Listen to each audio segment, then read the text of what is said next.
And we are live. This is the news at 1:41 with your host, Mr. Eastwood. Okay. Let's see. Oh, put out a link. Let's see what's going on. Let's see. Well, okay. I'm not sure what I was gonna. Oh, yeah. Sorry, I'm slow. I'm very slow. I was gonna smoke a cigarette before I came in, but I try to not smoke cigarettes.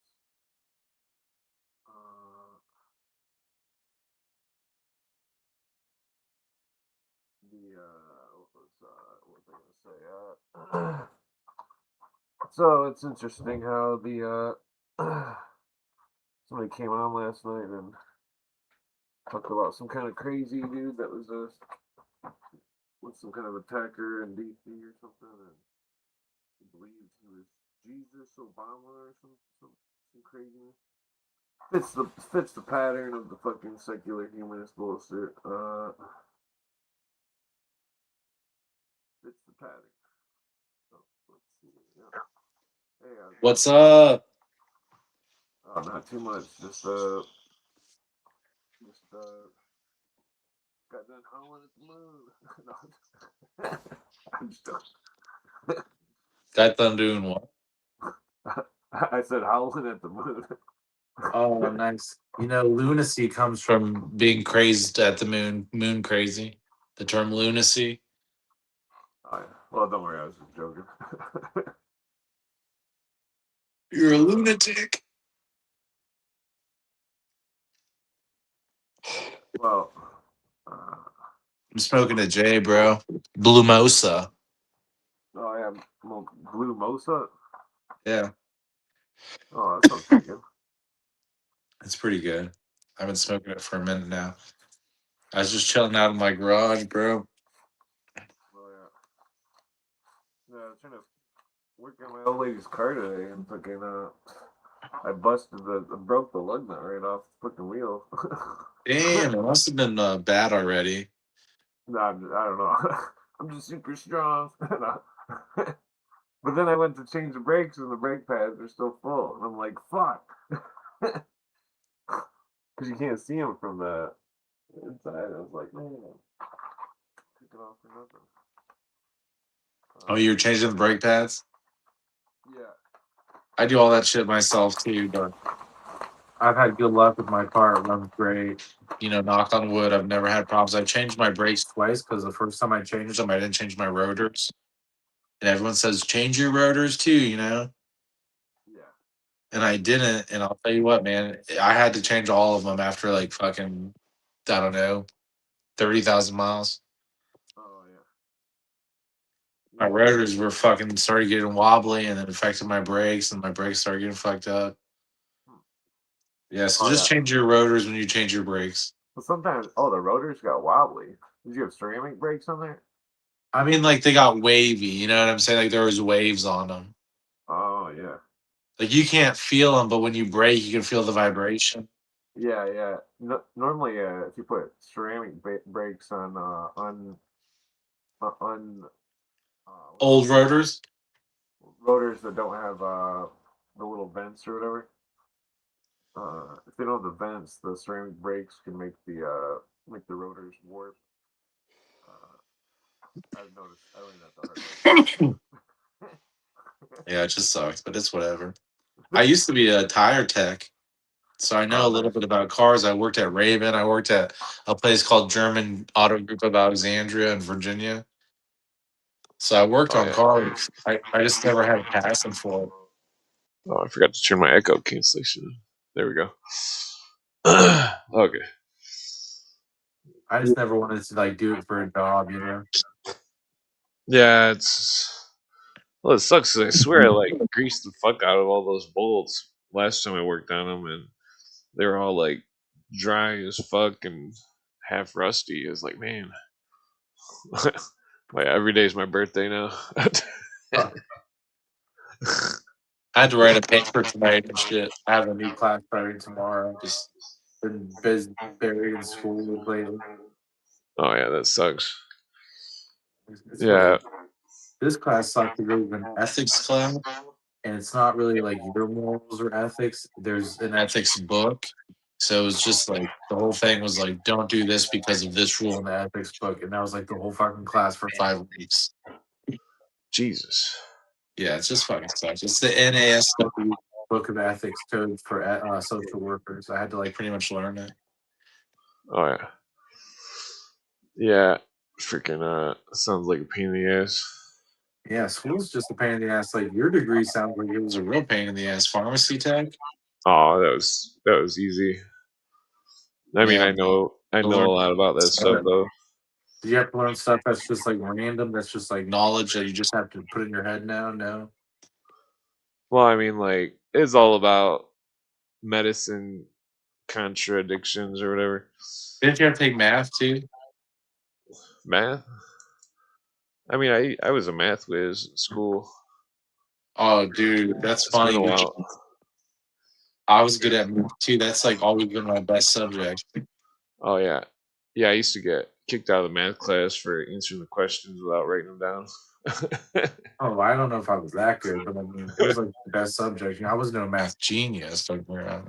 Well, it was just like algebra 2 or something. And like I was like a normal student in the geometry smartest or math something. classes, you know. Yeah, I mean, I Not dropped like out for smart. trigonometry, but I still could have did it. Well, this is the class I was taking. This next one's a communication class, but I'll be like 70% done with my major. Oh yeah, But it's all just social work classes from here. But I don't know. You know, it's a lot of stuff, a lot of reading, videos to watch. It just gets redundant. You know, I've been in school for a long time, and now paying for my school is becoming a hassle. oh yeah, yeah. I don't know what I would do if I could do anything I want. I mean, Uh, I don't even mind just being a peer support specialist. Honestly, like the job I have now, if I could just get it at a better situation, you know, like I'm trying to even get a job at this rehab place. They just got my fingerprints and stuff back. Remember, I was reading you my criminal record the other day. oh yeah. Yeah, dude. And then someone in this chat was like, "This motherfucker is self snitching." Uh, I thought that was hilarious. oh yeah, yeah. Let's see. Yeah, I'm always rolling these joints too fat. Like, roll it half the size. Yeah, freaking. What was I gonna say? I think I need a cigarette. Uh, yeah, the cards are a pain in the ass. Fucking. I don't know why they can't just make fucking stainless steel bolts and shit. Stuff that won't Yeah, rust. dude. I fucking bought a car for my daughter, and it seemed like it drove fine. I got it home and took the fucking brake.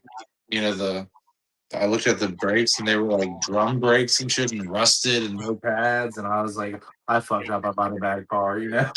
Oh yeah, I hate drum brakes. Those are a pain in the ass. Oh yeah, I was so mad, but we sold it, and the dude called us back like the next day and was like, "The car's not working." And my father-in-law was like, "That's your problem." Uh, And now my yeah. daughter drives a Lexus, a nice black Oh, those are Lexus. nice. Yeah, I'm it's gonna like a grab a cigarette real quick.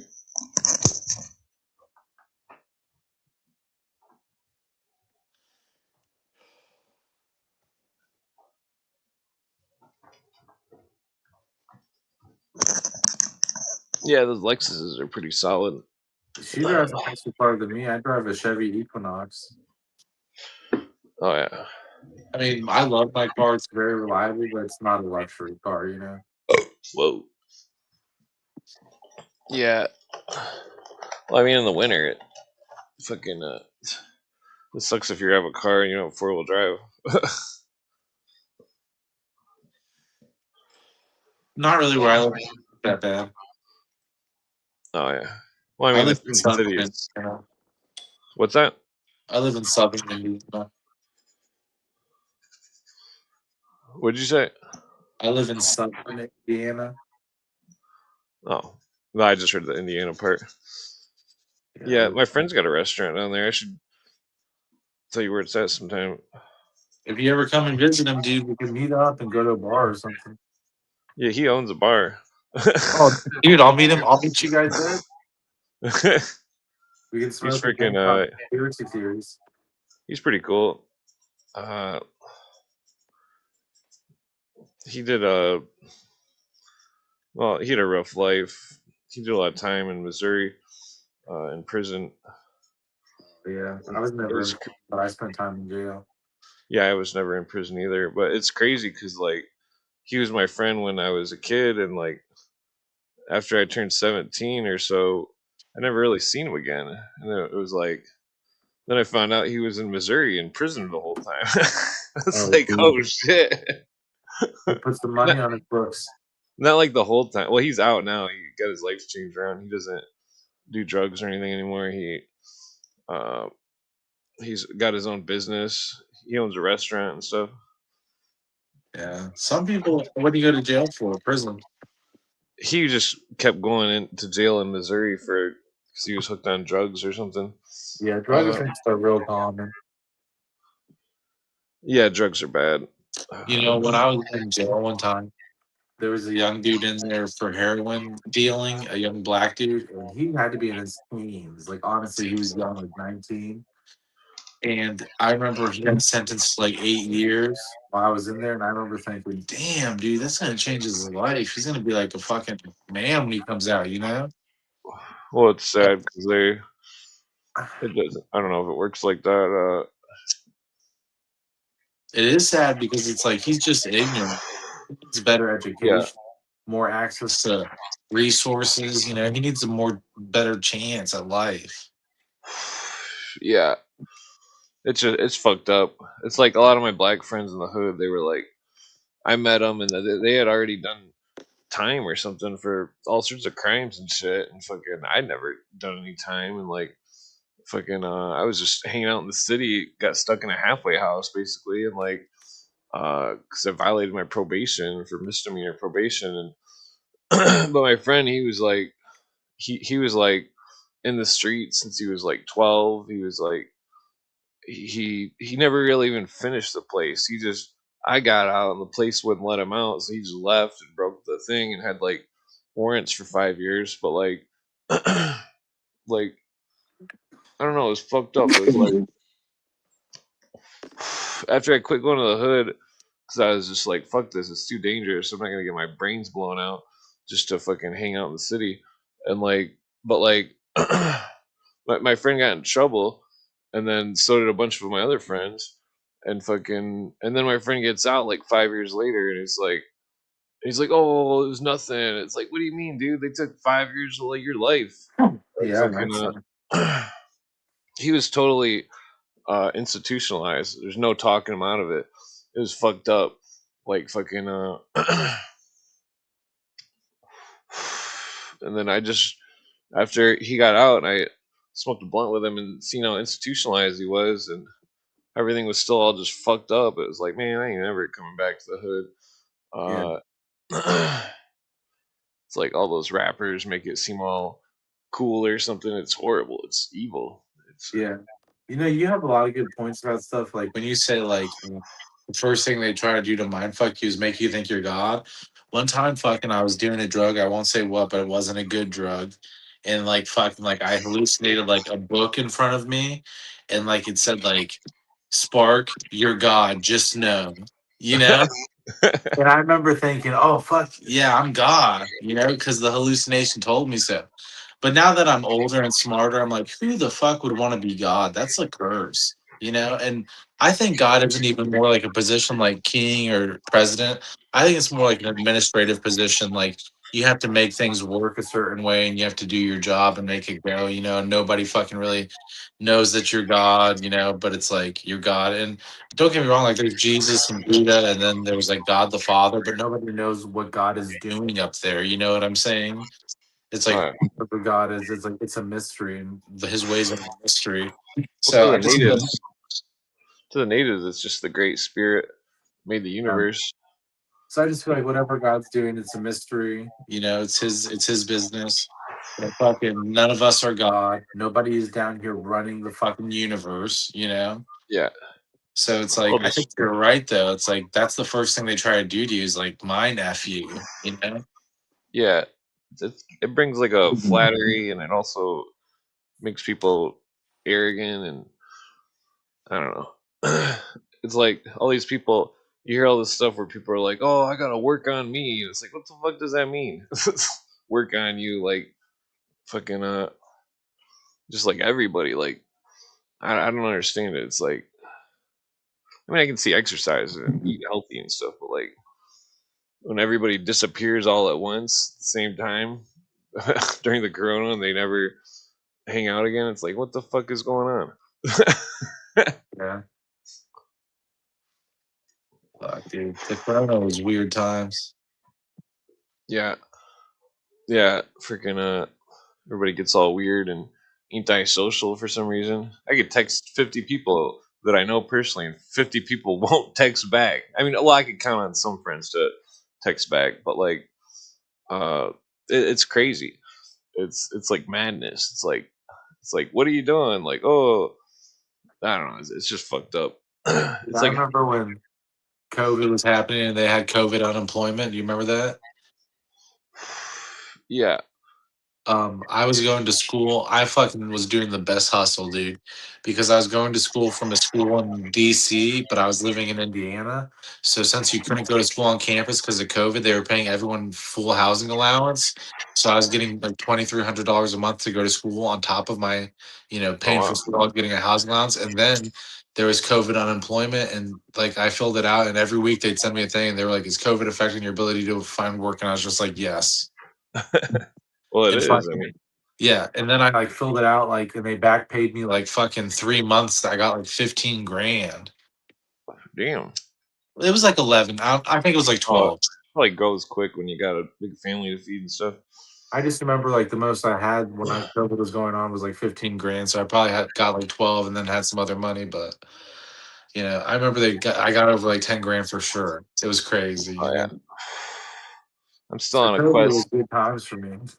Oh yeah, I'm still on a quest to get a 427 Ford engine and a 1958 Plymouth Fury. You get the engine in that car. Well, I just want that engine, but no, I'm gonna. The car is not for me. It's for my friend. Uh, What's up, Harry? Not too much. What's up with you? Oh shit, I get it. I had school today. I worked and I had a lot of papers to write. If I read you my paper, I'm sure you'd fucking hate it, but Wow, what was the paper about? it's an ethics class, but the last paper was about self-care. And I'm a social work major, so we had to apply like ethics and to like our self-care and the NASW Book of Ethics Code for social workers. We had to apply stuff to it. I can give you just like a highlight from it if you want to hear just a little bit. Yeah, sure, sure. oh yeah.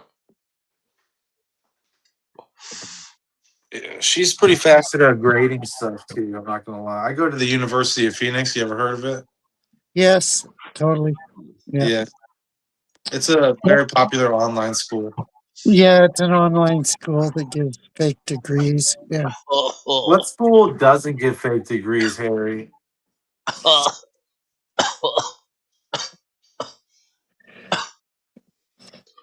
Yeah, I still got my pharmacy degree in my safe.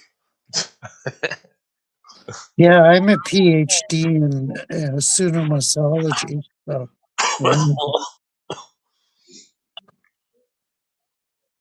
Okay. As a new social worker, it's important to understand that self care is an important part of the practice. Self-care means taking care of yourself when it comes to your mental, emotional, physical, social, spiritual well-being. It is important to remain healthy and effective in your role as a social worker by taking care of all these parts of your health. The most important part of self-care is to prevent burnout, compassion fatigue, and professional impairment. Having having practiced self-care is not a selfish act. Instead, it's an action action instead is something that the NASW Book of Ethics explains is important for competence and ethical social worker to practice. Since social workers face environments that are challenging, like being exposed to trauma through their clients, National Association of social workers care for themselves so they can provide safe and respectful service to their clients. That's my first paragraph. Sounds pretty good. I mean, it Yeah, was reading it there. I'm like, it's a B. it sounds so generic, and I know it doesn't sound that good. I mean that's what your teachers probably would expect. Do you want to hear? Look, I have some original stuff in there. Like, I'll read you. This is original. Okay, because I know that wasn't original, but look, towards the end here, I have a quote, and it says, "Self care and coping strategies help all professionals manage their mental health better at work." This is from a book called Mental. It's called Minds Over Meetings, and I quote it here. And then I even have it in my references. But the book is by a guy with schizophrenia who talks about preventing mental health issues while in the workplace. And his name's Cody Green. And I talked a little bit about it there. And that is something that is unique just to my paper, like that reference. Okay. As an aside, I'm saying to JJ, laugh out loud.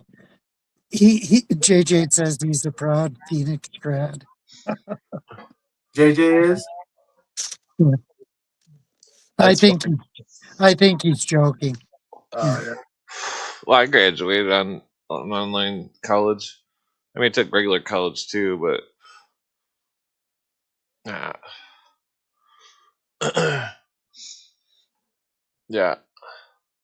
Yeah, for some reason my screen turned green. I don't know what's going on. Did I freeze? Green? No, you're still black. I'll just reload it.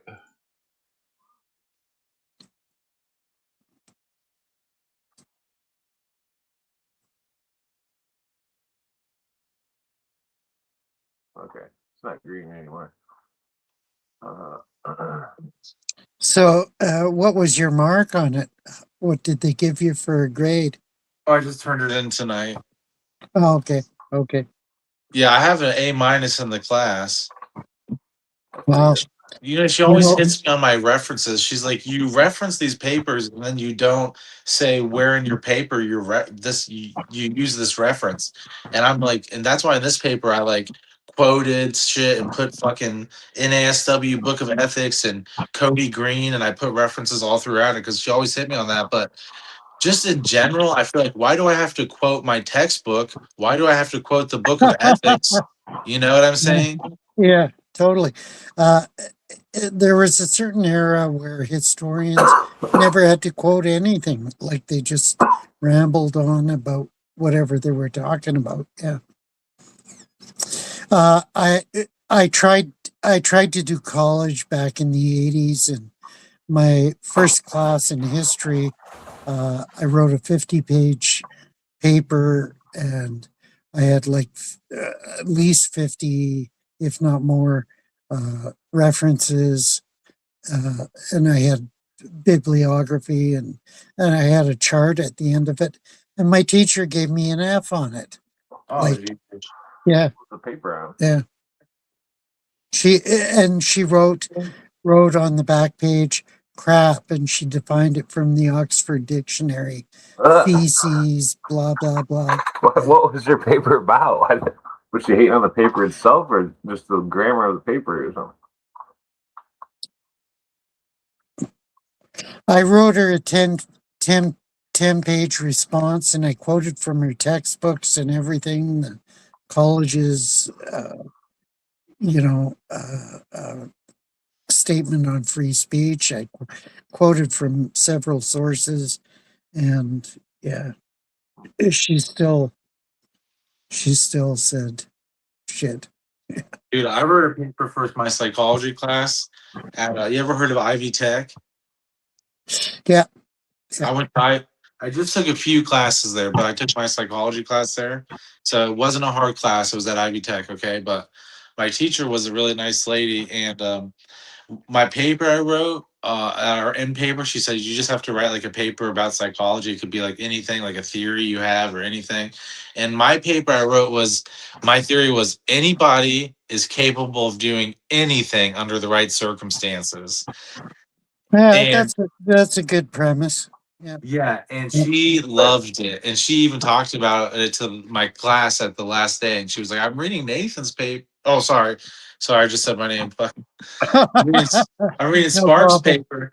She's like, I'm reading Sparks' paper. She's like, and fucking, she's like, he's talking about how anyone can do anything. She's like, it's really interesting. But I talked about how I've been in Afghanistan, and I said, if you're raised in an environment like that where the streets are war torn and everyone hates Americans, and you're Islamic, you're probably going to grow up a certain way.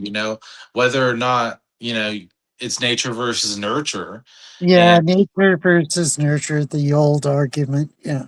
Yeah. so she But liked that it. but that doesn't take into account responsibility. Um, you know, ultimately it's responsibility that counts. Yeah. Well, I think there is a spiritual aspect to people. Don't get me wrong. I think that people are born and their binary codes in their brain are a certain way.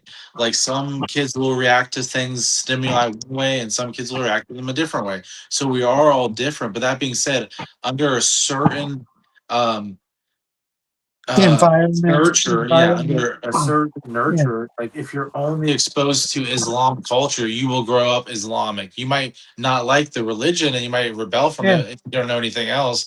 You know what I'm saying? But it's like you will grow up that way. Yeah, I understand. I agree. Yeah. So Yeah. I wish I still had that paper, but I don't know. The thing about books is like people's opinions. You can read someone's opinion all fucking day, but you need to really have a filter in your brain. Like, I can hear this, but I'm going to take it if I want to, but I can also not take it. I've dished out like bad. Like one time I was talking to someone and I said something and I gave him bad information, and then I heard him regurgitate it, and I was like, that sounds so bad. Now that I've heard someone else say it, Yeah. like that was bad advice. Yeah. Well, we've got the Oh God, disembodied blue avian spirit of David Wilcox. Greetings, gent. It is I, disembodied blue avian spirits of David Wilcox. Yeah. what's up? Dude, I'm a fighting Phoenix grad myself there, sir. Part of the Blue Avian Society. Oh, nice. Society Yeah, class of there. course. I just watched I just watched a video on YouTube where they rated the top 10 most overrated movies, and what was number one? Yeah, number one was Avatar. Oh, I agree That's almost. because they didn't include enough avians in there, dude. They were just blue people. They didn't have the avian portions on there. I am actually a graduate of University of Phoenix. I have my undergrad and my grad from there. Really? Wow. I made up the part about the Blue Avian Spirit Society. That may or may not exist. If I told you, I'd have to kidnap I you. thought you were joking initially. Wow. Well, I'll tell you what, the thing that people talk about with that school, like when they say it's easy, I'll say it's easy as far as this goes. You take one class at a time. It's really easy for them to accept transfer degree or transfer credits, and anything that you have to do online is easy. Like their Blackboard's very easy to navigate. That being said, I've had to write a lot of papers, and I've gotten like it's very time intrusive with the papers there, isn't it? and not just that, but the books you have to read. Like I have a lot of resources every week that I'm supposed to read. Dude, I had to write over 1.5 million words for my master's degree with them. So wow, that's good. That is a key. That is a key thing. The more you write, I had to the better. present those papers every week at my class every week too. Yeah, that's key. I think, and that's my fault. I haven't written enough. Yeah. I appreciate it, especially my master's program. It was an in-person version of University of Phoenix, but The U.S. military pushes it, especially at the time. That's all the classes on base were University of Phoenix. Oh, I did the Maryland one. You know what I'm talking about? Yeah, they started that coming in after I finished my degrees. They started University of Maryland, Baltimore College. Yes, dude. I took a math class through there. Yeah.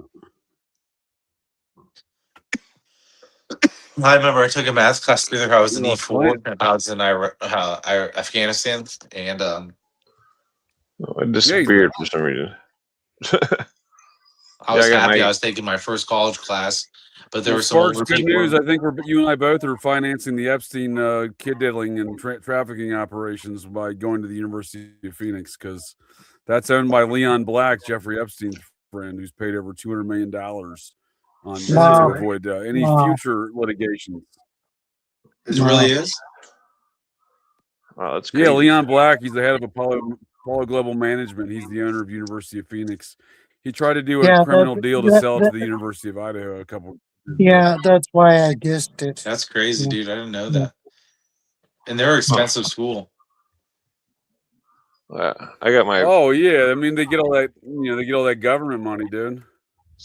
They got all my government money. This is the very end of my GI Bill this month. That's the last pay I'm ever going to get from it. Wow. Oh Jesus. Well, hopefully you're able to. Yeah, I used all mine up too for both my degrees.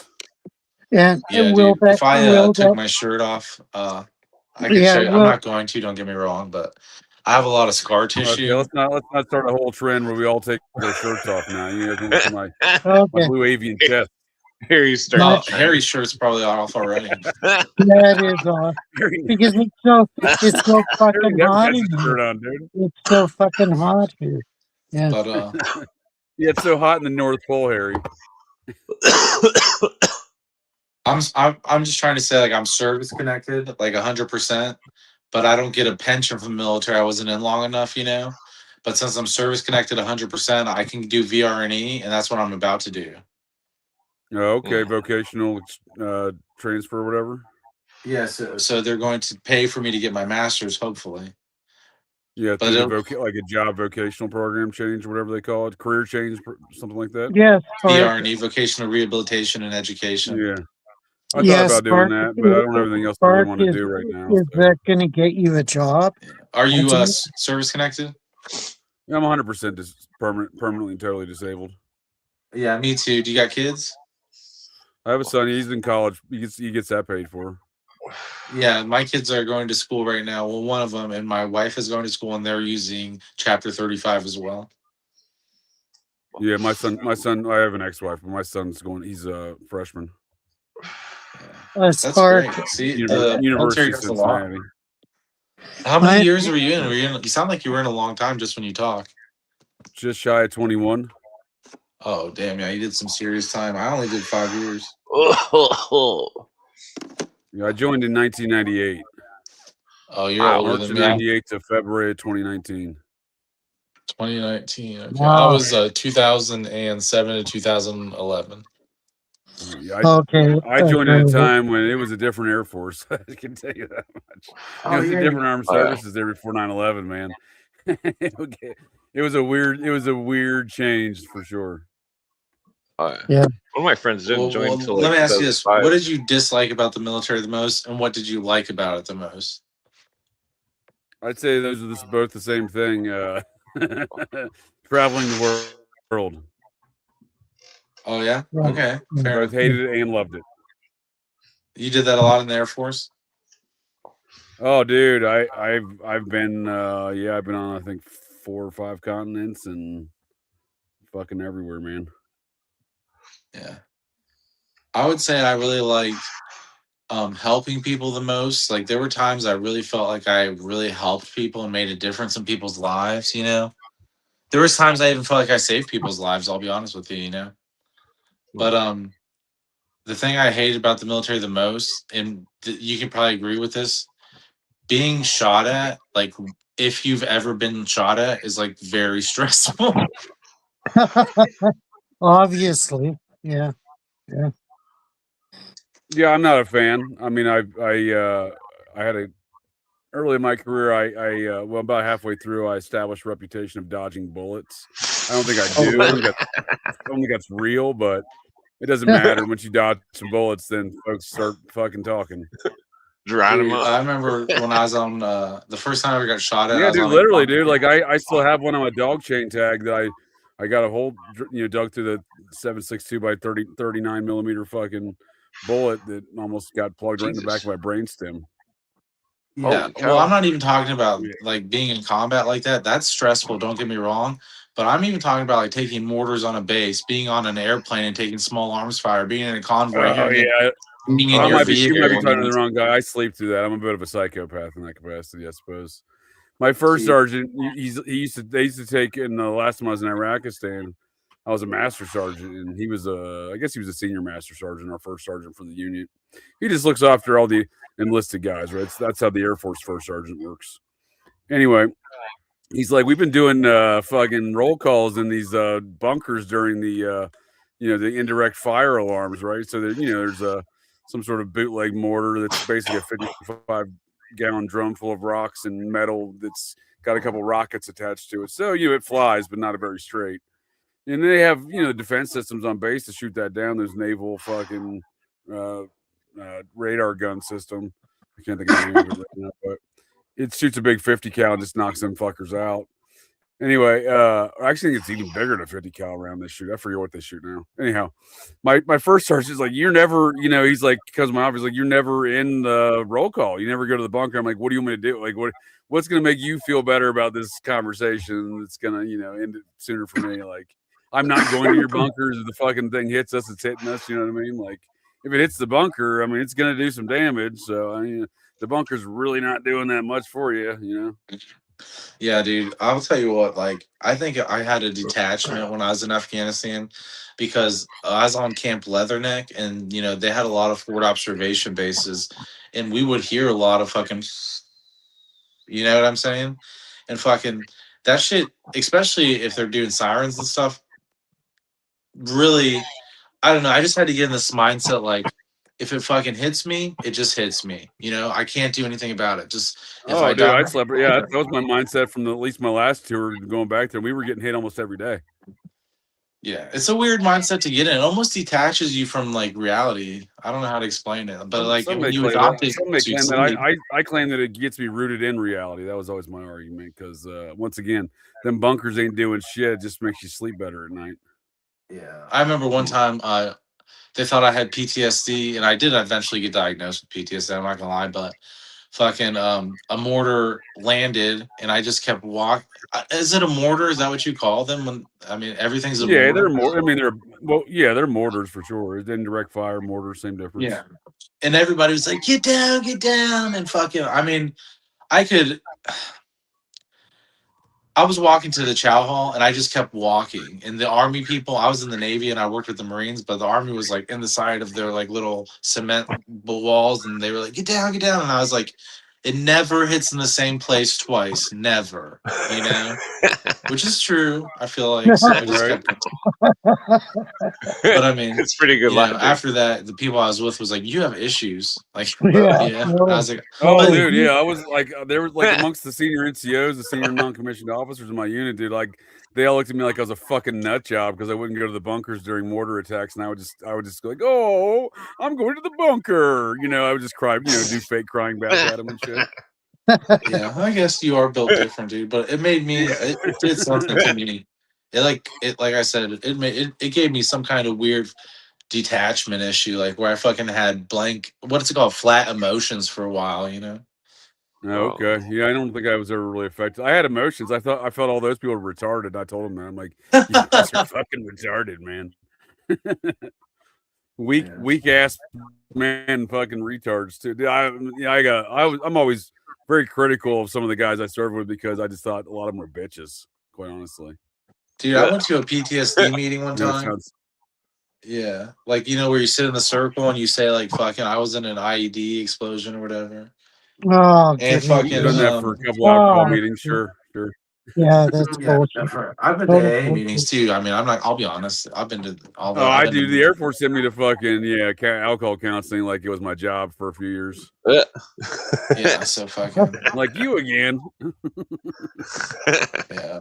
But I just like if you compare traumas, like I just went to one or two, but I remember thinking all the time, like, fuck, dude. I mean, I was like knocked out from an explosion, like in a white room, thought I was dying. Like you fucking are talking about like seeing like a fucking, dog get shot or something. I don't know. I'd be like, fucking, I feel like my Right. trauma's worse, you know? Yeah, I But understand, dude. I went to an alcohol counseling class one time. I had one DUI and I didn't even blow on the machines. I got a, failure to comply charge instead. I got it, down to, but I had to go to counseling nonetheless because I was underage. And the state of Montana sent me to counseling, dude. This one guy's had 8 DUIs. I'm like, I'm in here with 8 DUI guy. Are you fucking kidding me, dude? Like, what's going on in life? Wow. yeah, fuck. I mean, Dude, I don't know. he was getting DUIs in the afternoon, dude. This guy was a fucking mess. Jesus. Yeah. Wow. Yeah, I don't know how you let that guy drive after 8 DUIs. Dude, that was my argument. I'm like, who let this guy have a driver's license? What's going on here? Yeah, obviously. It happens here too in Canada. Yeah. It's crazy, dude. That's Yeah. this is before I think Montana has since instituted the breathalyzer kind of machines on folks' cars and whatnot, but years back they didn't have that. Yeah. Oh, yeah. What's up, Harry? What are you doing? Just chilling. Hell yeah. That's a What's solid so- response. What's so funny about that, Clint? That's usually what I say. Yeah. Next thing you know, you're gonna start hanging out with Jonah and you'll be saying cunt all the time. Oh, And yelling, my "Fuck goodness. Todd." Oh, wow. Yeah, I didn't like Des Moines. And I really didn't like and I really didn't like Buds, I'm not gonna lie. Like Bugs? But it wasn't that hard, it was just shitty. Like there was physically hard points, don't get me wrong. I'm not gonna lie and be like, oh, it was fucking easy. Like there were some really hard points in it, but fucking it was just shitty more like with the water, being in the water, being fucking cold, fucking having to stay awake so fucking long. Fucking nothing was ever good enough in inspection. Like things were shitty, but it wasn't like impossible. And then deploying was just the worst, like being away from your family, fucking almost dying, fucking having to carry a gun all the time. It's like the Working with a military. bunch of basic ass bitches. Yeah. And then when I got out, straight up fucking mortars. Oh, I'm gonna go hide out in the fucking bunker. You go fuck yourselves. yeah. And then when I got out, I fucking got divorced and I was homeless. And fucking, I can't tell you how many cops arrested me, and they were like, "You weren't even in the military." And I was like, "Why? Because I'm young, dude. Because I'm fucking 25." I'm like, "Fuck you. I'm a 2-war veteran." It's like I built like I don't know what anyone says about cops, like if they're good or bad, but cops and homeless people just do bump heads. Like you can be homeless for a mental health issue, or you can be a homeless veteran. It doesn't matter what you are. Like a cop and you are gonna bump heads. Like Rambo's right. All right. Well, if I get Mr. Totally. Beast, Oh well, I think type any of law fucking enforcement homeless department shelters. looks at homeless people like they're not real people. That's been my experience. Yeah, Gerald Hallsite, I'm a cop. We all know that. Retired, that is obviously, but yeah, I mean, I've seen all these kind of attitudes, man. I've never really get it, but at the end of the day, especially municipal law enforcement departments, they work for the corporations that were within that city limits. So they, Yeah. that's who they answer to whatever vagrancy the stores and corporations demand, whatever Yeah. whatever enforcement laws. Well, I've explained my job to you before, what I do, right? Yeah, No. right. You do with mental health counseling stuff, right? Yeah. I'm a Oh, peer yeah, support. I yeah. answer phones for people in crisis, Right. or it could just be anything. Like sometimes they call just for stupid shit. But anyways, if the police need us to respond to someone who's in mental health crisis, but they don't want to arrest them, then they can send us out and I'll respond. So I work with the police sometimes, but I bump heads with them very much too. You know, Well, even now, I mean, trust. I don't see Just them every day. The last time I saw a cop was like last week. You know what I'm saying? always carry a well, But pocket. and I work today. I didn't even fucking get a single phone call. You know, okay, so it's like okay, Spark, sometimes it's not like that, but Spark. sometimes it's In busy. It's like being a fireman. You know.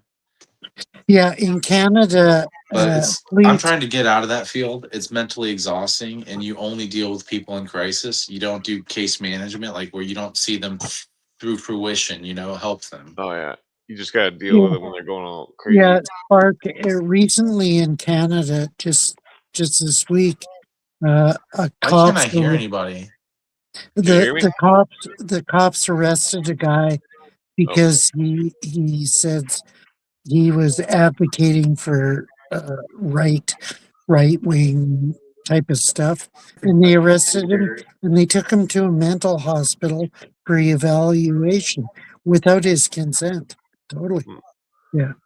I couldn't So hear Harry Canada's or totally. Clint Okay, well, before I speaking of just fucking consent, dude, I don't rebooted. remember electing a U.S. president to revive the dead, but did you guys catch this comment I'm just reading about Donald Trump today at a press conference? We've taken people that were dead, given the last rites, and started them on this drug, and that person became better. It works. What the fuck is this guy talking about? Drug. Well, that sounds Bringing like folks back Mormon from the dead with some theology, experimental drug, dude. where they rebaptize the dead. Yeah, totally. Well, we're getting some necromancy, dude. White House necromancy, dude. I like it. Yeah, totally. I'm just reading. I haven't read any news today. I apologize to interrupt you. That one just startled me. I was like, "What the fuck, dude?" Yeah. But yeah, I don't trust any of the rumors of miracle cures and stuff. Why not? I mean, what are they talking? It sounds like Billy Crystal from The Princess Bride, dude, trying to revive the fucking dead pirate Robert. Yeah, the pill. Was it a black pill that he gave? He's only half dead. He's only half dead. Yeah, he's only half dead. Yeah, but what was the pill? Was it a black pill that he gave him? I don't know. Yeah. Yeah, I feel like it was some sort of like pill or nut or some sort of concoction or something, right? It's been a long time since I've seen it. Yeah. Yeah.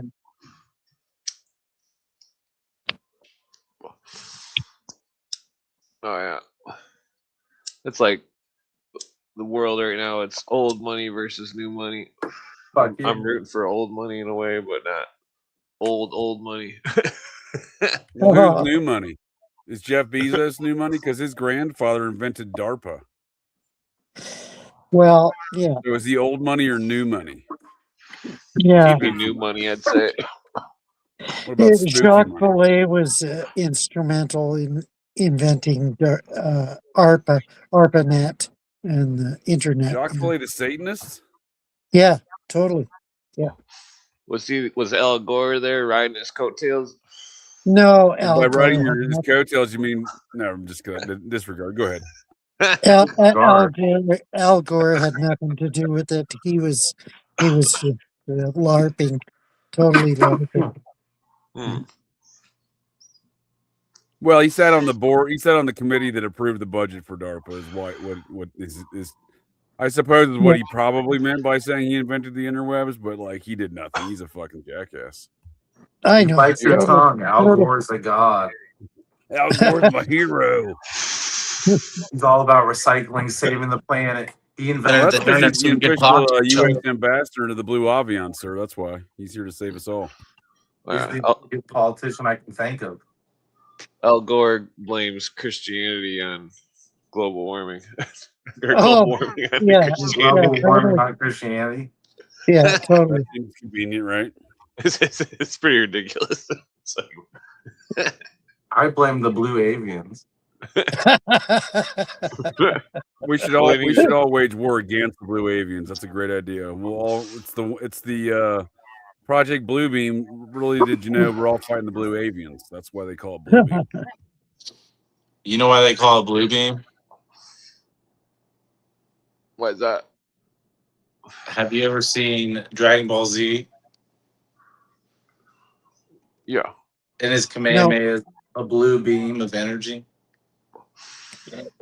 Okay, I believe in chi. I broke a bolt today. Shit. I'm just making some shit up. I don't know why. I seen somebody throw something once. We were tripping, and somehow they made it like paws in the air or something. They Well, did it with their mind or something. I don't know how they did it, but we all seen it. yeah, It's true. Project Bluebeam was predicted in 1967's the report from Iron Mountain. Yeah, I did not know that.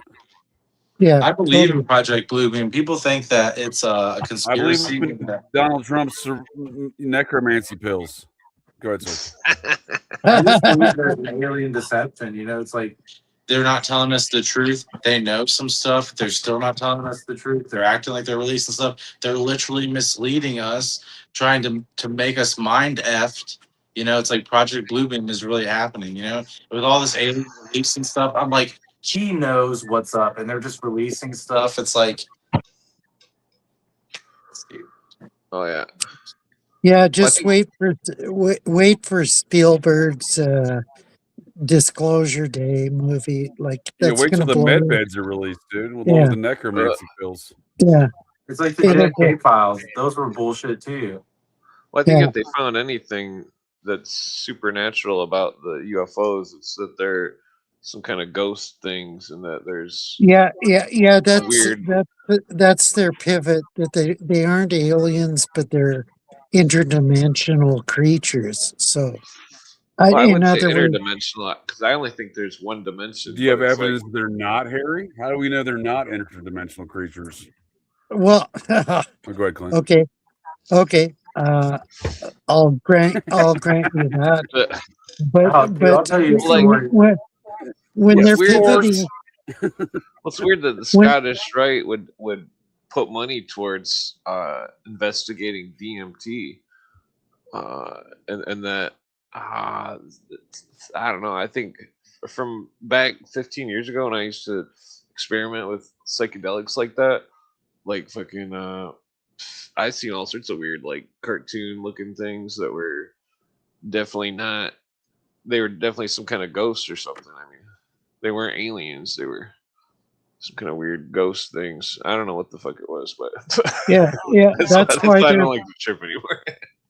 that's why they're pivoting from aliens from X, Y, or Z into interdimensional beings because they're basically admitting that they are demons or fallen angels. Yeah, totally. I don't know about that. I mean, they could just be Yeah, kind of no, wandering ghosts or something. They That could not just be really. No. regular demons, dude. Yeah, did you ever see The Age of Disclosure, that movie that came out, or The Age of whatever? I've Yeah, seen a I've documentary never called seen that. it. Does I've that never. star Yeah, David Wilcock, sir? Well, in that documentary, they talk about a lot of pilots see balls of energy, and they think it's balls of energy are wrapped around the vehicles, you know? And this story is funny. I'm going to tell you this story, but I'm going to tell you the climax of the story first, and then I'm going to Tarantino it and go backwards.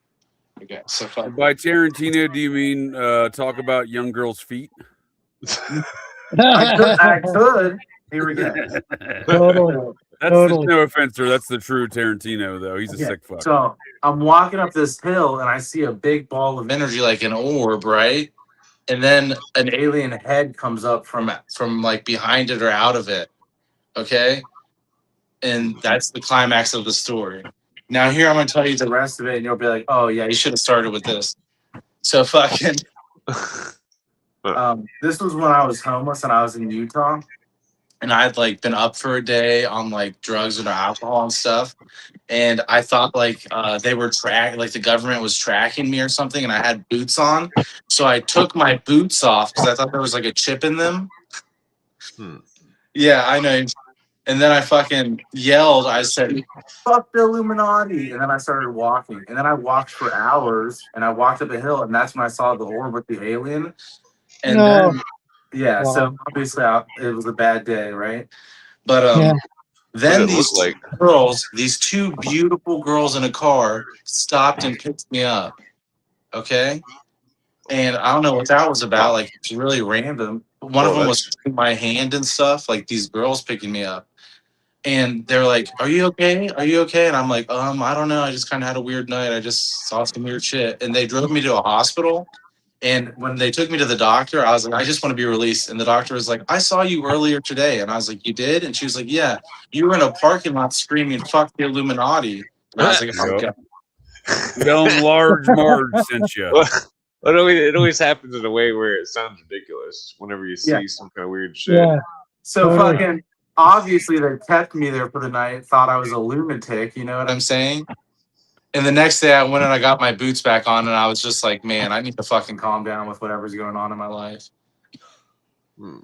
Yeah, and I know that's like obvious a story where I can't believe it, you know, because you were tripping already, but that's just what happened to me. Could have been some kind of ghost or something. Yeah.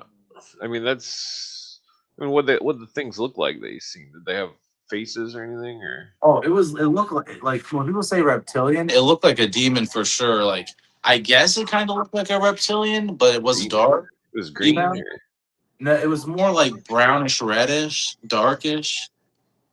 Huh. I might have saw a ghost a few months back down there in San Diego's. San Diegoville's, where was that? Where was I at in there? Old Town San Diego by the Whaley House. That's the name of the Whaley House, down by the Whaley House. Yeah, I like And, the insane comment. It's supposed to be one of the most haunted places in America. And I'm staying there. It's like midnight, 12:30, probably 1 o'clock, maybe. There's really no one around. The whole place is shut down. And this great big old fat lady walks out. I'm still not convinced she was a ghost, dude. I got it on camera, but I'm not convinced she was real, dude. Great big old fat lady. Comes out of the most haunted house in America while I'm staring at it. And there was no one around, dude. The entire streets are empty. Everything's empty. Creepy. And what happened? Yeah. She waddled up the street, and that was about it. But I'm not convinced she wasn't a ghost, dude. Did I ever tell you about that Abe Lincoln ghost I seen? Hey, Blinken. I was in a cemetery that I smoked at every night. I'd go smoke a joint and sit there. Fucking Abe likes to smoke, dude, for sure. Yeah, Well, it's weird that the cemetery is a cemetery that's out in the middle of the woods, and that the guy that built it was a 33rd degree Mason, ironically. But I think I seen his ghost.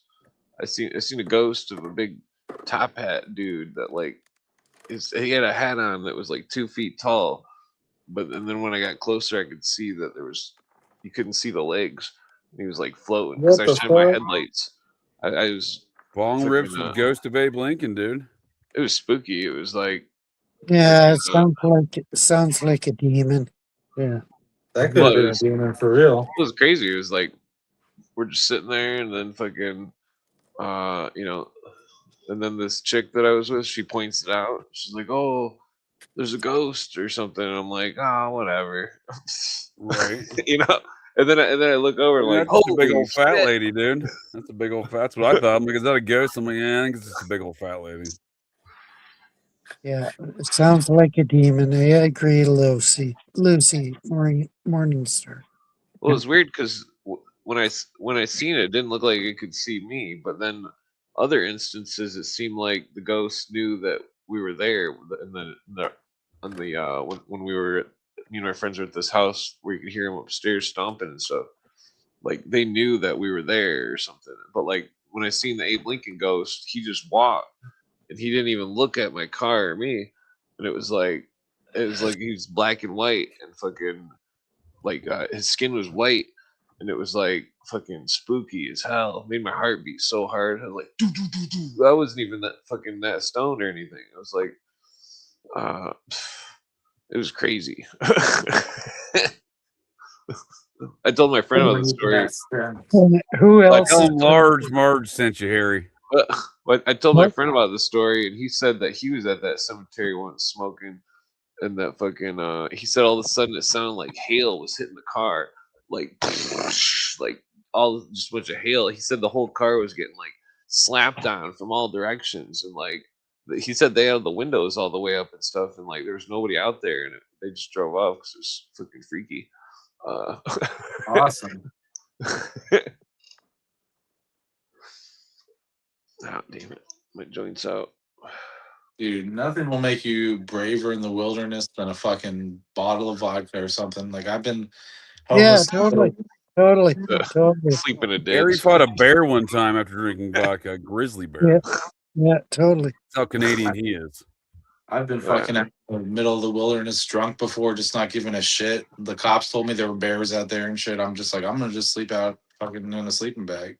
I thought about doing that one time in Tampa, Florida, man. My dude's like, "Hey, dude, there's alligators in that water." I'm like, "I'm good, I can swim." He's like, "You're a fucking moron. Don't go swimming in there."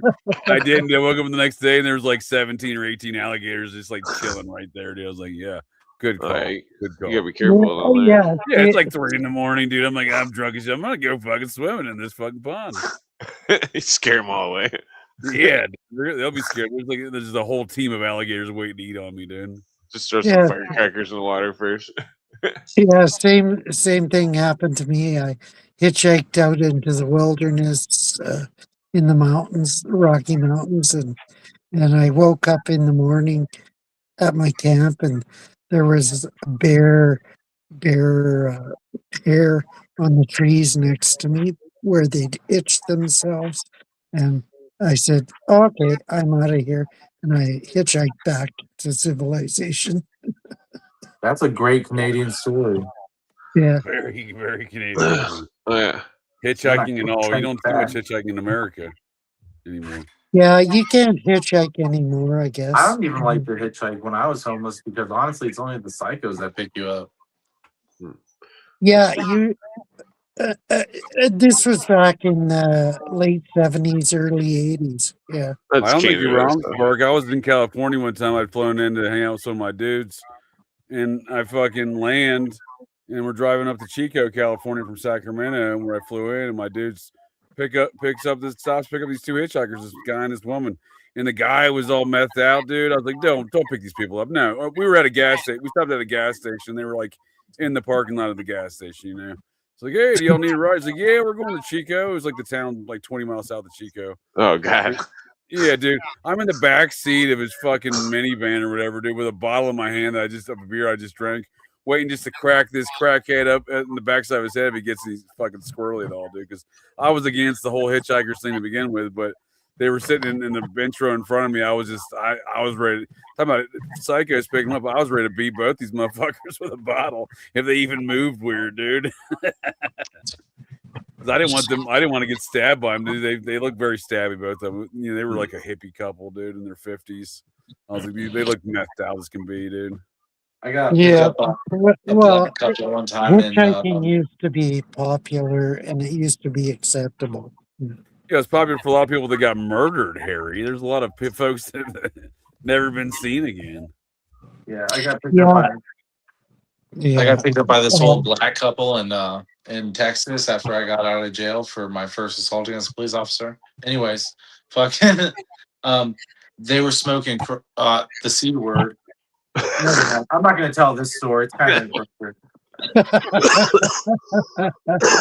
of Nice. Well, that's fucked up. Yeah. Carry on, Sparks. I'm gonna grab a cigarette real quick. They were smoking weed, okay? Well, and I never smoked weed before, and I was like, and they pretty much wanted to know if I was cool, you know? And I was like, I'll smoke it, it's whatever. I was like, but just one time, please, you know? And I smoked it, and then I got really high from it. And after like a minute or two, I was like, can I hit that again? And they turned around, they were in the front seat, and I was in the back, and they started laughing, and they were like, that's what everybody says. You look like the rats because you're really smoking PCP. Oh, no, I added that to the end, my bad. Yeah. What did I log in at? I just wanted to make something weird for Clint to come back. I'll tell you, I had to tell this story to my daughter when my daughter's part of the LGBTQ community. Oh, shit. Yeah, I'm not going to get into that, but she asked me one time about my experience in the community, and I had to be honest with her, and I was like, it's not very big, you know, and I was like, and when I was homeless, I had a bad experience with like men, you know, like homosexual men would proposition me for sex, and it was offensive, you know, never women, but men did it a lot. Yeah, there's never women looking for a homeless dude, right? It's always some creepy dude looking for a homeless guy. Yeah, so it kind of threw me off about, you know, that community. But anyways, I did tell her this story. For a reasonable purpose, sir. Reasonable conclusion. Yeah. But I did tell her this story. I said, you know, one time I was in Boulder, Colorado, and there was a monk there, and I was walking around with him, and we were talking, and he asked me if I wanted to do DMT, and I was like, sure, right? And I was like, when I woke up the next day, I was like, I kind of blacked out and stuff. I don't remember it, but when I woke up the next day, I was like, I'm telling my daughter this story. I was like, one of the homeless dudes I knew was like, bro, are you okay? And I was like, yeah, I'm fine. Why? And he's like, you were trying to kiss the DMT guy last night. And I was like, what? And he was like, yeah, bro, you just kept trying to kiss him. And I was like, holy shit, that's embarrassing. You know? Yeah, I don't remember it. And I told my daughter that story, and I was like, you know, it's pretty gay. I don't know what to tell you. It's like the gayest thing I've ever done. Oh, Well, don't sick, smoke DMT again. sick. Yeah. He said, that's sick, Harry. I love Harry. That's sick. Yeah. Hmm. I understand. I can get where you're coming from, though. Yeah. Totally. Hmm. You always gotta like pack these cigarettes hardcore after you roll 'em.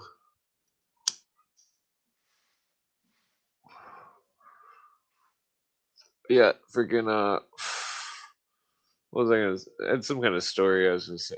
One time I was walking and like me and my friends and like we seen these four wheelers out in the middle of these two tracks in the woods, just zooming by us like with bottles of booze and stuff, drinking and laughing like, "Wah," you know, we're like, whoa, it's a party, you know. And then we go to this party and then we see all these people we know and we're like, oh, this is crazy. Then we drank a bunch of beer and like smoked a bunch of weed and then fucking I don't know. Freaking ended up walking back home and slept in a ditch, but I didn't really have a hangover or anything. I don't really drink very much. It was just funny because it was like it's just crazy how like you never really see any parties anymore. It's like Fuck in no, the dude. People don't cities. know how to party no more, dude. It's for damn sure. Yeah. Guys Yeah. over Parties there never sometimes. occur anymore. Yeah. Dude, one time I invaded this beach town in South Korea called Punsan, and my dudes and I went there for a week. There's like 6 or 7 of us. We went there for a week, dude. And you ever seen the film Last Train to Busan? It's I No. think it's about No. vampires. This story's not about vampires, but this was almost my last train to Busan. I didn't think I was gonna get out of the city alive, dude. That's how much we were partying there. It's like a whole week. We pissed off the mafia, the local mafia, dude. We pissed off everybody partying there, dude. Basically, yeah. Like we even pissed off this one of our dudes with us. We always call him old school. He's a bit older than us. He used to wear like a big like fucking clock on his fucking necklace, like use Flavor Flav. I'm not making that up, dude. Oh, wow. His name was Dominion Wow. Washington, dude. Great dude, awesome dude. But one of the dudes from our crew didn't know that Washington didn't old school didn't fuck around and literally stole a fucking like octopus out of some tank in the middle of the night at some like market in this beach town in South Korea. And then like went back to the hotel filming it and threw it on Washington's face, dude. Dude's like this. He's a big black dude. He's literally chasing this little Puerto Rican kid around this beach town with a knife at like 3 a.m, dude. And we're on like the rooftop of the fucking hotel just watching. We're like, we're never leaving this town, are we? We're like, nah, just call it in, guys. No one parties like that anymore, man. No one parties like that anymore. Do you ever do a Fleet Week? I was actually in Manhattan one time for Fleet Week on Memorial Day, I think, actually. Yeah. Fucking Fleet Week's the best. You get sailors puking in the middle of Times Square. Dude, I was never stationed on a ship, but I went to Fleet Week on the USS New York, and there was just like, I don't know, 12 other Tridents on the ship. But fucking, we went to a bar, and there was a guy buying drinks for all of us, but one of my buddies burnt a fucking girl's hand with a cigarette, and like a bunch of Chinese dudes stood up, and like we thought we were gonna get in a fight, but we didn't because somebody was like, "Oh, they're in the Navy, blah blah blah blah blah." Just we weren't in like a nice area, but anyways, I guess they were like the Chinese mafia. You know what I'm saying? And we thought we were gonna get killed. So just because you burnt some girl's hand with a cigarette, Yeah. I still like to party, but there you go. Folks forgot how to party, I think, dude. Yeah, I never party. I don't party that much anymore. I'm just saying I still like to party though, like upon the occasion. I happened to be in Manhattan when I think there was some sort of Fleet Week. I had gotten tickets to the Letterman show. It was the Red Sox Yankees game was in town. It was the old Yankee Stadium. me and a couple of my garbage can dudes had invaded the East Coast for a couple weeks that year. Landed in Memorial Day weekend in New York City. Had never even heard of Fleet Week, but yeah, there's a lot of folks partying for sure. Yeah, everyone's in their uniforms. They're dressed blues, dressed whites. It's fun. Yep. And I was calling them all a bunch of queers the entire day. So because every girl I met at the time was like, "Oh, you in the Navy?" I'm like, "No, I'm not a fucking queer." Navy dress blues is the best uniform in the military. Yes, it is. Oh yeah, well, the Air Force has no tradition in anything. The Navy has a lot of tradition, a lot of things, including their dress and appearance. Yeah, our dress blues are so fucking awesome, dude. You can't lie. Like I fucking love our dress blues. That cape on the back and shit. It's like nobody has it like us. Cape. You guys get a sword and shit, dude. I want a sword. Yeah. That would be cool. And then we get that little handkerchief around our neck and stuff. It's just dude. so cute. It's such a cute outfit. I always enjoyed visiting Navy bases, dude, because they treated me like I was a fucking hero, dude, as a master sergeant. I was like, they shit on me at Air Force bases, right? You know what I mean? That's what I tell people at Navy bases. Like, you go to the Bethesda Naval Hospital there in DC, and I got someone bringing me a cup of water when I'm sitting in the waiting room at the doctor's office. I'm like, you all realize you don't need to do this way. They're like, no, this is what we do for our senior non-commissioned officers. Like, no shit, all right. Maybe E7 and above. You're lucky you were in E8, Or were you? Oh yeah, no, I mean, but it don't matter in the Air Force, man. They'll shit on an E9, dude. They don't care. Dude, I became an E5 on my last test on my way out. So like my 2 years of inactive duty, I was an E5, but my whole time in, I was in a STAR program. I became an E4 in like my first year in. So I was promoted so fast, and then I just stayed in E4. I did the same thing, except I was master sergeant. I made master sergeant E7 at 9.5 years, and I retired as a master sergeant because I don't play politics.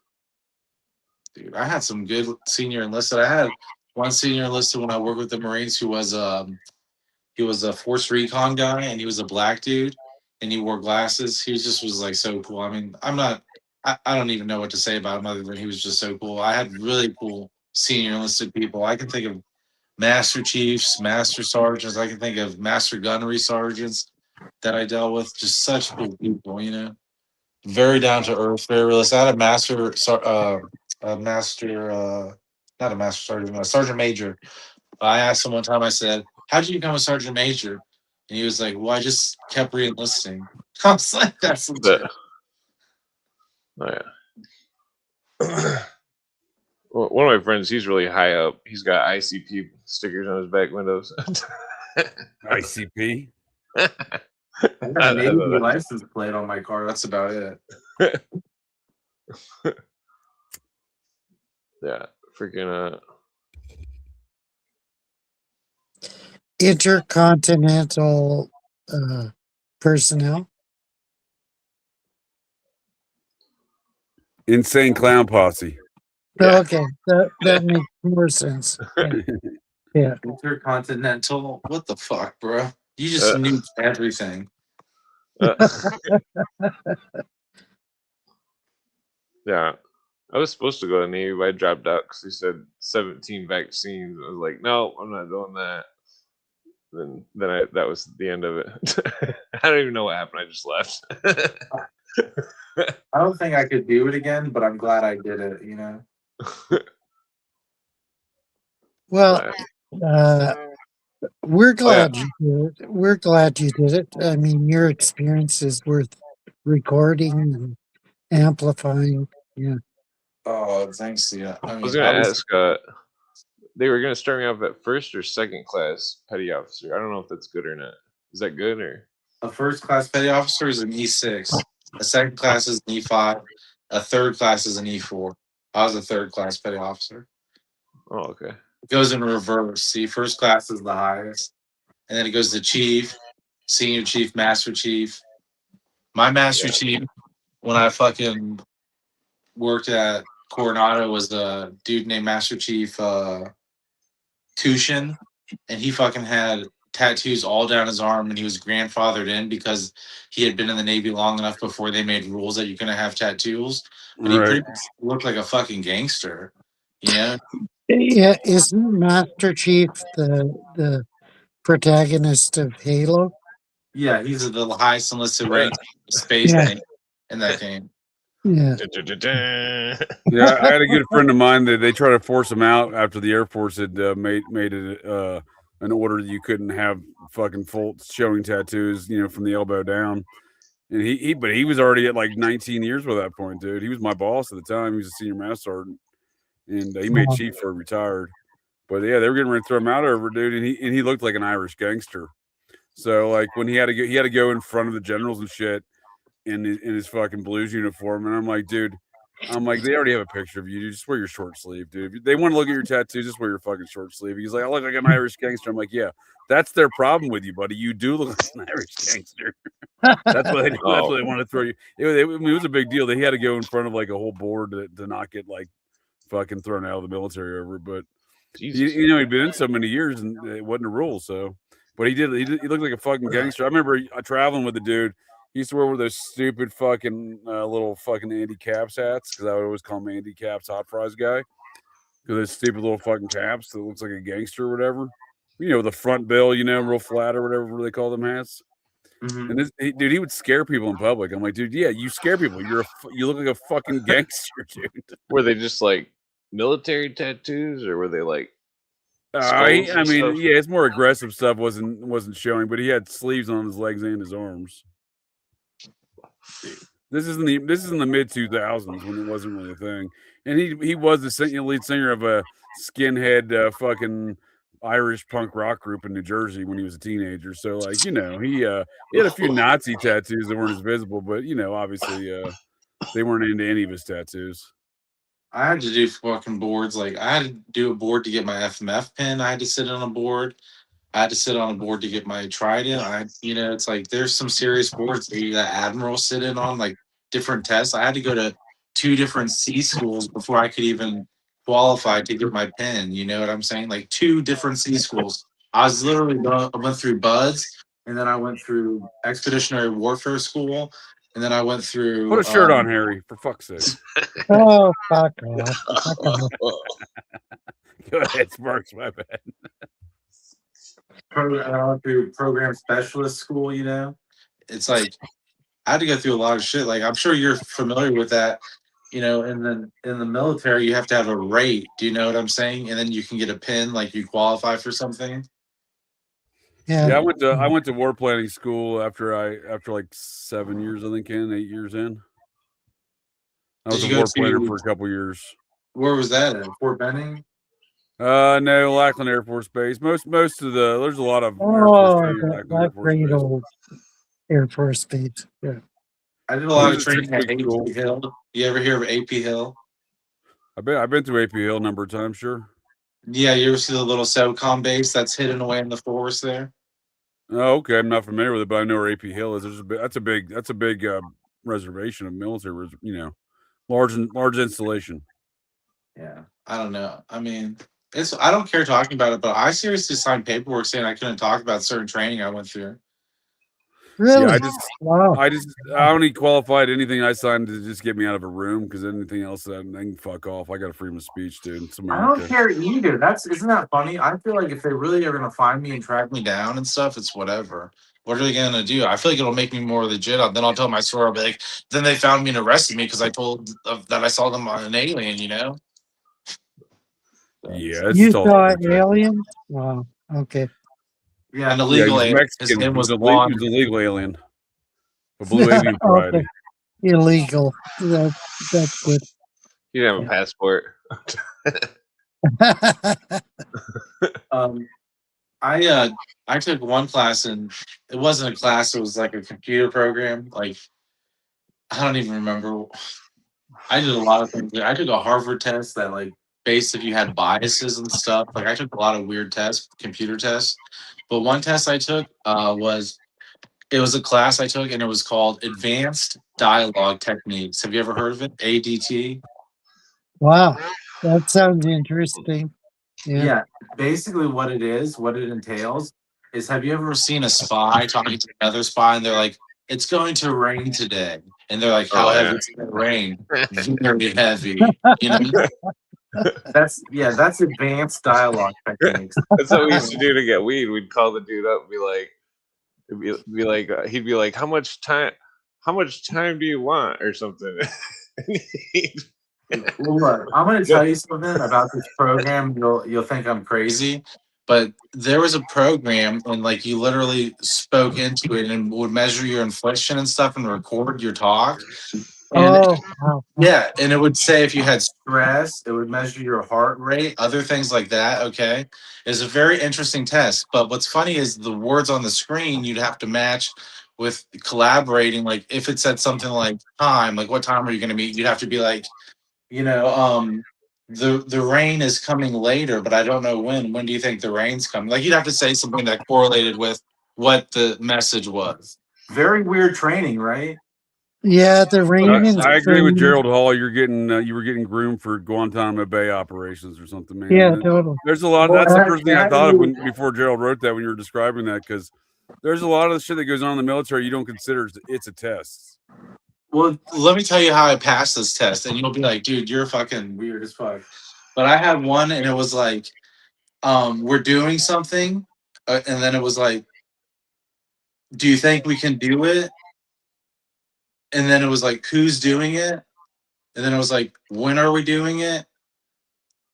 And then it was like, yes or no, like, do it. Okay. And I fucking was reading it, and the way I did it with my infliction, I passed it, but I said the sentence was like this. I said, why can I now do that? And then one fucking sentence. Isn't that funny? Nice. Totally. Why can I now do that? And fucking it passed the thing, it went through, but my not my professor, my fucking instructor had to go back through it and was like, that is the weirdest fucking way I've ever seen anyone Totally. But that. it's perfect. It's perfect. Oh. Yeah, totally. Yeah. Isn't that interesting? Advanced dialogue techniques. Dude, I got left in a Sounds like lot of some good places in the shit. military and weird places that I'm quite certain was intentional. Like, oh, let's see if JJ gets his way out of this circumstance. Yeah, it's like they're That's asking cool. you if the rain in Spain falls mainly on the plane. Like, come on. Well, my experience is more of like an escape room, but like with real danger. Yeah. You know what I mean? I learned things like, if there's a terrorist and he is observing a building and you want to deter a terror attack, you can go up to him and ask him for a cigarette. You know what I'm saying? And show him your badge or whatever. If you're like a police officer, just be like, oh, can I have a cigarette? I'm also a cop, and like walk away. You'd be surprised. You might be like, oh shit, they're onto us and know everything. We're fucked. Yeah. Yeah. But there's like small things like psychologically you can do to deter things. But there's also programs the CIA uses to read people's behavior with cameras and analyze them. And it's like surpassed what humans can do. Totally. Some people can. Yeah, people are like psychic, though. DARPA is at least 10 years ahead of us. Yeah. Source, what's your source for that, Ari? DARPA's not a real thing. Yes, it is. My son's worked on DARPA projects. My grandfather worked for DARPA or worked on DARPA contracts. Yeah. Anyways, I'm pretty sure they're the overarching agency that controls the other intelligence agencies. no. I agree with that. You mean the military top secret technology intelligence agency or unintelligence agency has no control over the other ones? I hear the Air Force secretly runs the world. Well, DARPA is a component of all the aspects of the Department of War. Just think about it. The Air Force controls. DARPA is part of DOD or right. But the Air Force controls the base that protects the United States from missiles in Colorado Springs. Yeah, those aren't real. Nukes aren't real. Nukes aren't real. I agree with you. And the Air Force is also behind the secret programs that contain aliens and shit. Yeah, those are also not real. Yeah, totally. Oh, no, I smoke my joint so fast. So, so should we devolve JJ to flat Earth? Dude, I'm a blue Flat avian, Earth. sir. You can't be messing with no blue avians unless you have your interdimensional passport. If you don't have your interdimensional passport, I don't want to hear nothing about it. Yeah, totally. I think there's something definitely weird out there. I don't know what it is, but I don't think the military knows what it is. I think that sometimes people see it when they go on those psychedelic trips, and like, Yeah, they're talking to demons. Yeah, so well, I well, wouldn't say demons. yes, they are. Well, I mean, I only speculated this because one time I was tripping really hard, and like, it was like before the trip really even started. And then my friend came over to smoke some weed with me, and he's like, "There's a black helicopter hovering above your house." And I'm like, "What? No way!" And then I look out of the garage, and I'm like, "Whoa!" And I'm like, "What the fuck?" And then like I had like a hardcore trip, and then fucking like, and then I could have swore like I tripped so hard I hit something on the Richter scale or some shit. You know what I mean? Like, Yeah, there's black helicopters over Calgary all the time, but they're always spying out uh, heat signatures of uh, of camps of homeless people that are lighting fires. Yeah, Yeah. that's what they're usually doing. Yeah. Well, I don't know what it was. It was like 15 years ago when I lived in the city. It's like, man, uh, I don't know. One of my friends, he claimed that he was tripping and having these out of body experiences, and that he claimed Yeah, that. that's a red flag right there. Yeah. Well, he was claiming that he was seeing weird shit. Uh, he claimed that he had a out of body experience and went to some kind of satanic temple or something. It was a weird story. The dude was crazy. I don't know if he was just bonkers or what, but I bet to him it was real. well, then he claimed that triple holographic license plate Oh my SUVs were goodness. following him. He said that Oh, it was like you could see like a hologram of a not like a hologram, but like a shiny part where it was three, like a triple helix or something. I could wow. never find or verify anything that he said, and like I don't know, it was really spooky. So,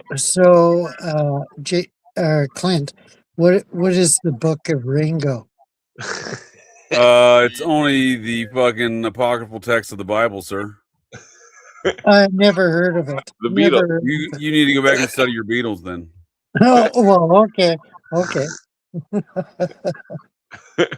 You know, Perhaps start with Octopus Garden. That's one of his finest works. I think that's yeah, chapter 1 of the Book of Octopus's Ringo. Garden. I love Octopus's Garden, and at I would least love Ringo. Octopus Garden, Harry. That's potentially the worst Beatles song. No, it isn't.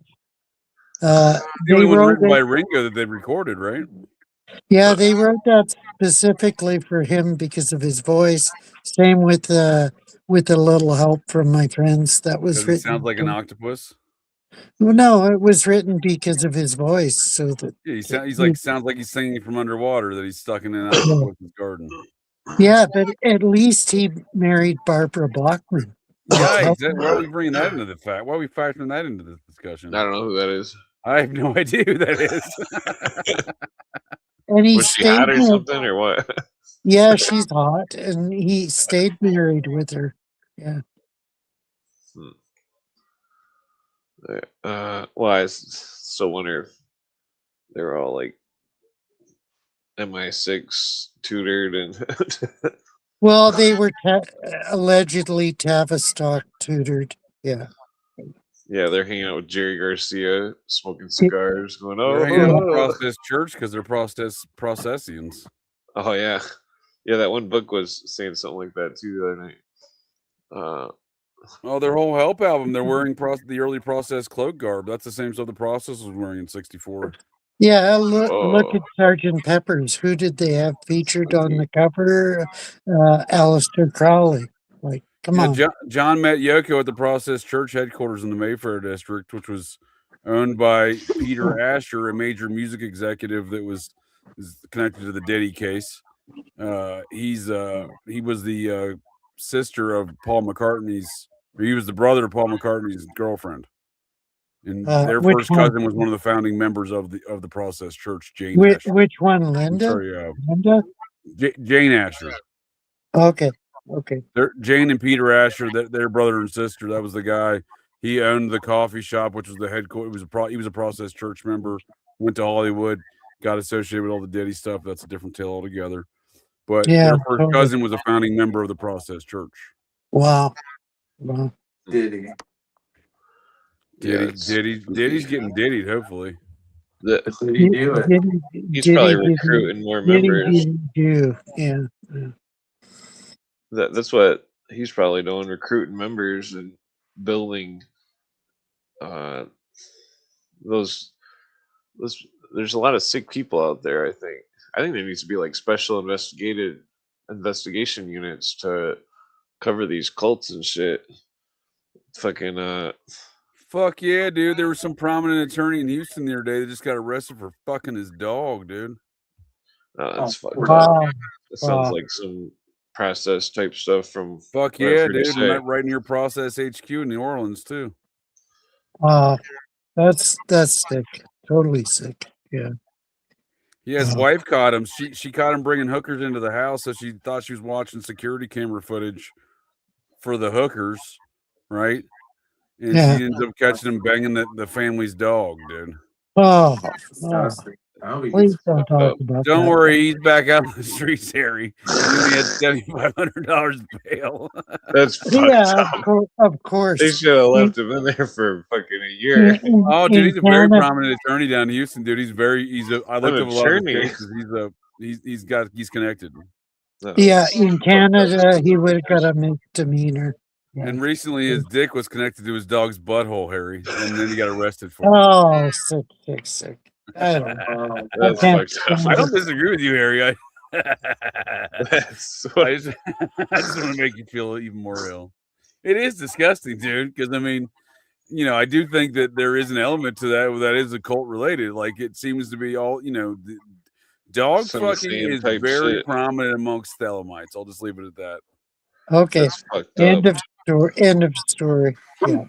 Beware of the dog fucker, Harry. Beware of the dog fucker. Yeah. Hey, one time I fucked a Mormon, dude. We all have our low points. We all have our low points. Oh, that's exactly the same. Shit. Wow.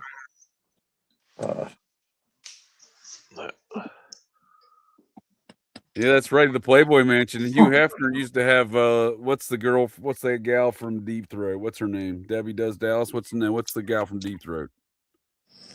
Linda Lovelace. Okay. She's from Westchester County, New York. It's a real den of iniquity.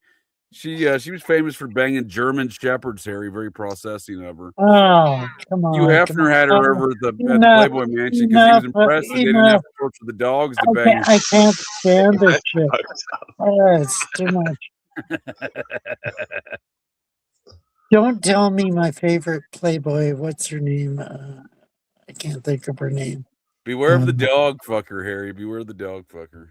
Beware of the dog fucker. Wonder if Son of Sam was doing the same shit. The Manson girls tested positive for pet-related STDs, I believe. Wow! Oh, Jesus Christ! Wow! Too much. Yeah, we need to like beware of the dog fucker. All those people. There needs to be like a Batman asylum where all the evil fucking wackos go and sometimes you stare into the abyss, and sometimes the dog fucker stares back at you, Harry. There's a lot of dog fucking amongst the Satanist crowd. I'm telling you, dude, it's not exactly a data point I expected to discover, but it's there. Are you joking?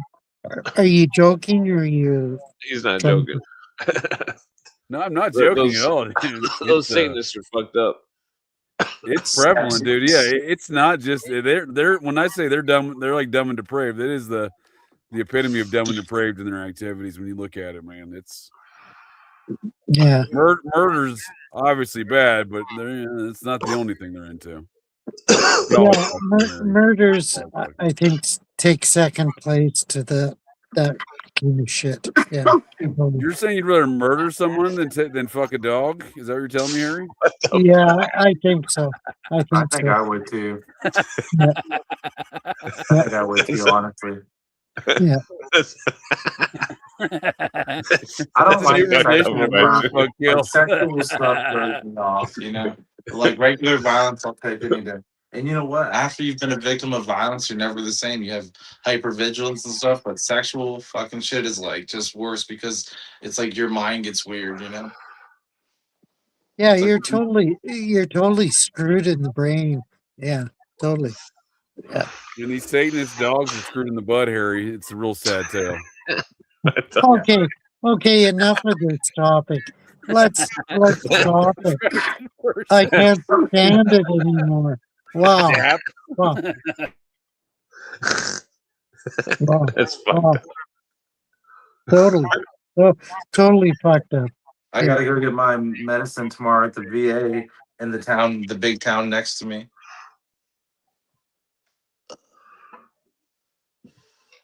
Oh yeah. Yeah.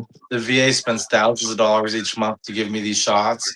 I take one shot that makes it so I can't drink alcohol. I've been taking it for 7 years. Hmm. You ever heard of it? You Yeah, I've could heard eat of inky it. cap mushrooms to do the same thing. Yeah. Yeah. If you ate inky cap mushrooms and then drink alcohol, you get like sick. Yeah. And then I take another shot and fucking it's just like a long lasting mental health shot. But the VA spends thousands of dollars each month on this medicine for me, you know. And it's like fucking part of the reason why I'm service connected is because I have to be on this medicine, you know. Hmm. But What do they give you, like Risperdal or something? no, Abilify. Yeah, I've heard of it. Yeah. Wait until they release the ticks that not only make you allergic to beef, but make you allergic to alcohol. Yeah. I can't drink alcohol already, and I don't drink alcohol, but Yeah, I can't Wait drink till they either. release the necromancy drug that Trump had a press conference about today. That sounds amazing. Well, I didn't hear that. I missed it. Yeah, he said they have a drug that revives people after they're dead. He says it works. Oh, frick. dude, I got a drug like that. It's called fucking a shot of M right to the It's called vein. cocaine. Cocaine's a hell of a drug. Yeah, you'll fucking. I'll wake someone's ass up.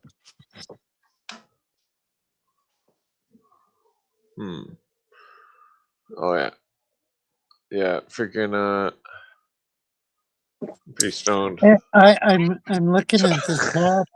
I'm looking at the chat, and they're saying, "Dog lovers rule." Like, come on, wake up, chat. Wake up, chat. Come on. Well, I think they're just joking. I hope so. I hope so. Yeah. Otherwise, all our fans are Satanists or something. We're having a good shit on the Satanists, Terry. We're having a good shit on the Satanists and their dog fucking. Yeah. activities. Okay. I'm a dog. I love my dog, dude. I can't imagine people that fuck their dogs. Well, and yeah, stuff. I appreciate dogs. I babysat dogs for years from my My dogs pet. are out here with me right now. Yeah. You guys want to see him? What kind of dog is it? You've seen him before. My big brown dog and my little black one. I got a Chihuahua and a German Shepherd mix. Oh yeah, I thought it'd be cool to get a Saint Bernard. My big one's a girl. She's getting fat. I just fed her like 3 slices of meat lovers pizza tonight. I probably shouldn't have. Nice. I love my dogs. They sleep in bed with me. They follow me everywhere I go. You know, they just want to be in the same room with me. It's very nice. You know.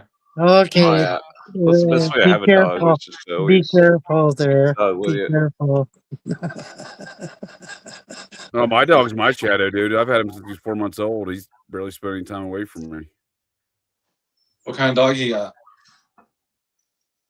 He's a mutt. He's a good boy though. He's a probably a black lab. Looks like pit. Looks like maybe some boxer. Oh, he's got like a short snout. Yeah, he's definitely got he's definitely got a pit looking face to him. Okay. Oh, Is he yeah. like what, 50 pounds? Yep, he's 62 pounds. Yep. All right, kind of little. My dog's almost 100, but I'll show you. She's like just, she's not a mean dog. She's just kind of chubby. Yeah, old Abner boy, he's all muscle. He's got no fat, dude. He's very lean but very muscular. My dog plays fetch all day. She's not like out of shape, but she's just not skinny. Oh yeah, Abner gets a lot of exercise.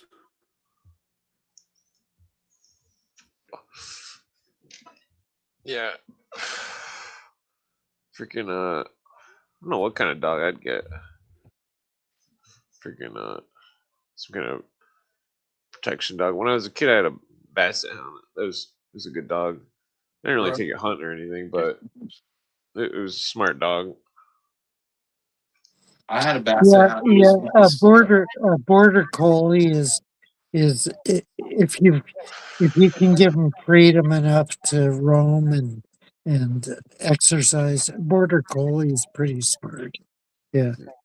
My friend had one of those Lassie dogs. Yeah.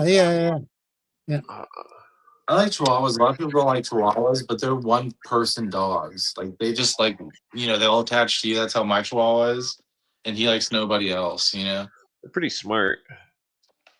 Yeah, he's nice though. He loves me. Like as far as I go, he sleeps in between my legs, cuddles with me, won't leave anywhere without me. It's like, but anyone else he fucking hates, and I like that. I think it's endearing. Yeah.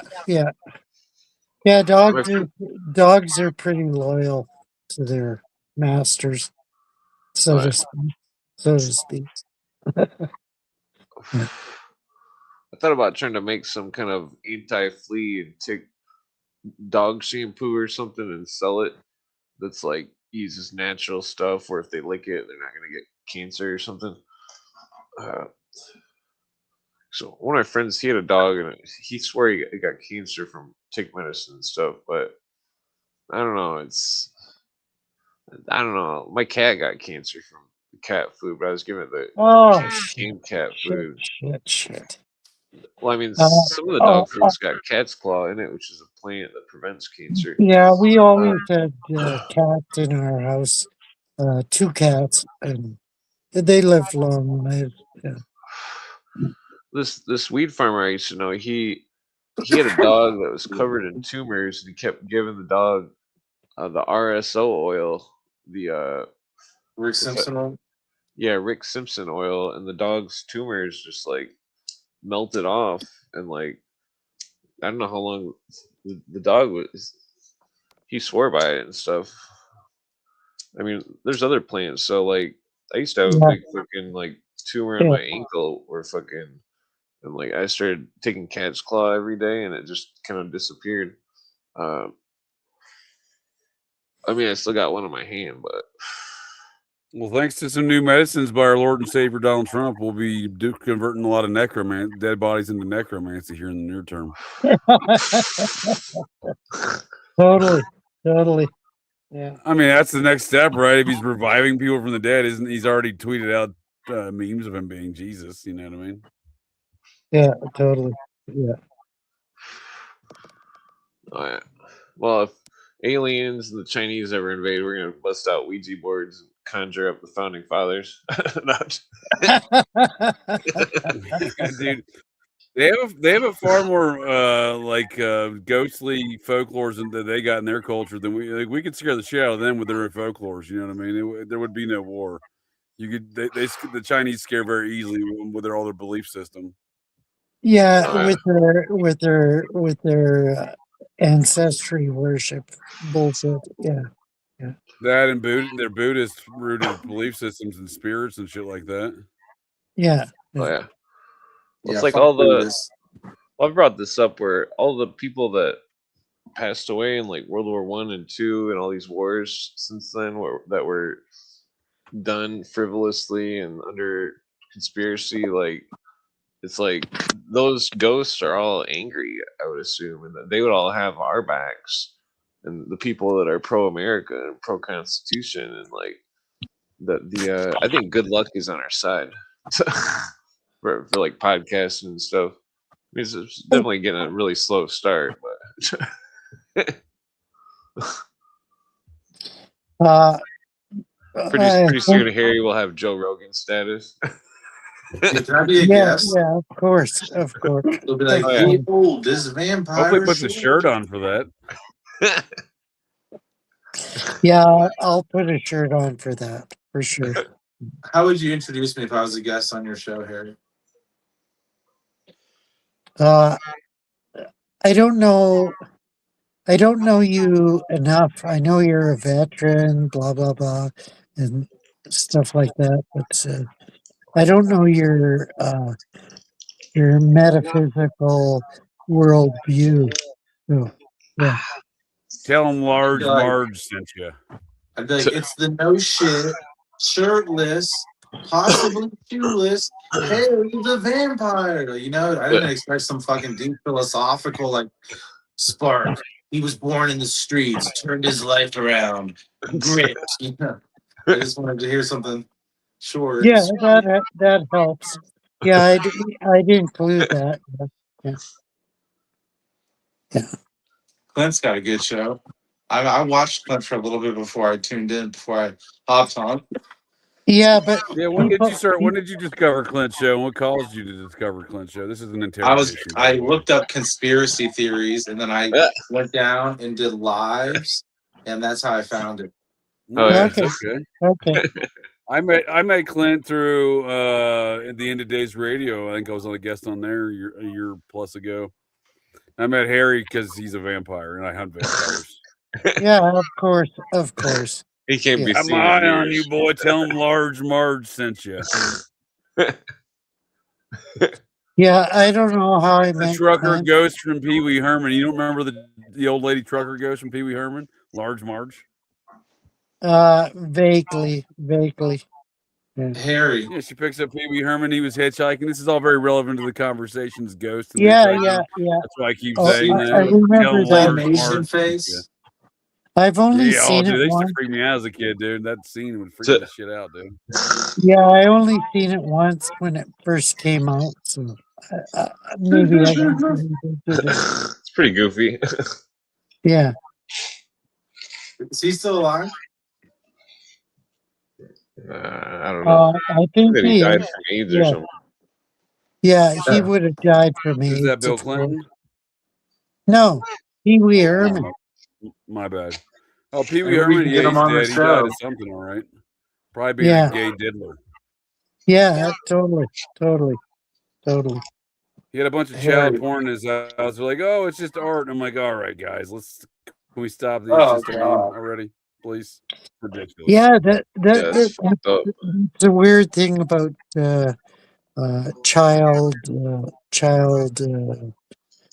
What's fucked up that a TV star would Diddlers. Child TV star hosts. I mean, Pee Wee Herman. Look at other guys. Even Yeah, Mr. there's signs. Joseph. There were signs, Harry. His name's Pee Wee, first and foremost. There were signs. Yeah, Yeah, even there are Mr. signs. A lot of times, people like that are attracted to fields where they deal with small children. There are, Yeah. like, I've actually seen just like a small profile of it. You'd be surprised, but there are things like, if you, like, I don't know, there are weird signs for sociopaths, for example. Like, if you play with your feces, if you kill small animals, Yeah.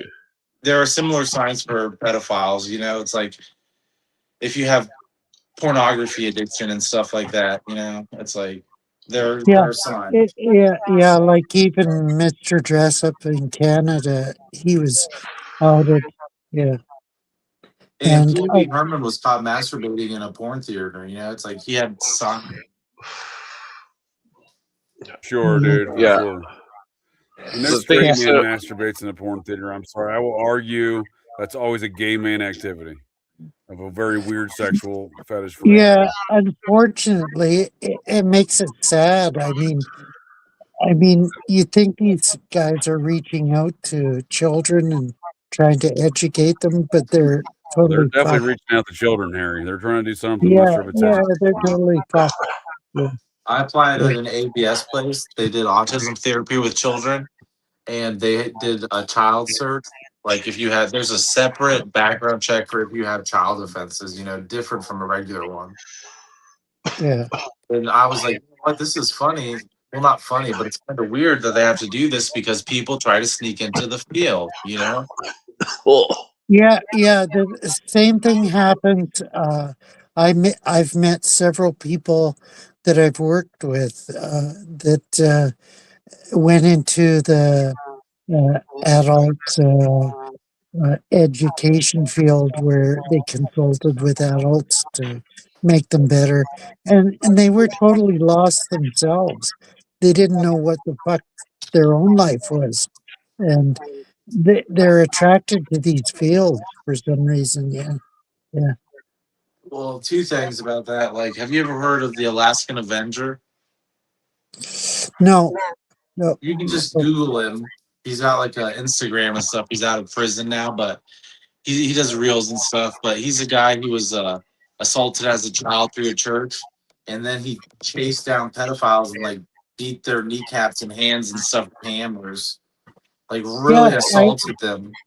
yeah. That's typical. Typical. For some reason, it's typical. Yeah. Yeah, and he went to prison for like 20 years, but they let him out with good behavior in 7, and now he's like off paper and stuff. But there was a lot of sympathy for his cause. You know what I'm saying? Not a lot Yeah. of people felt bad for the predators. You'd be surprised. Yeah. And then the second thing is, have you ever seen Law and Order SVU? Oh yeah, Okay, there was one episode pretty where good there show was, besides all the PC stuff. yeah, there was one episode where there was a guy, his younger brother, he was attracted to, but he didn't assault him, but he just wanted to turn himself in because he thought he was a predator. And at the end of the show, he killed himself. Or sorry, yeah, but Yeah. I You always thought to myself, they don't have a lot of treatment for people like that, you know? No, they don't. Yeah. That's Yeah, what I think they need to bring because back. how can you treat them? I don't know how. It's hard So to there needs to be like treat group those discussions people. and stuff. Yeah. So if you think you're sick with that, what would be your first step? You know what I'm saying? I'd probably just be like, I'm gonna off myself. Yeah. Yeah. Yeah. So it's sad, but it's like there's a problem that needs to be solved. Yeah. Yeah. Totally. Totally. Yeah. Yeah. This is one of the hard rows that people have to hoe. I don't know if there's a proper solution or not. I don't know. Well, in Brazil, they were given murderers and stuff. They were giving them ayahuasca, and that the murderers were seeing all the evil shit they did because the sometimes the psychedelics when you take them, like if you were a bad person or something, like it'll make you like freak out or something. It'll like it'll punish you for being an evil person or something. And like the people that you know, You really believe in that, Clint? I don't know. oh yeah. Well, here in America, we give the worst murderers a federal pension. Yeah, totally. Totally. Who's the worst murderers? Well, I mean, Werner von Braun seems to come to mind. He was should have been held guilty of war crimes. He would at his rocket factory there at shit. What camp was that? Whatever camp it was in the Nazi camps. He would hang the three slowest. Peenemünde. There you go. Look, They would hang the 3 slowest employees from the day before, the 3 slowest slaves from the day before. Jesus. Employees of the factory. Yeah, totally. Totally. One time when I was out of the Navy, I was hitchhiking and a guy picked me up and he drove me out in the middle of nowhere and then wanted to do something weird to me. Okay. And he had a weapon, okay, like one of these, okay. And what was after, that? Oh, like a cigarette lighter? Yeah, okay. And this is a true story, okay, but it's just thinking about it makes my heart race, dude, because I was in combat, don't get me wrong, but never like close combat. I was like, are we going to be cool if I do this? And he was like, it'll be a start, you know? And I was like, immediately, like, he's going to get me. He's going to off me, you know? I was like, I've been in his car. I've seen his face, you know? So self-defense, you know what I'm saying? Like, protecting yourself is one thing, you know? But it's like these predators, you know what I'm saying? It's like Yep. these You people should who have are said he went sick. for my dick, officer. I had to shoot him. He went for my dick. Yeah. I agree with you. I agree with you, Spark. I had a It's like, similar. you have I a had similar a experience? yeah, similar. Yeah. Jesus. I'm sorry you went through that, but it's like they're sick, you know? It's like you have to, Yeah. you Totally. almost have to police them, you know what I'm saying? Like, it's hard Yeah. to explain. Like Yeah, and a I license to escaped. kick somebody's ass. Yeah, I escaped Yeah, and where I I come from, that's for an ass kicking. yeah. Well, I'm not finishing the story. You can just put the rest together. I mean, I have training, you know, but I'm just gonna say this.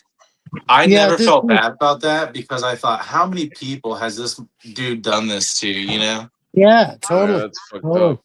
Yeah. Yeah, yeah. And I escaped. I was a teenager at the time and I escaped totally. I ran across fields and everything. Yeah. Jesus. That's Yeah. terrible. You were a You escape a teenager? dungeon, Harry? Where'd you escape from? Jesus. The, the dude's car or something? What are you talking about? I need a Yeah, cigarette. the dude's car. Yeah, totally. Oh shit. No, It's always the dude, that's man. I've fucked never up. been held at point by a hot girl, like eat my coochie. Right. I had this orca fat Well, boss one time in the Air I've never Force. talked about this before, and I hate to talk about it. So shit. That's what I'm saying. My heart was racing too, Harry. It's traumatic, you know, and I feel bad for women Yeah, who go through this a lot. yeah,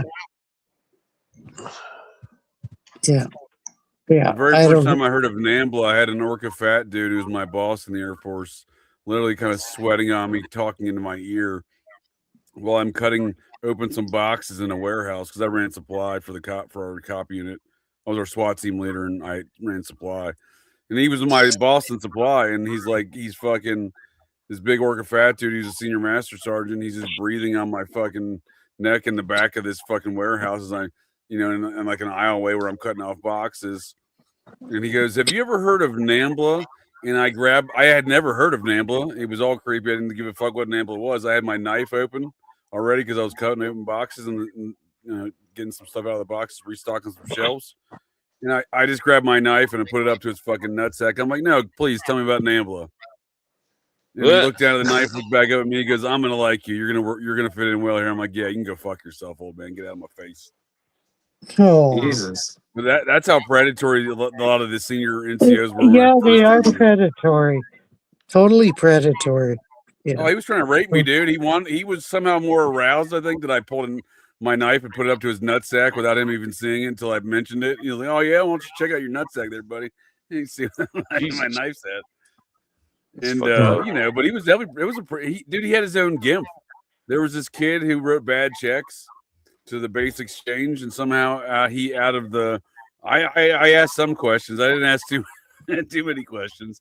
He had his own gimp, dude. He was getting like thrown out of the Air Force, and he was like lost all his rank and shit, and somehow was punished to be Senior Master Sergeant Craig Gilbert's gimp. I'm not making Yeah. that up, dude. The gimp would Yeah. sometimes talk to me, and Like I would I've yell heard at him that to word get is the fuck out on of Pulp my face, Fiction. dude. Dude, I started asking people in the squadron, like I was asking the chief and shit. I'm like asking the operations officer. I'm like, "Yo, did you know Sergeant Gilbert's got a gimp?" And I'm like, "Yeah." They're like, "Shut up about that." I'm like, "What do you mean, shut up about that?" They knew. Everybody knew, fucking dude. weirdos. Yeah, at That's least fucked up. Dude. at least Then you were he an told adult. everybody that I pulled a knife on him when he hit on me, dude. So like everyone in the squadron suddenly had respect for me because I was gonna stab the old diddler. You know what I mean? But everybody knew he was a diddler. That's crazy. I mean, at least you were an adult. I was just a teenager, and I was 20 years old, Harry. I was barely an adult. yeah, I looked like I was feel for you. 13. Yeah, yeah, I don't know. I mean, now that yeah, I'm older, I'll tell you what, I've learned a few things. Like, one thing is, like, if someone is talking like they're gonna punch me or whatever, I'll hit them first. I'm not trying to catch a charge. Saying I'm too old to get hit first. A punch to the Face can really hurt me. You're younger than me. yeah. So it's like if I take a hard punch from a young guy, Guy, like if you're like in my face, and you're like, "Oh, f you," I'll hit you Oh, first. yeah. I got a Secondly, story. Yeah, if One someone's time gonna I was me, I was might riding in a cut their nuts off. well, I was riding in a car with a bunch of fucking. Well, the driver wasn't drunk, but there was a drunk idiot sitting next to me, and he's like, "Oh, give me a cigarette," and I'm like, "I'll give you a cigarette when you shut up." And he wouldn't shut up. He wouldn't quit asking me. I was like, "Give me 3 minutes without asking me. I'll give you a cigarette." Like, and then he fucking elbows me in the face, and then I'm like, "If you do that again, I'm gonna kick your ass." And then he fucking elbows me again in the face, and then it was like a full on like fist fight in this car. We both punched each other in the face, like boom, boom, boom. You know, like fucking, and then fucking he initiated the fight. I grabbed him and then fucking headbutted him, or wait, no, I need him in the face like 6 times or something, and then fucking the car stopped, and then we got out. I threw my coat off, and I was like, "I'm ready to go, fight, motherfucker!" And my fucking arms were like rubber bands. Like, there's no way I could have fought. And he's like, "No, I can't fight." And fucking he had this huge welt, and then I felt really bad. I was like, "Ah." I was like, "Well, maybe you shouldn't hit me in the face 2 times for no reason." We were cool after that. Jesus, Weird. Weird. you were He cool looked after like he that. got It's hit the in. highlights. He had like, it was fucked up because I had these, I had these jeans on with fucking with a Chicago Bulls emblem on it or some shit, and fucking I hit him in the face so hard the emblem was pressed into his face for like a week. Like I was like, oh, it was bad. I felt bad, but it was fucked up. Because I let it slide with one elbow to the face, but the second elbow, I was like, "It's on."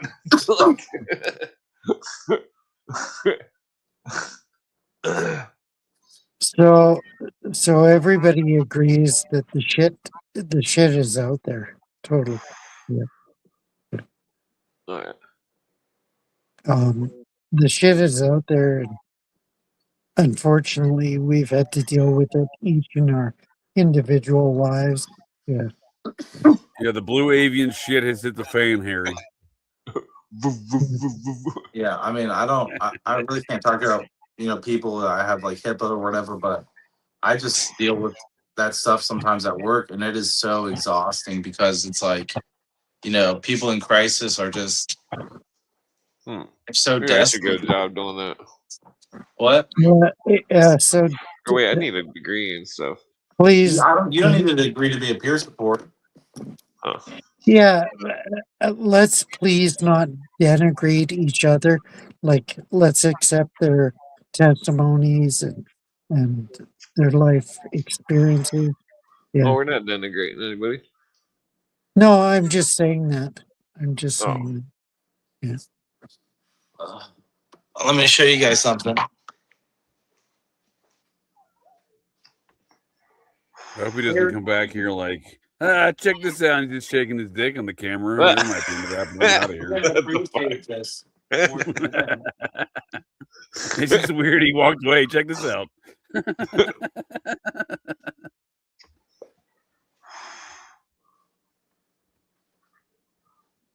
Fucking these cigarettes burn quicker. I think I'm addicted to cigarettes. Yeah, Damn. possible, dude. It's certainly possible.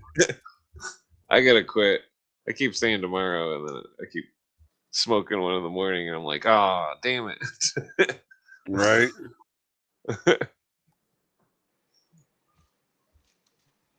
I'm totally. Well, it seems like if you don't smoke one in the morning, then you're good. Yeah, that would be a good Oh, your indication. test score. Nice. No, it's how far I am in my degree and stuff, and my Oh, GPA. Oh yeah. Nice. Okay. So I'm like 70% done with my degree, 3.47 GPA. Not bad. Not bad. Yeah, pretty good. Pretty good. Good What's happening? things. You're going to come back with a small creature named Gizmo saying, "I met this old Asian man down in Chinatown today." No, just show you that I I'm said, "Don't working feed him, towards something Spark. Don't good. feed him. It's after midnight." I want a better job. You know what I read the other day that all Americans share about their jobs? Most Americans wish they made more money, and I'm like, oh, that's true. You know, Yeah, of course. Of course. Yeah. but it's like education is supposed to open that door for you, but honestly, social workers don't even make that much money. You know. Yeah, totally. Yeah, Totally. I've never gotten a job with my degree. Fucking So it's just tricky, you know. It's hard. Finances are hard. I'm gonna do my budget again tomorrow with my wife, but freaking, it's There's a like I feel like, resume hack, dude. You can just claim to be like a regional manager of a defunct corporation, and no one can call and check on that. bro, you know, it's crazy because like Like, I'm the regional manager. I was the former regional manager of Radio Shack, and they're like, "Oh shit, we can't verify that." All right, fair enough. you know the first phase of Buds, which includes Hell Week, when they give you credit for that for your college credit, they give you 3 hours of physical conditioning for college credits. That's all that transfers. It's like you don't get as much as you think you do. You know what I'm saying? Like I didn't get that much from my smart transcripts. They didn't really like bump me up that far. You know, and like now my GI Bill's about to run out. It's like education's almost like a racket. I'm gonna be in debt paying Yeah, that. it Oh no, is it's a racket. It's definitely a It's a racket. total racket. Yeah, totally. My poor dog wants to go to bed or something. She's whining. Oh, my dog's shaking me down for the same thing right now. My I'm dog had gonna a hang go. out for a little bit longer though. Yeah, I've always thought about starting a bar or something. A I don't know, bar. I'm just gonna go to the casino and gamble. That's did my it the life other plan. night. Yeah, good luck. Good luck with that. Good luck with that. Yeah. I seriously went like 4 nights ago. Lost $300. Yeah. I've never actually been to the Typical. casino before. Yeah, I told my wife, I was like, I just lost 300. She's like, that's a grocery trip. I was like, but I could have won thousands. Yeah, yeah. Coulda, woulda, shoulda. Yeah. Yeah, you just gotta watch that movie Let It Ride where he bets on the horses and keeps winning and then go to the casino right afterwards. Not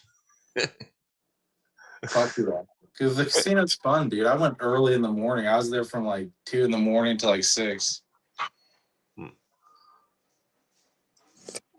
Yeah, I just figured I would play some poker and win some money, and if I win enough, I'll build a homeless shelter. Yeah. The same old tale. Yeah. It's never gonna happen. It might. Oh wait, also if I win enough, I'll make that Cthulhu movie. Oh, nice. Nice. I would give Todd a job on the movie.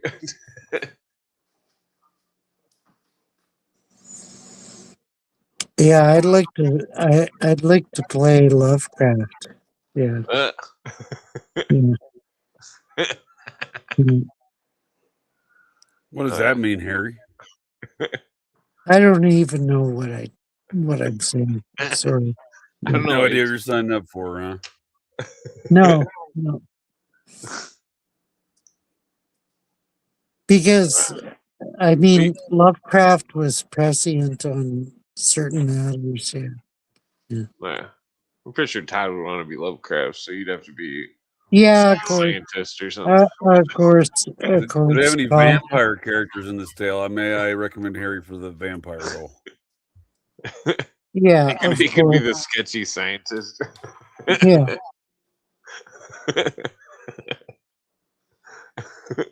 Like we don't know if you're working for Cthulhu or not. Yeah. I'd be the guy who dies first. Yeah, of course. Yeah. I definitely would. I just see myself as a minor character already. Yeah. Yeah, every time Harry looks away, his eyes turn red. Cthulhu. No, he's got like a Necronomicon in his back pocket. Yeah, of course. I used to have a copy of the Necronomicon, but I lost it in my You very. lost it. Yeah, I lost it in very. Well, I went through various uh, uh, situations where I had to put my books in storage and stuff like that. And I thought you were going to say you lost your grimoire in the Great Wizard Wars of 1987. So yeah, that would be adequate. I had Yeah. a Dungeons and Dragons convention. No, I hated I'm just dungeons. joking. Why I does the hated them. Vatican have like a 500-year-old painting of Harry? Actually, there's a religious version of Dungeons and Dragons called Crucifixes and Bibles. No, there's not. I'm just joking. Oh, I was like, no fucking way. You're rolling dice and stuff.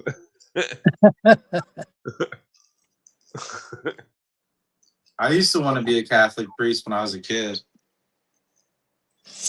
Yeah, my former boss, my former supervisor, he was in that situation too.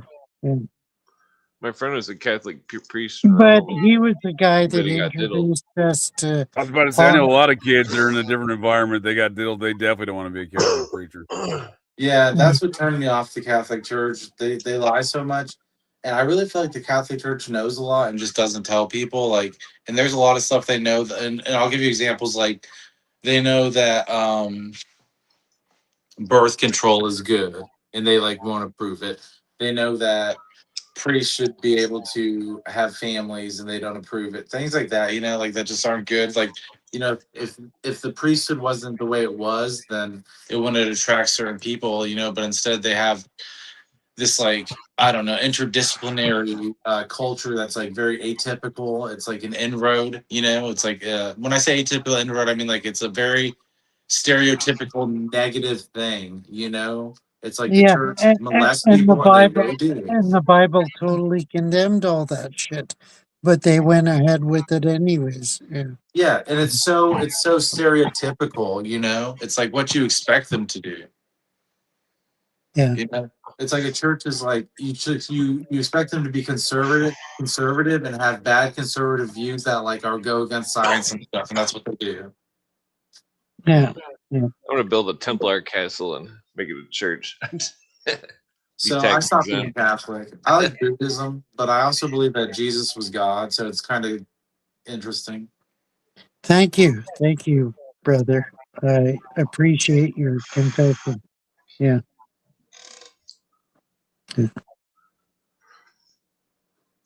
I mean, I've seen Jesus before, but like I said, I've hallucinated other things. When I told all my hallucinations to the VA, they told me I had PTSD, you know? And now Yeah, I, that makes sense. Yeah, totally. Yeah.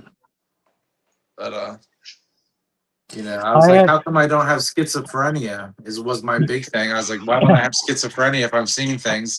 And they were like, well, they were Could have like, had a psychic vision. they told me that people with schizophrenia hear things, and only 10% of people with schizophrenia only see things. You know, wow. and I thought that was interesting. So they said the odds of you being in such a low class is like very low, you know, because schizophrenia is already like 1% of people. So they said you probably have PTSD. To have PTSD, you can have delusions. You know what I'm saying? You can think you're still in combat. Yeah, You can totally. think you can see the enemy. You know, Yeah, totally. I agree. I that's have what my psychology. Yeah. I tried to apply for PTSD in Canada, but they didn't acknowledge it for some reason. Yeah, Well, you probably have it. They just like don't want to pay you for it. yeah, totally. It was hard for me to get money for PTSD. Like when I first got service connected with the VA, I was 70% service connected, which only paid like $1,300 a month, but it was for PTSD. Okay. And then I was still homeless after that for like 7 years. So they started paying me 100%, but not 100% like service connected. They said I was 70%, but they'd pay me 100% because I was unemployable because I didn't work because of my PTSD. And then Yeah, I went to this inpatient rehab, for a while, and I got sober, kind of like what JJ was talking about earlier, and fucking, I got diagnosed there with like depression and some other things, you know. But they reasoned my PTSD, and I told them some of the crazy shit I'd been through, and they were like, you know, since most of this stemmed from when you were in the military and stuff, like now we can say your PTSD's really fucked up your life, and they elevated me. But I'm also service connected because I've got a lot of scar tissue and stuff, which I don't really want to talk about. But you know, I've been hurt a lot, and like I hurt my back, I broke my knee and stuff like You should that. get some Kappa Eba tree sap. It's supposed to get rid of scar tissue. Yeah, yeah. As an aside, JJ, I only get $900 a month, whereas people that actually uh, claim PTSD, they get $1,800 a month in Canada. Reapply. Yeah, yeah. I Are you only gonna get reapply? $900 a month. Yeah. Are you gonna reapply? No, because I'm turning 65 this year, so I'll get my full pension. Yeah. Yeah. Well, my wife has fibromyalgia and she's very sick and like honestly sometimes I'm really not trying to overreact, but there have been a few times we thought she was dying because she didn't eat for a week, she couldn't get out of bed for a week, you know. Very Yeah. Well, like Yeah. serious pain and stuff. She has fibromyalgia and she didn't get a there's social some plans for security. that. She smokes a lot of weed. The plant. I forget what a namu is. I'm pretty sure that's guinea hen plant.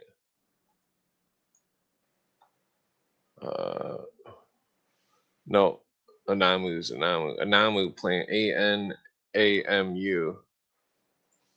Or no, it is. Yeah, it is guinea hen plant. You can buy it. Guinea hen plant. It's like a tea.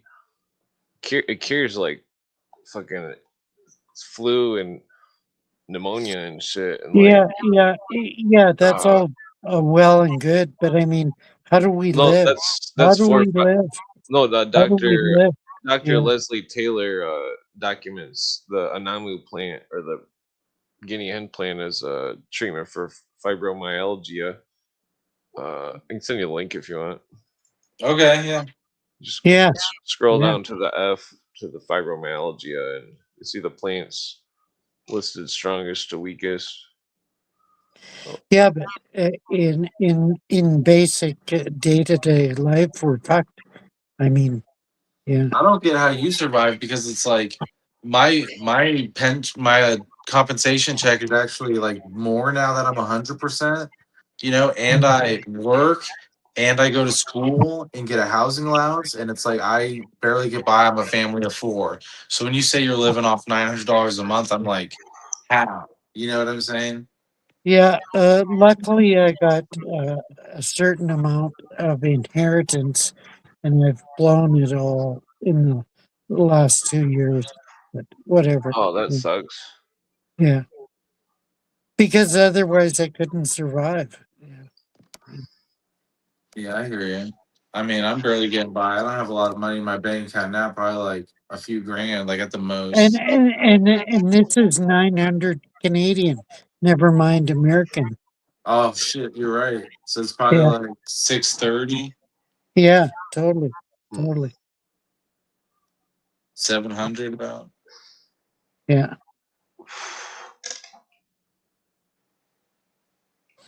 Yeah. Uh, I don't want to complain. I don't want to whine and complain, but that's the situation I'm in. Yeah. Yeah, my therapist lives in Canada. Remember I told you? Yeah. Yeah. She's cool. She's very Canadian. Like she's Islamic and she doesn't wear her what's it called? Hijab. Hijab. Hijab. And you know, because she's like Canadian, you know what I'm saying? They're not really like that. So she's very Yeah. liberal, and she's done American or not American, she's done women's studies, and she's a psychology major from the University of Toronto. But she's like very different from me, you know, and she's opened up my mind to a lot of shit, you know. But she's like a life coach kind of therapist to me. Yeah. Oh yeah.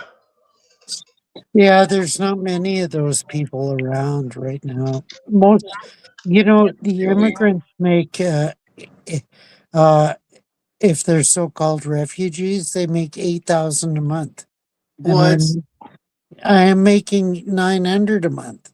Like, fuck off! I don't The understand. government? That's our government. Yeah, that's our government. Yeah. Oh, America. There's a lot of American immigrants into America doing the same shit, Harry. I don't know if they're Yeah. getting $8,000 a month, but it's damn near. Yeah. And that's why I'm totally You should against just paint immigrants. yourself brown, dude, and walk across the border, Harry. They'll give you $8,000 a month in America. Will they? And free housing. Yeah, but I've got like 10,000 books. How do I transport them across the border? It's called Put them in the old prison Kindle. wallet, Harry. Put them Kindle. in the old prison wallet. Kindle. A Kindle. No, these are actual physical books. Yeah. Sorry. Yeah. Yeah. Okay, draintree.com indicate.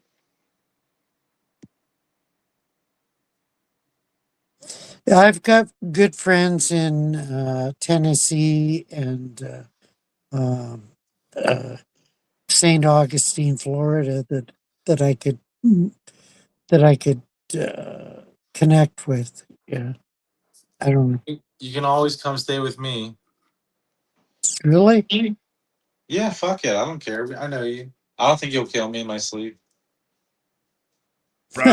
Odds are you're in This is favor where of you're not gonna asleep do right that. there. Boom. Wow. I'll clean it up for you. Clean it. You ever couch surf? Fuck yeah, Yes, dude. I have couch surf for at least 1 month. Yeah. Dude, you'd have your own space out here. This is my garage. You could stay out here. You'd have your own entrance and shit. Just Wow. if you're passing through, I'm saying I'd let you stay here.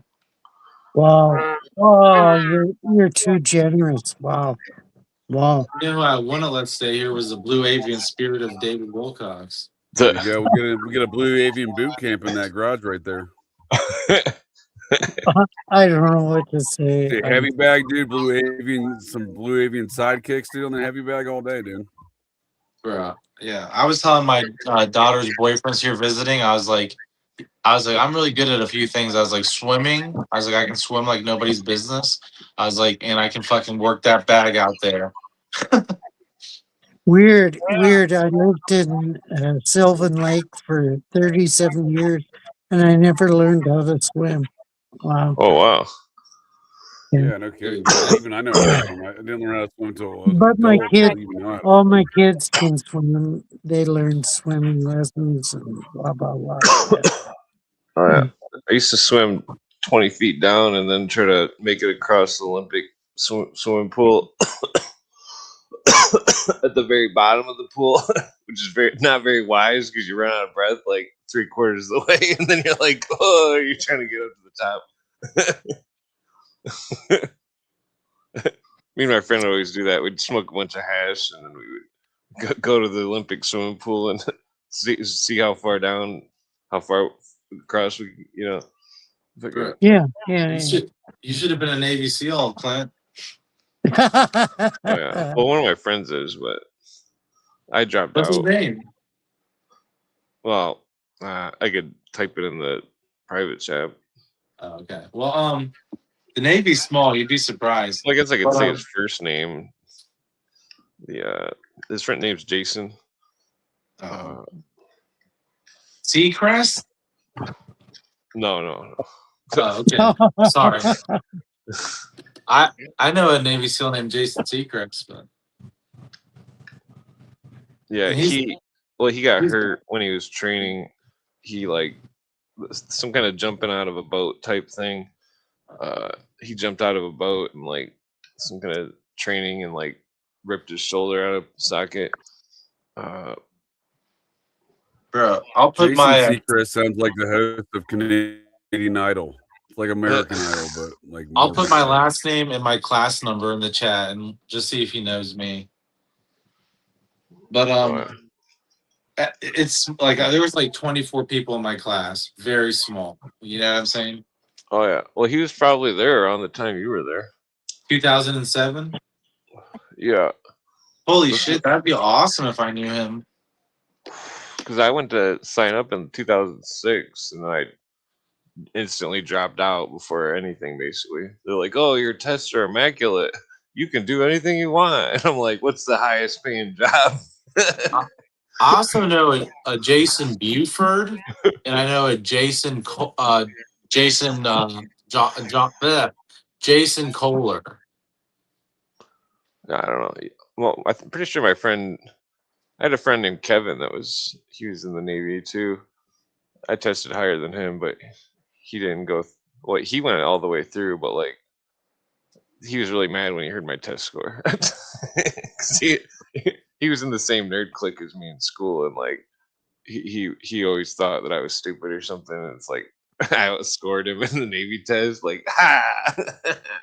Mine as bad was just in the 80s. I mean, I wasn't a genius, you know, but it was high enough. I'm pretty sure I was stoned when I took it. Yeah, you don't have to I be was a definitely genius. stoned when I took my ASVAB, dude. I got a 96, I think it was, and maybe it was a 97, one of the two. But it's like they were trying. My recruiter's like, "You don't want to be a cop, dude. You want to be an airborne linguist." I'm like, "I do not want to be an airborne linguist. That sounds god awful." He's like, "They're going to eat you alive as a cop. The military, police, and the Air Force. The minimum score to qualify for the Air Force, you qualify to be a cop." Oh yeah, So I wanted to join the Air Force, but I was too tall to fly planes, even though I'm scared of heights. Well, most folks who join the Air Force and like flunk out of their other school or something, they would get put in being a cop because it's like the lowest qualifying job. Wow. I knew a great MP, a military MP guy. I knew some good MPs.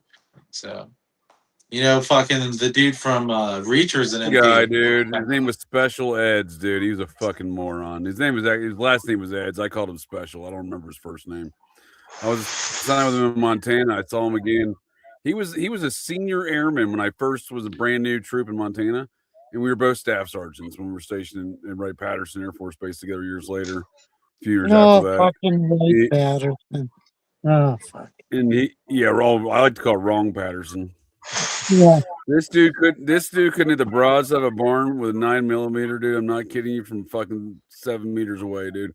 I was stuck with him because he couldn't pass any of his job qualifying tests. Couldn't shoot anything on the range. I'm like, dude, what is wrong with you, dude? No wonder we call you Special Eds. That's sad. I had to train the dude for months, dude, and he outranked me. I'm like, you realize you outranked me, you fucking idiot.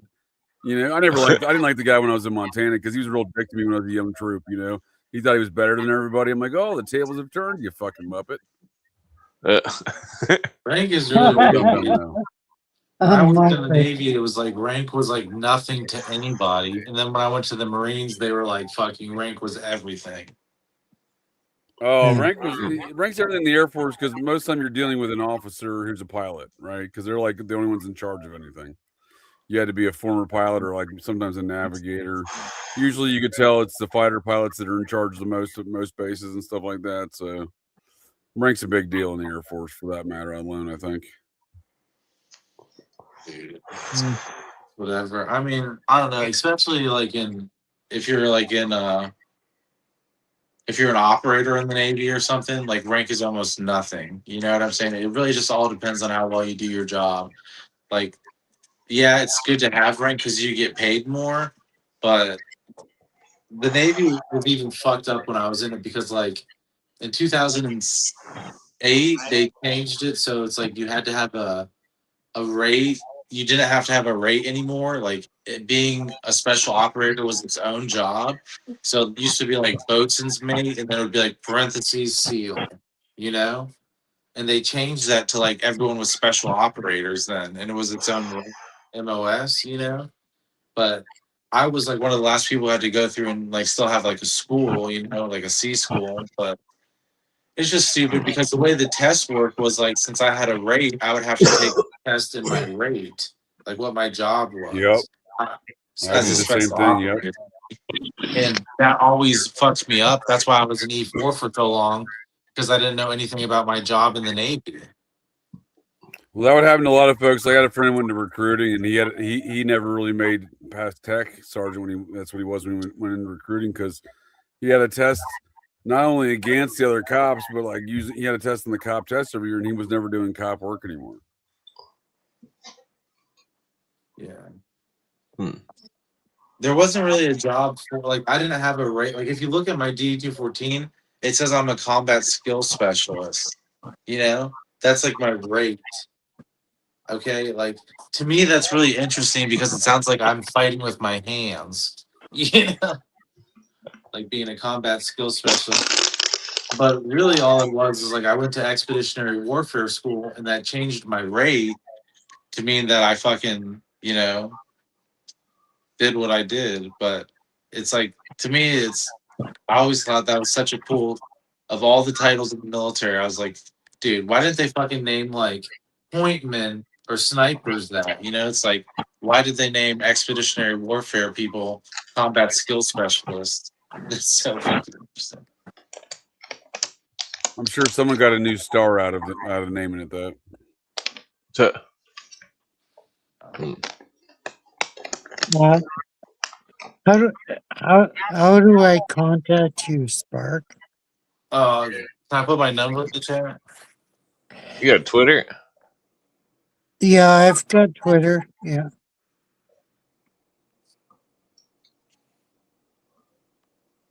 Yeah, what was I gonna say?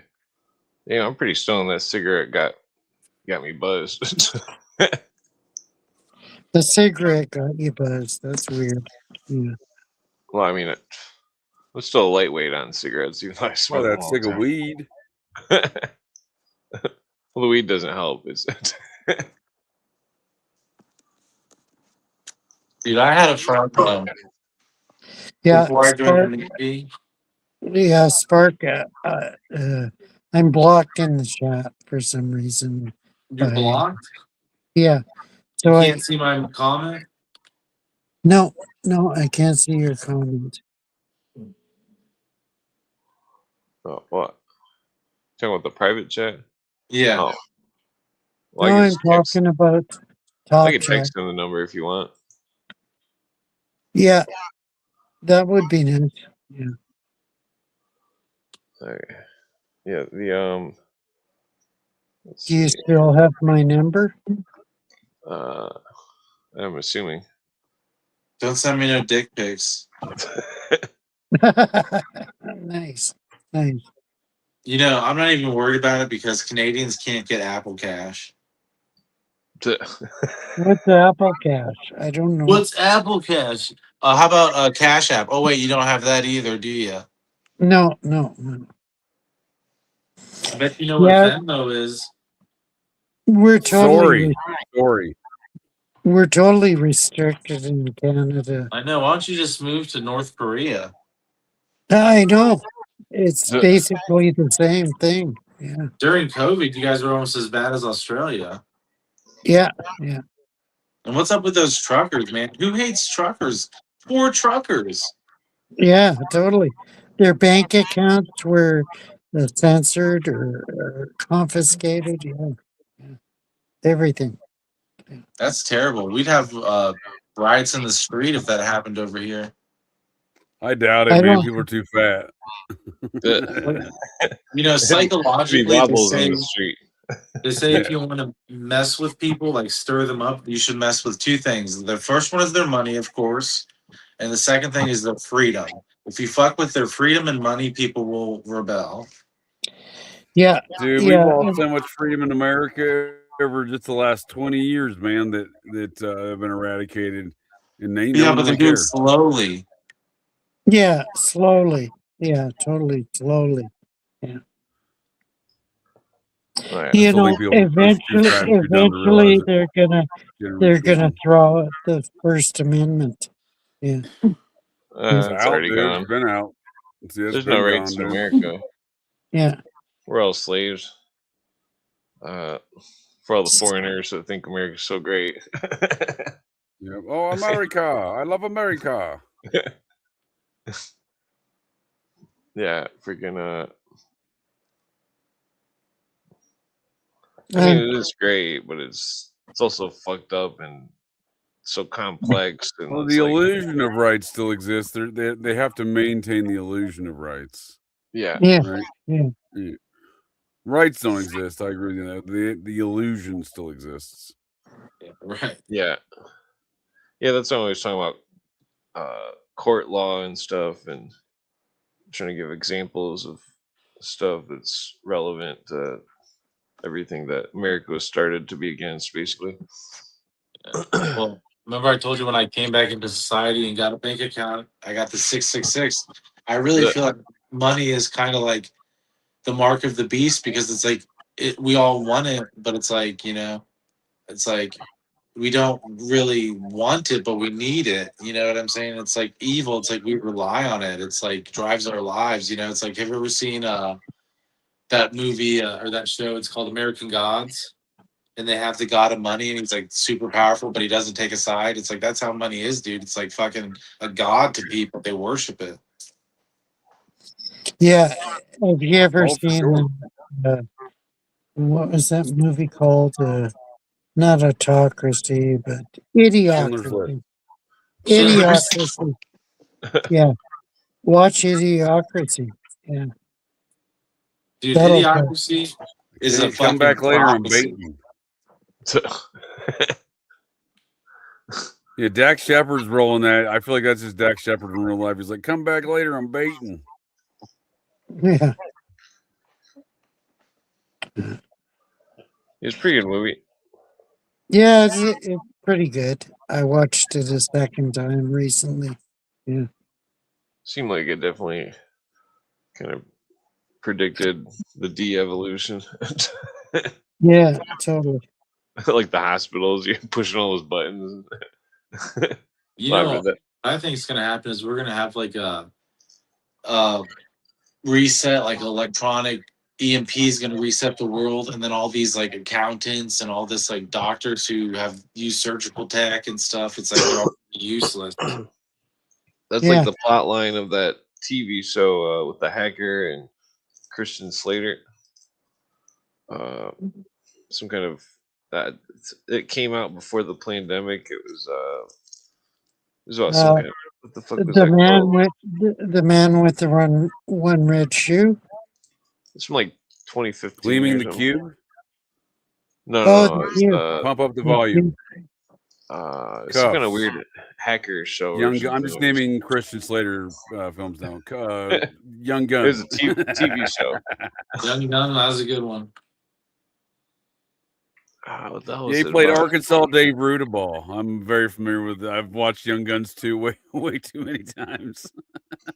True Romance. There you go. Thank you, Gerald. Well, that's another Christian Slater film.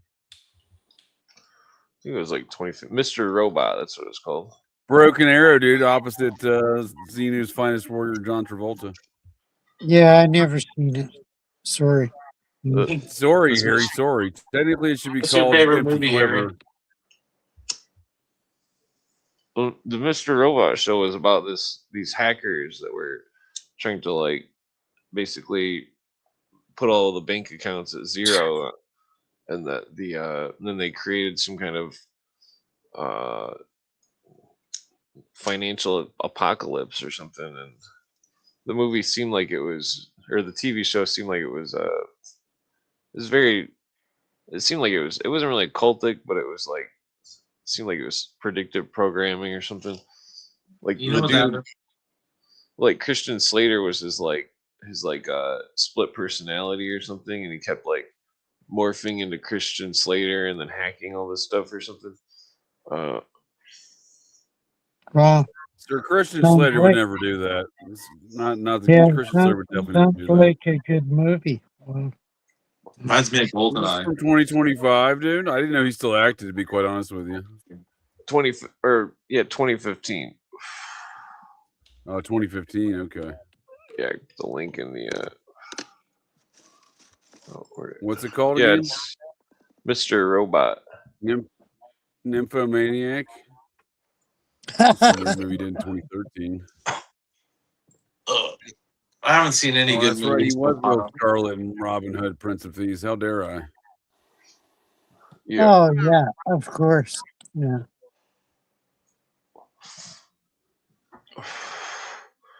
Yeah, it Is, seemed I like like to well, there watch was another. Christian Slater movies for the sheer express purpose of hating on Christian Slater. Well, there's another TV show that was like predictive programming too. It was called The Strain. It was about vampires and Oh, some kind of disease, yeah, I seen it. some kind of quarantine and all this stuff. And it was before the pandemic as well. This is a pretty good show the first couple seasons, but last so season sucked. is Mr. Robot available on other platforms or besides whatever?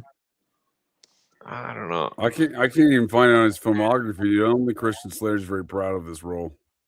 He's like, move it off my fucking filmography for the I last put time. the link in the private chat for the in the public chat.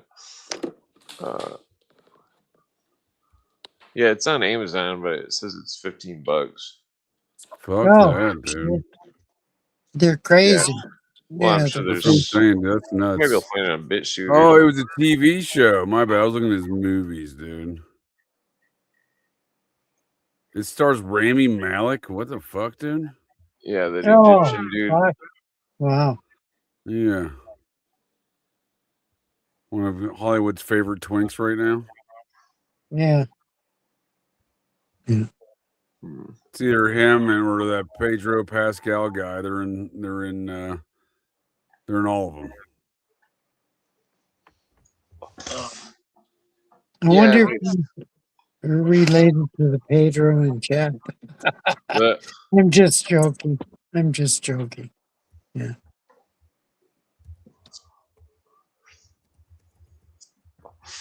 Yeah, I'm trying to think of another. That British Utopia is another one, but we were talking about that already. There's another one too.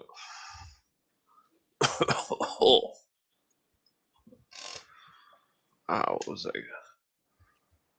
Oh yeah, Utopia in and of itself was an amazing series. British Yeah. TV show Utopia. You have to watch Yeah. that. It's hard. Yeah. It's fucked up.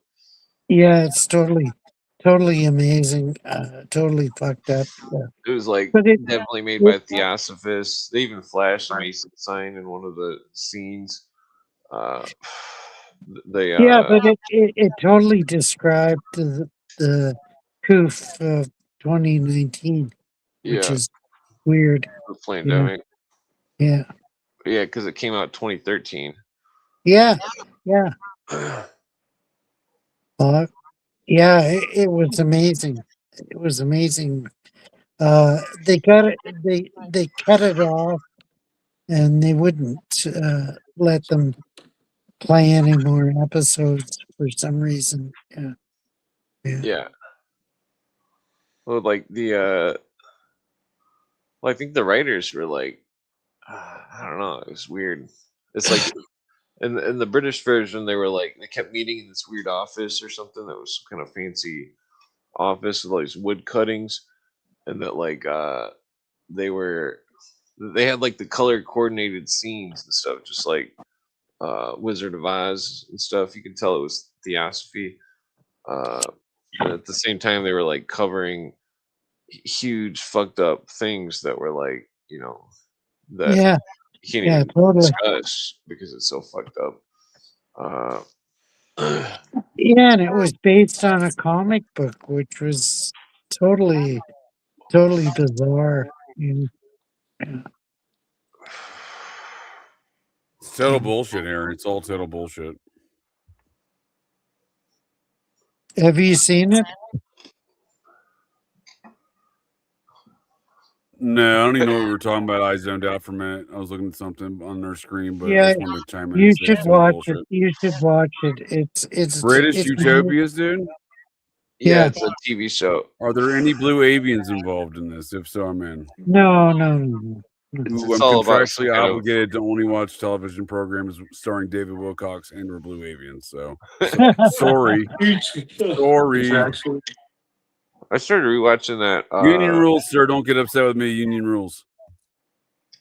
Yeah, I What's just that You called? can still watch the original 12 or 13 episode thing of it. It's still available on Prime Video. Yeah.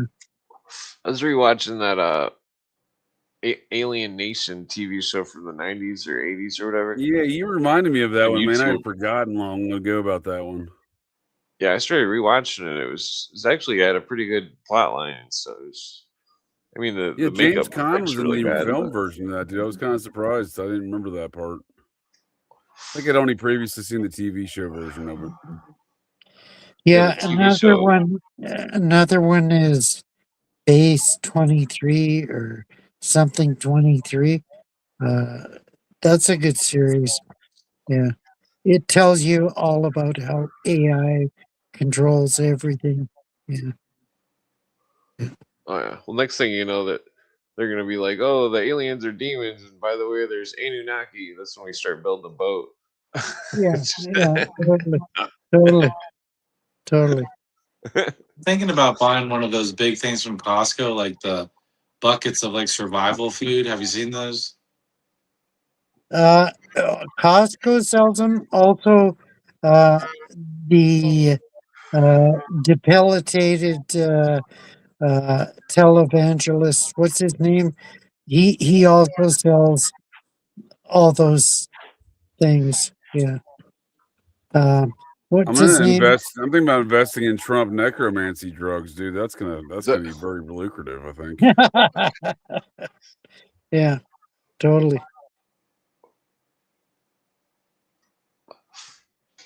I grew up in a house of Mormon household, thus we had food for like years. You know what I mean? I'm not saying it's not a bad idea, but like there is obviously like there's an extent that's a little too aggressive. You know what I mean? Yeah. When you have an entire Heard about basement that. filled with food and Oh, you shit. grew up Mormon? Yeah. Dude, my uncle's Mormon and he raised his kids like they all got married real young. Yep. It's like because That's they don't have sex advocated. till they're married. Yep. That's also advocated. Did you From the have sex mothership. before From the marriage? mothership. Yeah, What is it, sir? I totally agree Did with you that. wait till marriage? I didn't wait till marriage, but I had my ex as my high school girlfriend. Okay. That's interesting. Yeah, you are advocated to wait. I mean, to marry young for sure within that religion. Yeah, totally. Yeah, that whole Mormon thing it's definitely bizarre. Fuck Like, yeah, dude. Yeah. My uncle, who's Mormon, he works in the Pentagon. He's a handler, dude. Is that Of cool? course. They love Mormons in DC, dude. Love Yeah. them. Yeah. He was intelligence in the Marines, and then he went and worked for the Pentagon, and they kept him there. But I remember one time I asked him if he knew somebody, and he got real weird, and he's like, "How the fuck do you know that person?" And I was like, "I just fucking know him, like from the military and shit." And he was like, Tell him Large Marge sent you. He's a really cool dude though. Like, I mean, I have some family members who are cool, you know, don't get me wrong. He's not the coolest person, but his job is cool. I always thought, man, I'd love to be a handler, like meet someone, here's your mission. Here, this is how you're gonna kill him, you know, or whatever. That's fucking cool.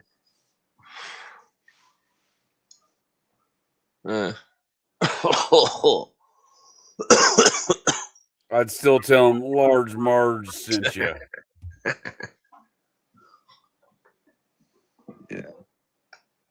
Okay, so I think I'm gonna tap out, people. What's We'll see you okay? later, Harry. It's good chatting, bud. When they ask you who sent you, tell them Large Marge sent you. Yeah, of course. Make sure you take a couple sips of water or something. Yeah. Tell Okay. the water Large Marge sent you too, Harry. Yeah. Yeah. Okay. Take care, everybody. Love you all. Sorry. So I'm Love you all. sorry. Okay. You're Yeah, cool, Harry. sorry. Yeah, sorry. Just drink a couple sips of water. All right. Peace. Okay, take care. Take care, everybody. You Peace too, out. Harry. Good chatting with you, pal. Yeah.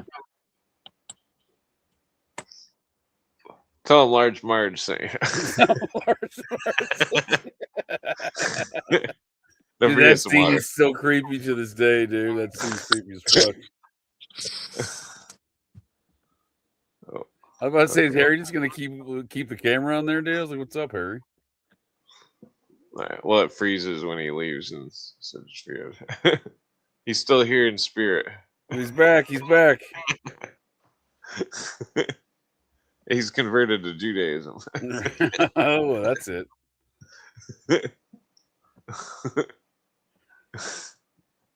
Harry. Yeah, he's quite the character. Harry's a character. Harry's a good shit. I just like to give him shit. Yeah, dude. I never heard of that Mr. Robot show though, dude. I gotta look at that. That's weird as fuck. I'm reading the chat right now. I'm talking about it. Yeah, it's definitely predictive programming. They're trying to brainwash all the Marxists into hacking the government or something. And I mean, I don't know who made the show or but like it was clearly about like that. They were using types of Linux that were specifically they were flashing the types of Linux that they were using on the screen, which was like a hacker type of Linux, and they were. It was like the show was like trying to glorify hacking to brainwash everybody into becoming programmers or something. Like it was full blown propaganda. I think. I mean, the same with that Strange show. I think it was full blown propaganda. They wanted to see how the public would react to quarantines. Uh, and that I mean, that's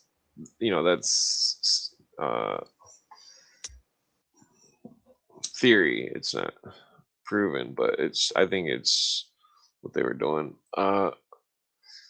You said theory, dude. My phone lit up because it thought you said Siri. That Dumb machines, dude. They're like, oh, we've almost reached artificial general intelligence. Really? Because my phone just heard what was clearly theory through the fucking speaker, and it thought you said Siri. You dumb phone. Bro, I love AI. People be hating on it, but I use even ChatGPT, and I think it's better than Google. Like, I'll ask it questions like, when's the closest pizza place to me close? And it's like so much better than Google, you know? Oh, I mean, I use ChatGPT, but it's usually only from Muppet Factory Productions. The GCB Muppet Factory. Dude, I use it for fucking everything. Like, I'll have to anything. try that. I haven't tried that. I have tried to ask it to like look at analyze certain documents and fucking compare shit, dude, and it has been spitting out real dumb stuff at me. The Grok's it pretty also good. Thinks that JD Vance is the host of Operation GCD. When I keep reminding it, no, you dumb son of a bitch. Dude, I'll argue JJ with Vance. We had Meta AI. My friend had Meta AI over here the other day, and we were talking to it about conspiracy theories. And it was like, let's stay in reality, like the facts. And I was like, but the vice president tweeted that aliens are demons. Well, today I'm sure you can probably confuse the AIs with telling them that Trump is created some sort of necromancy drug, dude. Wizard shit. Grok thought Kramer from Seinfeld was JFK Jr. It's fantastic. Trying to have it look for that ring that Kramer was wearing. It's like, oh, JFK Jr.'s ring is. Yeah, you went there looking for a ring for Kramer. You left there trusting the plan.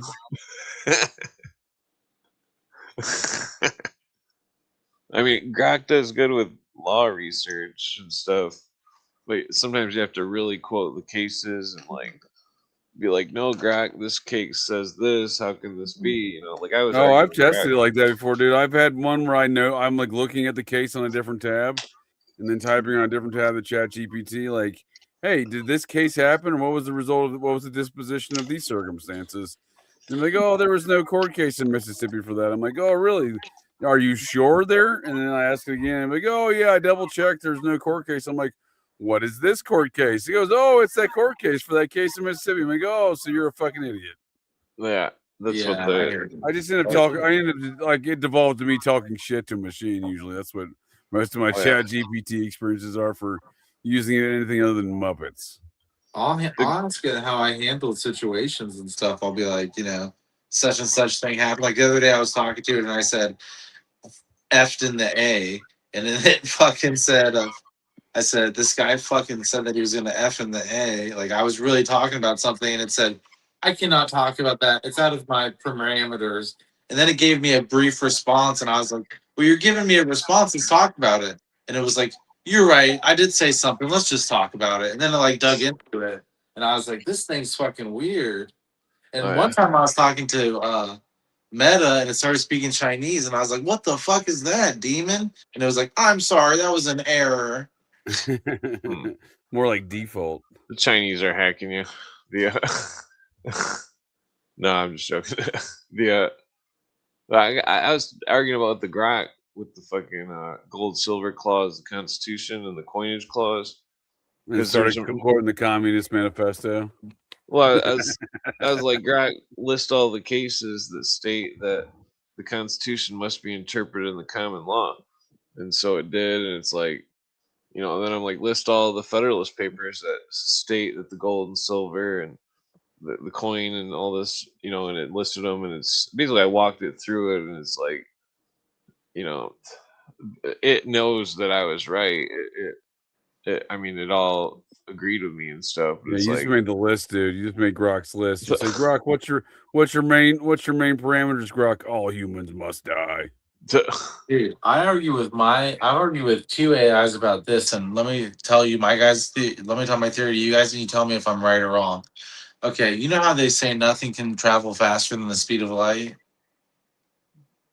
that's what they say, but I think that Yeah, I'm pretty sure Superman does, sir. Superman travels. Yeah, faster that's than what they light. say. Well, I have a Ether. theory about something that can travel faster than it. Clark Kent. Ether, spirit. Okay. So have you ever heard of quantum entanglement?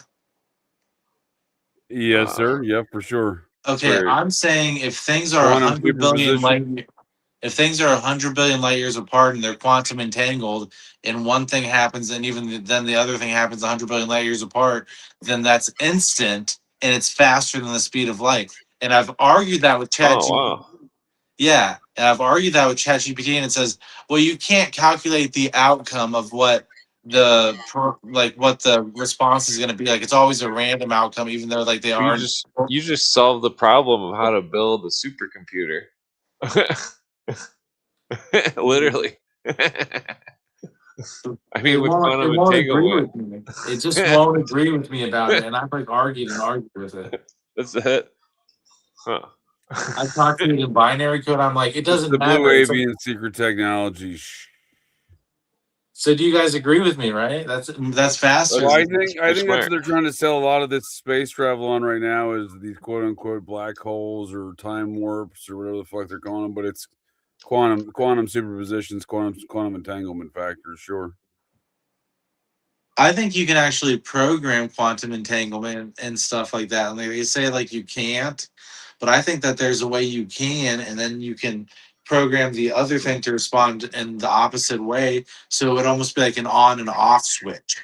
So I think that's what they're doing in some Huh. of these rituals in secret societies is quantum entangling Muppets. Yeah, and then even if you don't know what the response is going to be, like if it's going to be a green light, blue light, red light, yellow light, you don't know what color it's going to be. The point is, if the light turns on, then you know. You know what I'm saying? We'll leave the light on for you. Yep, I hear you. So it's like it's instant, and it can transmit data at least on or off. You know what I'm saying? This quantum entanglement. I mean, there's no mainstream science explanation for quantum entanglement and quantum superposition. Two things can't maintain the same space and be reacted in the same manner, and or maintain different spaces and be reacted in the same manner. You know what I mean? In any mainstream explanation of physics. Yeah, I know a lot about physics. Like, you'd be surprised. Like, I can talk to you about, like, you guys like to talk about books a lot, and sometimes I get lost. But when it comes to physics, I fucking know. I know dark matter versus antimatter. I know dark energy, what that means. Like, I know all those terms. I know fucking supernovas, electromagnetic energy. What kind of fucking an invisible star, or what kind of electromagnetic energy that would entangle. I know all kinds of theories about physics, and it's very interesting, but it's flawed and it's incorrect.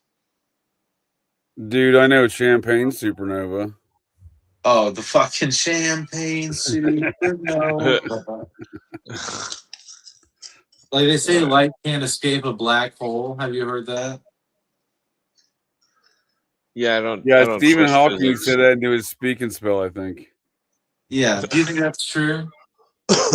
No, dude, if Stephen Hawking was real and his speaking spell worked, dude, they'd have sold that speaking spell like fucking long time ago.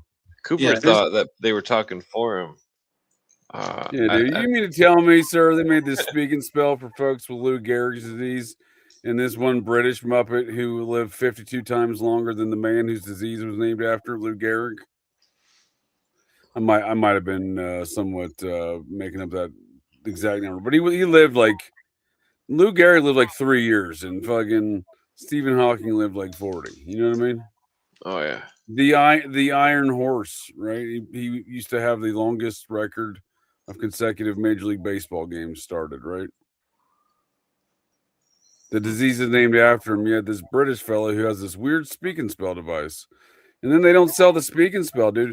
How is that? How is that not profitable in the marketplace for fucking every medical insurance company to charge $14.7 billion for each speaking spell device? You know what I mean? Oh yeah.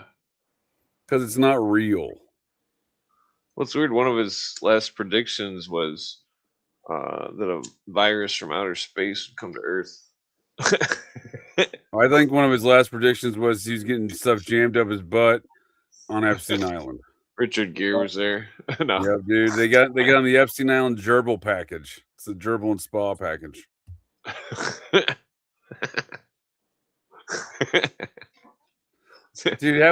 Dude, they strapped Stephen Hawking to a literal fucking dolly, like a refrigerator dolly, and then took him on the fucking submarine at Epstein's Island, dude. What the fuck? Epstein's Island, bro. You know they said he turned into a reptilian. Oh, did they? I missed that part. There's literally pictures in National Geographic of Stephen Hawking strapped to like a refrigerator dolly on Epstein's submarine. It's fucking ridiculous. Bro, if I was on Epstein's Island, like, and everything, the Epstein situation was going on, and then on top of it, he turns into a demon, I would just, again, that would be a situation where I just off myself, probably. Well, you know what? You got to remember what the Goonies say: never say die. You're stuck between a rock and a hard place, and I'm not fucking rocking, and I'm not hard placing, Well, when I used to trip a lot, I used to see all sorts of weird shit, but like, I would never get like stunned by it. It was always like, I don't know. If I trip with other people, they would see the weird shit, and that they would be scared to death of it. And like, even if it wasn't something scary, it was like, whoa, like, it was like too much for somebody to see something that was like violating the laws of physics. And like, I don't know. I've studied like shamanism for quite some time, and like Violating the laws of physics like that attorney down in Houston was violating his dog's butthole. Bro, I've seen people violate the laws of physics. I don't know why that's Wait, what'd you stuck in say? my brain all tonight. Remember I told you one time that somebody did magic in front of me? Yeah. Right? Yeah, well, what he did, like, I don't know if he did it, and it could have just been a weather phenomenon, or I could have been hallucinating, who knows. But anyways, he explained to me like this. He said, look, he said, it can only be used for good is the way that the shit said. This is what he told me. That's all I'm saying. And he goes, so you have to use it for good. And he goes, so, like, I'm getting rid of this trash or something. He said, and then there was like a green tornado of energy, and it like swept up this like piece of trash that was on the ground, and then the trash like disappeared like in the middle of it, and then it was gone. Okay. So fucking yeah, very weird. You know what I'm saying? And hallucinations and another person saw and stuff. And I'm not saying like, it was real or fake, but I'm saying like a lot of people see weird shit. A lot of people experience weird things, but it's like even if I got that on camera, people would just be like AI, you know what I'm saying? Or something. It would never change the game. Yeah. Yeah, I'm not gonna lie to you. There's a lot of things in this world where like I'll just never believe it at this point. Like you can, that's a real Bigfoot. That's a real Loch Ness monster, dude. Like, yeah, okay, go fuck off. You know what I mean? Like it's just I won't even entertain the idea at this point. You know what I mean? I'd like to take a lie detector test. I don't even know how you can get one of those, but I just like if someone held a gun to my head and they were like, "Do you believe in God? Like, if you fail, I'm going to kill you." I'd be like, "Yes, I believe." Like, I just believe in supernatural things. I believe in God. Like, it's like I can't not believe in that stuff just because what I've been through. I know there's something out there. Well, advisor, he's talking metaphorically. Yeah. Blue avians. The blue aliens are out there. My bro's texting me right now. He's like, "Are you up?" It's like some of the old tribal stuff. They always had like some of the tribes. They didn't really have religions. They had like a series of superstitions about supernatural creatures or something that could do stuff. And like I've studied a lot of that type of stuff and like ghost lore and stuff, and like there's some spooky stuff out there, like makes you wonder. I mean, like the whole UFOs thing, I think that it could be some kind of ghost stuff, and that I think it's the same phenomenon. I don't discount folks' experiences. What I discount is the physical thing to like capture yeah, like ghost traps or capture on camera. Either one. yeah, it's. I mean, I've never seen a video on YouTube like the UFO that I seen that was like zigzagging real fast, and then it just went like boom, like right up into the stars, and it was like it looked like it went as far. I just kept looking at it, it just kept going, and it was like it was going real fast too, and it was it was freaky. I mean, I went inside and smoked a joint. I was like, fuck that. I don't know what that was, but I've never seen nothing like that before. Yeah, I've had shared paranormal style experiences, where other folks were there, right, and seeing other things. It's never the same thing, though. That's what I'm saying. Like, from my experiences, like everyone's seeing different shit through their own Well, I've had both lens. where it was multiple times where people would see the same exact thing, and then other times people would see completely different things.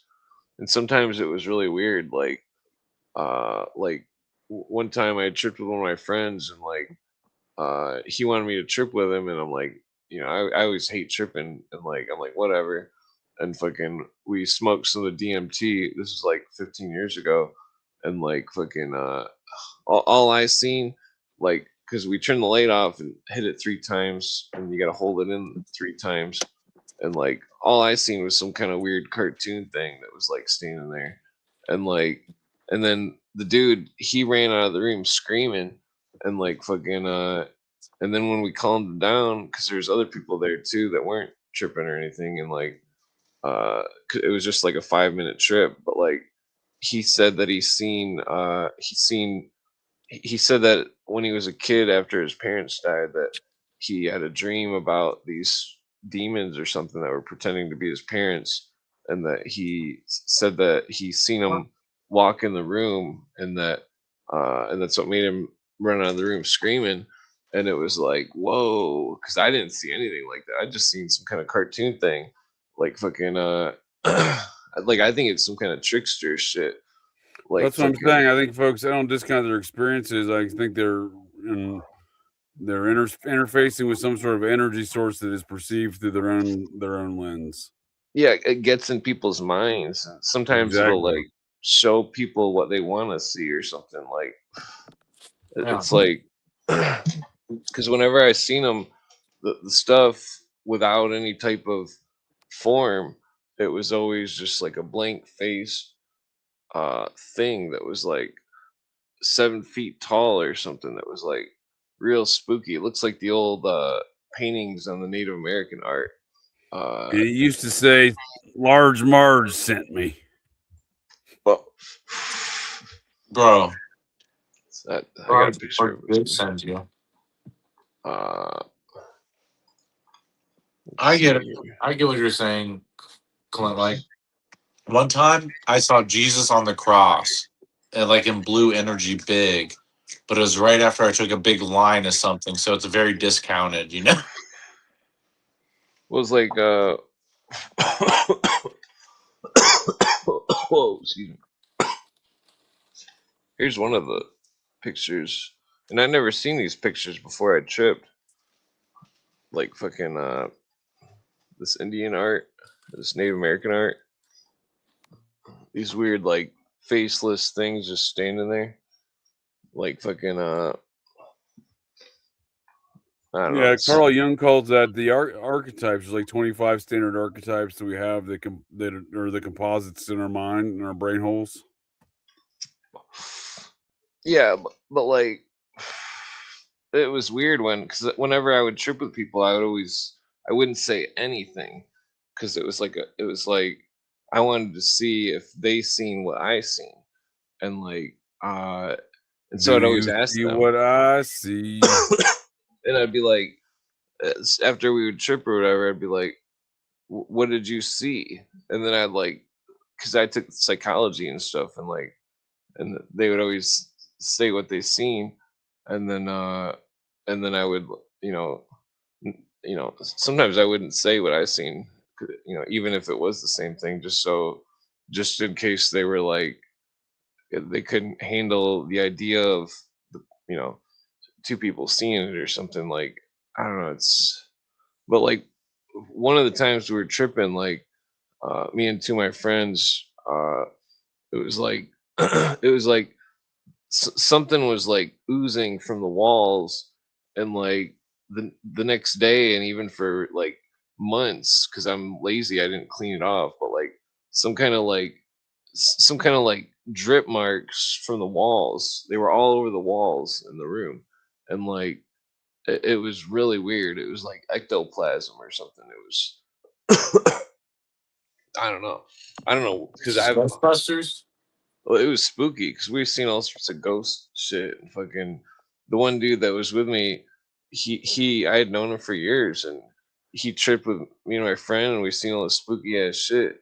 And fucking he told he quit being friends with me, and he told everybody I knew black magic, and like I didn't even want to trip.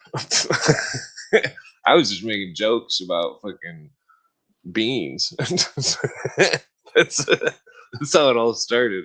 I was making jokes about beans and fucking like fucking products, shampoo, and weird product. It was just dumb jokes about. I don't know where it started, but like, and then it was like, I don't know if everybody else is seeing it, but I kept like, I swear I was like visualizing it in the air or something. And like, I don't know, it was really weird. Same night that my friend started reading my mind, and he's like, it's fucking, it was crazy because he was like, he just started saying everything that I did, and like from the past or from the present to the past in a linear order.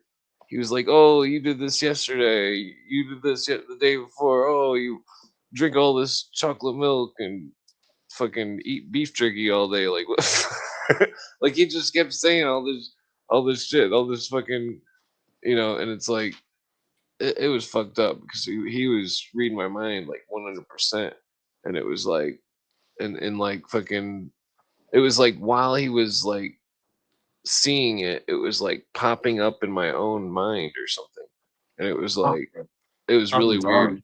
And then I tested it too. I asked him, I like visualized something, and then I asked him to say what he's seen, and that fucking he's seen it, and fucking he was like, "Whoa." it was, I don't know. I believe you, dude. Well, it was weird. It was, I don't know. I've had a lot of weird trips like that where like This one time, my friend David Wilcox and I were tripping, and when these blue avians kidnapped us, and then they anal probed us and said, "Tell them large Marge sent you." Bro, one time I was in jail and I was talking to this dude, and I was, you know how I have my theory about like the shield and stuff and electromagnetic energy.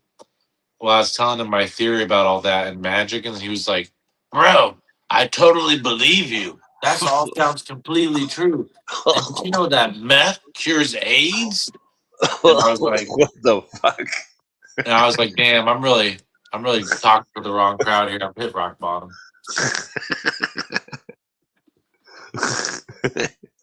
Fair enough. Fair enough. At least you got out of that shit.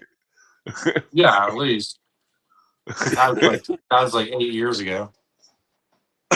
Oh, Well, gents, I'm going to call her in here. It's good chatting with you both. Sparks, good chatting with you, Sir Clint, as always. Thank you for the invite. Good chatting oh with yeah, you. take it easy. Watch out for blue avians out there. We got another blue avian victim in the chat. I see you, Gerald Hall. He also got raped via the blue avian, turning him into a banana sandwich. It's a tragic story. It's a tragic tale. Whoa. But at the end of it, the tale it goes, "Tell him large Marge sent you."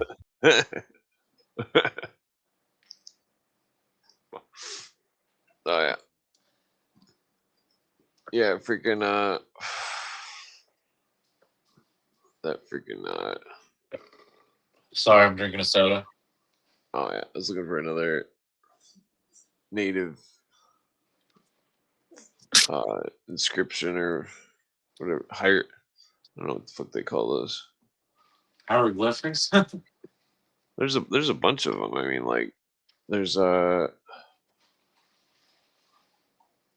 I mean, like that one book. I'll bring up this book. Where the fuck is it? It's called. I think it's called Indian Freemasonry or something. I mean, it should be called Native American Freemasonry, but where the fuck is it?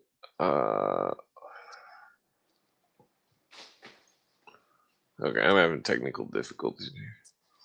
Basically, it's got a picture of an old thing that has to do with old Freemasonry, and that but it's Native Americans stuff. Where the fuck is that book?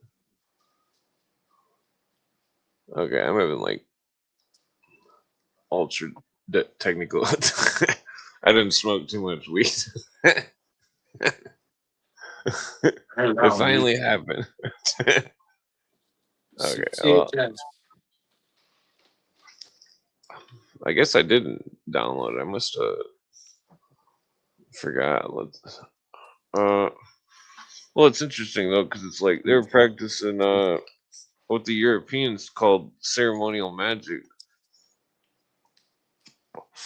but it wasn't like some kind of TV magic or something. It was more like, it reminds me of this one tribe in Canada where like they go, they have a teepee, and they're like chilling in the teepee, and they like I don't remember what they do, and they like stand around this big fire, and that like they bang on the drums, and that they say that the top of the teepee starts, like something starts moving on the canvas or something, and then like an orb appears in the middle of it, above the fire, some kind of orb, and then they say that like some kind of spirits or something appear, and like it's interesting because it's like old strange tribal techniques of, you'd call it like primitive magic, I guess. But like where's that? There it is. Indian masonry. Yeah, but like, oh wait, how do I already? Oh, I messed up. Put the wrong thing. It says it already exists, but I couldn't find it. That's weird. Okay, but so some of their tribal stuff. What the fuck? I still can't find it. Oh, that's weird. Okay, I'm having ultra technical difficulties here. Maybe it's on the screen here. Okay, well, for some reason I can't find the freaking book.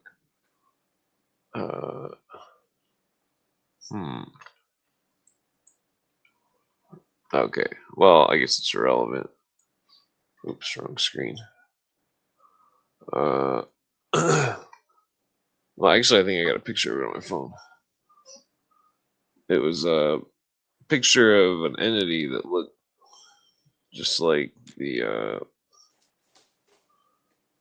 where is it at? There it is. Yeah, so it's painted on a buffalo skin. It's got the Templar crosses. It's a picture of an entity with looks just like the stuff I used to see when I would trip. Some kind of faceless entities that it was never wearing those things or anything, but it looked just like that. What do you think it was? A demon? I think it was what a lot of the shamans sort of call them watcher spirits. Some kind of shadowy fucking like it looks like it's 2-dimensional or something, like a South Park cutout or something. Oh, okay. And like it's I don't know. Seems like they're some kind of trickster spirits or something. I mean, that's what a lot of the tribes were summoning up, according to maybe not summoning up, but somehow appeasing or something to bring good luck or ask where the deer went to, for hunting, or like I don't know, because they say that the shamans they would just get information of the weather, where the deer went, food, where if somebody stole something or something. Like that's traditionally in like Mexico and stuff. That's what the shamans use is for, or to like figure out like some kind of plant medicine or remedy or something. I mean, sometimes remedies are interesting because like remedies aren't always plants per se, but sometimes like people's emotions and stuff can cause uh like types of sickness, not necessarily physical sickness, but like I mean in some cases yeah, but like uh there's this story where it's like Terrence McKenna was talking about this hike, and he said he was on a hike and this lady was like complaining about her stomach or something, and that like she was complaining about some kind of sickness or something, and that the hike dude, the hike guide was a shaman, and that he overheard the lady the whole time they're on the trail, and then he confronted the lady and he said, "You are cheating, and that you're cheating on your husband." And that she broke. Terrence McKenna said that he seen the lady break down and cry, and fucking say that it was true, and that was the shaman said that was the cause of her sickness, and like so it's interesting because it's like because there's not always like physical ailments. It's like situational ailments or something. I mean, then there's also like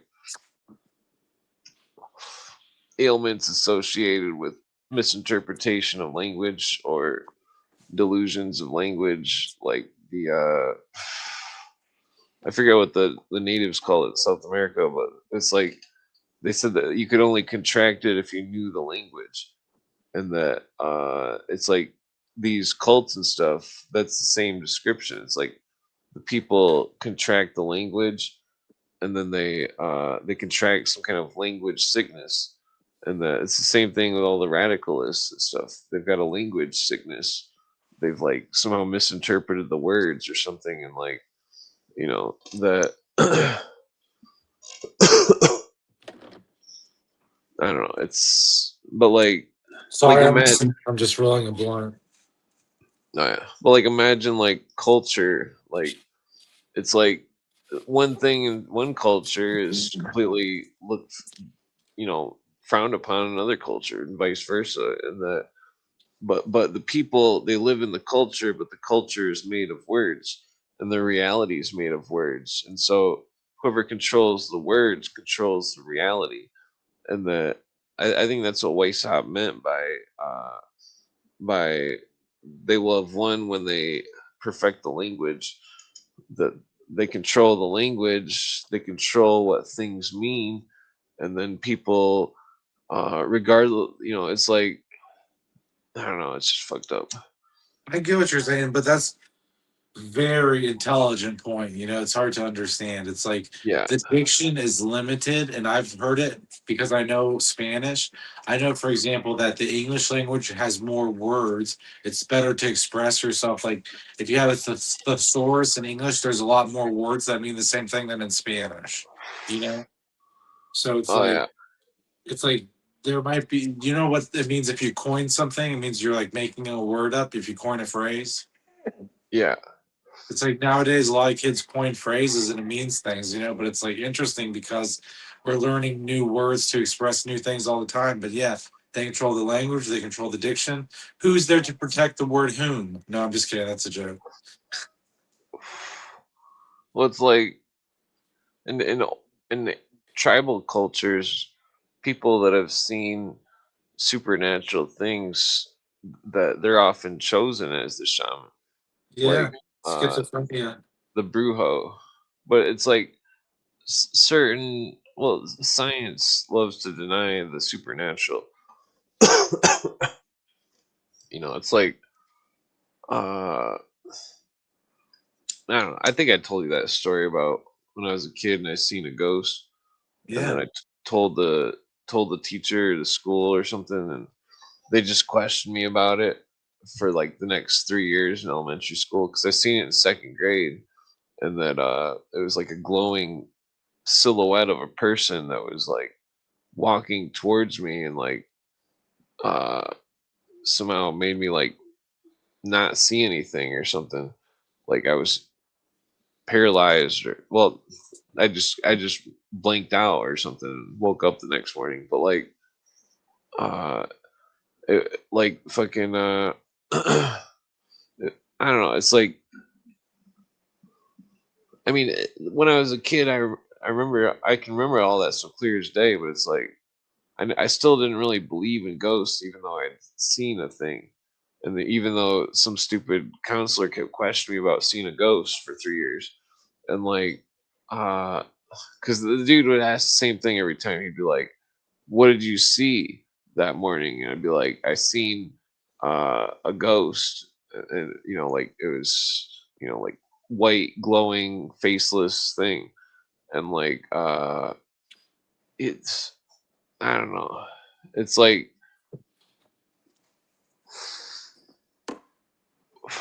it's like I didn't really believe in ghosts. I was like 18 or 19 or something, like, where it was like when I went in that, I was trading some speakers for weed, and fucking 'cause I didn't have any money, and like this was like a long time ago, back when weed was still illegal, and like excuse me, but like I think didn't I tell you the story about the ghost footsteps? uh I don't know. Tell me well, it okay, again. so we were sitting at my friend's house. He was at this old house that was like nobody was there except for him, and like that we were smoking weed, and like, and fucking some car like pulled up, backed out, and like of his driveway, and like that was back when weed was illegal, and like when the car did that, the, the, like we already heard somebody pacing upstairs, but we didn't really think of anything of it. But like somebody upstairs in this dude's house stomped on the floor 3 times as hard as they could, like boom, boom, boom, like real fast, and fucking and we thought that they were like alerting us that there was a policeman pulling in the driveway or something, and like because my friend was selling weed, and like because I was trading speakers to get some weed off him or whatever, but like so like, and then me and our friend are like, who the fuck's upstairs banging on the floor? Like, and my friend's like sitting there and he's like, oh, there's nobody up there. And we're like, we can hear him pacing back and forth right now. And fucking, the dude kept saying, he's like, there's nobody up there. I'm telling you, there's nobody up there. You can go up there as many times as you want. There's nobody up there. And fucking, and me and my friend are like, we're like, this is bullshit. We're like, somebody's breaking into your house, and fucking like my friend had like like a hammer or something, and like a sledgehammer and like an axe or something, just in case it was a burglar. Me and my friends, we grabbed like hammers and axes and stuff in case it was a burglar, and fucking like we all guarded the exits, and fucking like we went up the fucking like I was guarding the stairway with like a sledgehammer, and like that I was like like I could see both floors, there's nobody upstairs, and then I went and I was like standing down below, and then I could hear the footsteps, and then like fucking I didn't look up until after the footsteps stopped, but like the it's like I was standing exactly where the footsteps underneath them, and like and the stairway was like right to the right of me, and like fucking or maybe it was like I don't know, but like I kept like moving around the room because it's so freaky, but like but like the thing was, and then my friend, he goes in the upstairs door, and then you can hear him search every room, and the second he opened the door, there was nothing up there. The thing stopped. It stood in that spot, and that fucking and there was a light too that kept turning on and off, and you could see if there was a shadow on the ground of something moving, and like fucking or standing, and fucking like he was like uh he walked through the spot where the thing was, where I could hear it, and fucking it was exactly above me, and fucking he walked right through it twice, and fucking he walked around the whole room, and fucking you could hear every footstep perfectly clear as day, and fucking because it was dead silent, and fucking like the second he closed the door, it was like fucking the thing started walking again right where he walked through it twice, and fucking and then he came back down, and he's like what the fuck, you know we were all like what the fuck, and my friend's like I told you it's haunted, and we're like fuck you, like what the fuck, like like what the fuck are we supposed to do? And we just sat there, and this thing was pacing back and forth, and fucking what's fucked up is that the house that he was renting used to be owned by a slave master of like the 1800s or something, and like that's the only house I can think of in Michigan that was a house like that, and like he was renting it, and fucking it was like like fucking the thing. I have a weird theory where, because I eventually we're sitting there just smoking all these joints, and we're just sitting there like what the fuck? There's something walking up there, and we can't see it, and you can't. It disappears or something when you fucking and like but basically we sat there, and I'm like, well, I'm gonna sit here and smoke weed until the thing stops walking, and fucking because I wanted to make sure my friend was safe, and like so me and my other friend agreed to stay, and fucking we're smoking weed, and I put on this D12 CD, and fucking and like I rolled up this huge blunt, and like fucking the thing was kept walking, so I'm just like, I cranked up the music all the way, and I was like, fuck that thing. And then I lit up the blunt, we're sitting there smoking the blunt, I was like jamming out to the D12, and fucking, and the thing started like pacing even harder, and it was like, it started stomping, and it was like fucking, and then like, which we were all like still smoking the blunt, we didn't turn the music down, and fucking like, and then like fucking something in the room started tapping on the ceiling right above my friend that lived there, and fucking, it was like the thing was pacing back and forth while the other thing was tapping on the ceiling, and fucking, as soon as me and my friend heard the taps on the ceiling, where it was like somebody just knocking on the ceiling as hard as you could knock, and fucking like, we jumped towards the door, and this noise was all happening, and fucking, it was like a circus or something up there. The lights were all flashing and stuff, and like that fucking, like, we left. Because I think that's the best seeing. it was fucking spooky as hell, and fucking, and like when we walked out, I couldn't see nothing up there in the top window, and like fucking the lights were on, and like and we could hear the fucking footsteps back and forth, and like, but like then we got in the car and we were pulling out of the driveway. When I looked up in the window, I swear I seen like some kind of fucking like giant fucking like shadow that was standing in front of the window, and it was like spookiest shit I've ever seen. Like, that was not a person, and that there was no person up there. Like, we thought it was a burglar. We were ready to like whoop his ass. You know what I mean? Like, Yeah. I don't know. It's just, there's just no way there was somebody up there, and that fucking, it's a spooky story, because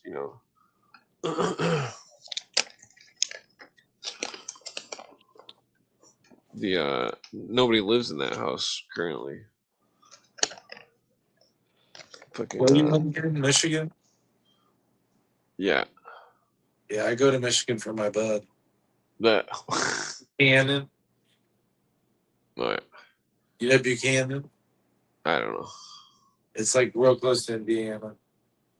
Oh yeah, one of my friends from Indiana always goes. Well, he's not from there, but he's my friend that has a restaurant, or he always gets weed from Michigan and then just goes back. Yeah, that's what I do. I spend like grands up there and come back. Oh yeah. I'm almost out of carts already. I sold a lot. Oh yeah. Well, I wouldn't sell those. I mean, I don't sell them like a drug dealer, but my buddies, my circle of friends, all buy them from me. Oh yeah. I would force them to tell them to get their own. Well, I'm the only one who makes the trip, so I come back and I sell them for more than they're worth, and it kind of pays for my habit. Oh yeah. But I don't like advertise to like, hey, you want to buy a fucking cart to like people I don't know, Yeah. Just like my brother-in-law, some guys I used to work with. That's about it. That's really about it. I got like another friend. Well, for the record, you're retired from that. From selling carts, yeah. Yeah. What was I gonna say? Yeah, I thought about moving to Indiana, but I don't know. I don't really have any options. Dude, my budget is crazy. Oh, yeah. Well, I mean, I got pretty lucky. My grandpa passed away, and freaking I was able to Then my aunt donated me a little bit of land, and then freaking, I was able to build a house on it and stuff. And That's awesome. yeah, I built this house. It's not very big, but How'd you meet your wife? well, I met her like 12 years ago. She was friends with some chicks that I knew or some shit. Uh, yeah, yeah, I built a lot of stuff with when I used to work with my dad on construction. We built all sorts of stuff, but like, there's no construction jobs that'll like pay me for what I'm worth, type of thing, and it's like, so I'm on strike.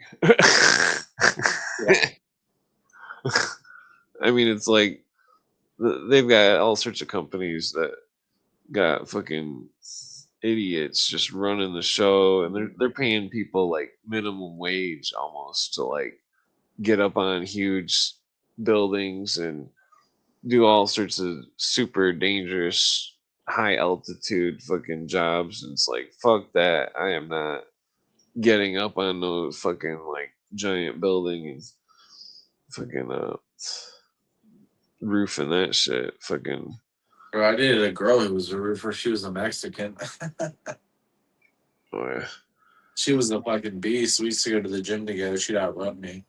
And I'm in pretty good shape. Or I mean, I used to be. I just lift weights now, but Oh yeah, yeah. Usually, I can't go above 3 stories usually, and even then, it's like I just, if there's roofs under the 3rd story, like a 2nd story and 1st story roof, then it's really safe feeling. But like, if it's 3 stories and it's like an old farmhouse or something, and you're like doing like a church steeple, those are like really scary to roof.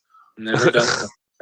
Never roofed before. He told me that I was too soft to be a roofer. Oh yeah. Well, if you didn't grow up doing it, you probably don't want to. Because one of my friends fell off the roof and broke his thumb or some shit. The Yeah, I don't know. I was working on cars back then, and it was funny because I mean, I'm not like super good at cars, but I can fix cars, and you can use YouTube nowadays for most shit.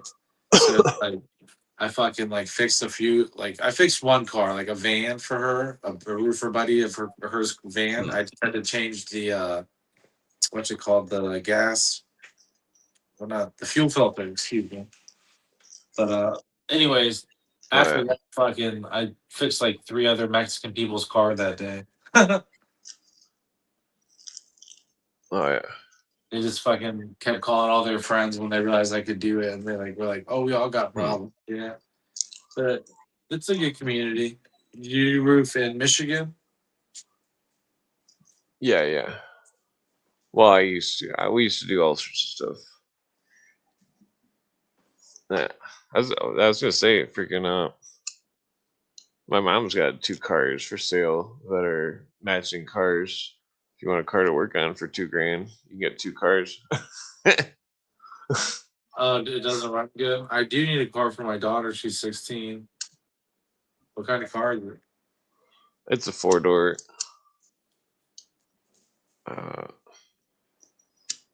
No, I can write it what it is in the chat. It's a Ford Chevy.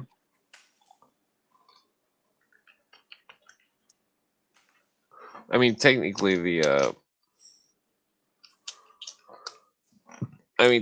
you could almost fix both of them. Bro, we're gonna be on the phone for 420. But I mean, because there's really the yeah.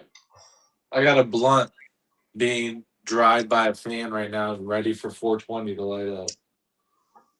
Oh yeah, yeah. I got a joint here. Let's see. Happy birthday! No, everybody thinks it's my birthday. Anybody in the chat celebrating 420?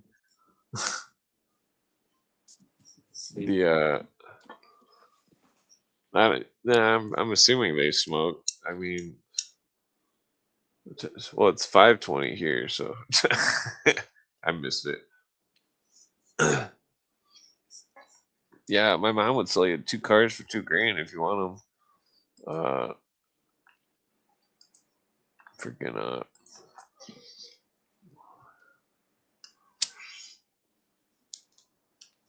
I mean, it'd be a lot of elbow grease, but like, it's nothing crazy. I mean, like,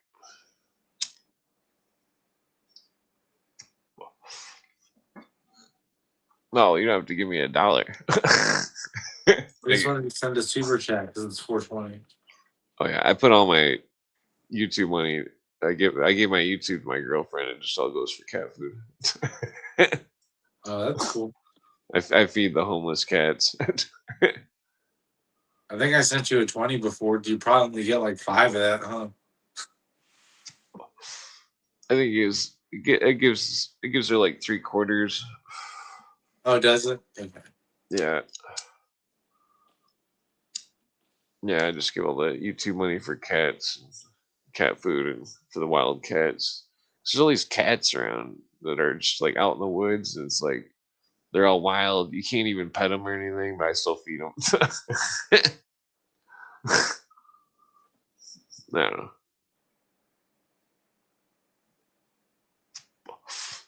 Yeah, I get them dewormer every once in a while. I think All right, it's 420. Happy 420. Cheers. Yeah, I used to listen to a lot of Cypress Hill when I was a kid, like 1991 or 2 or something.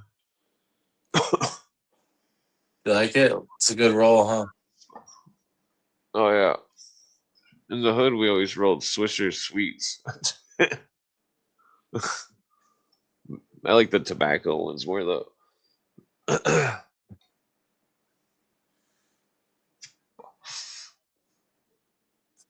Yeah, it is. I only lived there for like 3 years, but it definitely like. I mean, I lived in other hoods and stuff in the cities, but I only lived in cities for like probably like 5 or 6 or 7 years, Ugh. maybe longer. I don't know, but like I don't know. It's only like 3 of the years in one of the cities is really a rough city in Michigan. It was like Jesus. It was like it was just like Chicago. It's like you're walking around. It's like the Wild West. Like you're seeing all sorts of crazy shit happen. Oh, thank you, Gerald Hall. Fucking the city was like I don't know. I used to talk a lot different because all my friends talk different, and I kind of talked like them. But then I kind of trained myself not to talk like a city person, just to I don't know, because I was always frowned upon in the country, and it's like I get it, dude. I have this city mentality. Like I grew up in Phoenix, Arizona, but I was raised in Maryland, or I was born in Maryland, but I was raised in Phoenix, Arizona. And then when I got out of the Navy, I spent time in DC. I lived in DC, and now I live in a small town. But it's like to me, this is a small town. You know, it's not like my daughters and wife. This is just their home. You know, but to me, yeah. these cornfields around here are kind of weird. I'm used to like big city. Yeah, I mean, I didn't go to the city till I was 17. Yeah, I think that's. I mean, I used to go to Chicago before that, but like the I don't know, because I always grew up on the farm or like super small town type of thing, you know. But in the cities, it was like, oh, I'll be like, get a good job in the city. It was never the case. And it's like, I'm just gonna move back to the country and be broke and not give a fuck about anything. Well, I mean, I still give a fuck, but I mean,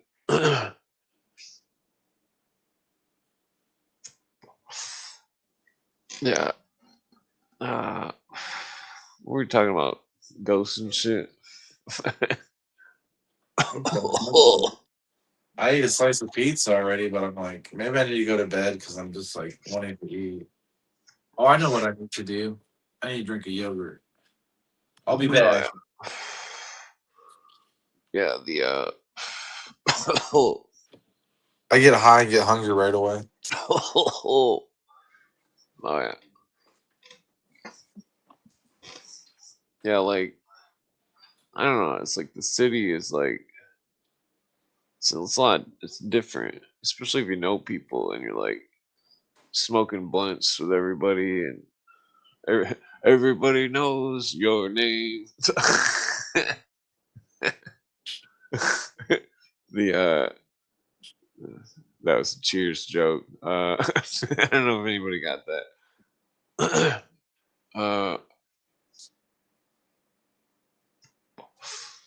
It's definitely a different culture and stuff.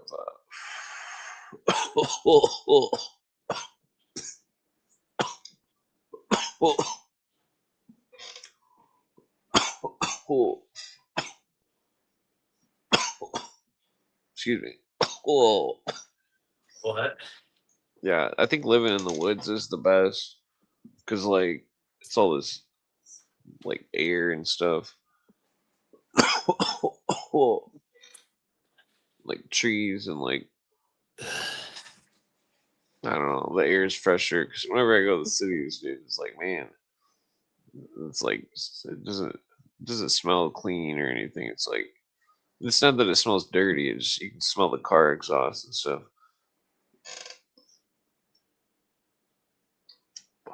Even like the smaller cities, it's like I don't know. I've always had a really good sense of smell and like I don't know. The reminds me I need to clean my car. I mean, my car's not dirty. It's just been sitting all winter and freaking I still haven't got my exhaust fixed. But it's just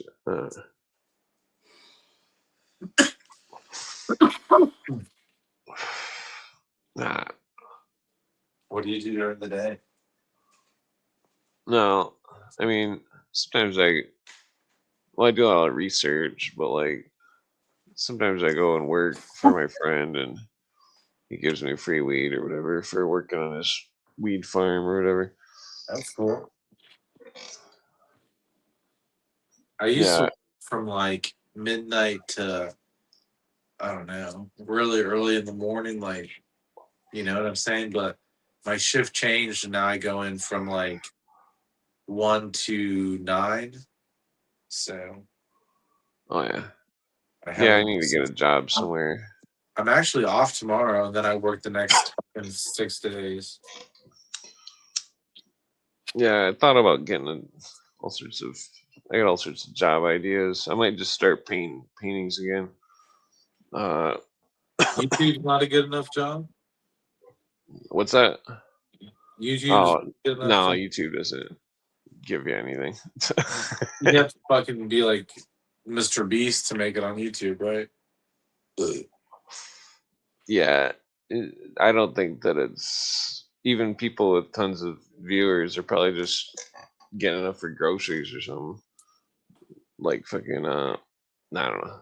It's hard to say. Yeah, usually I always have to sell some of my magic cards.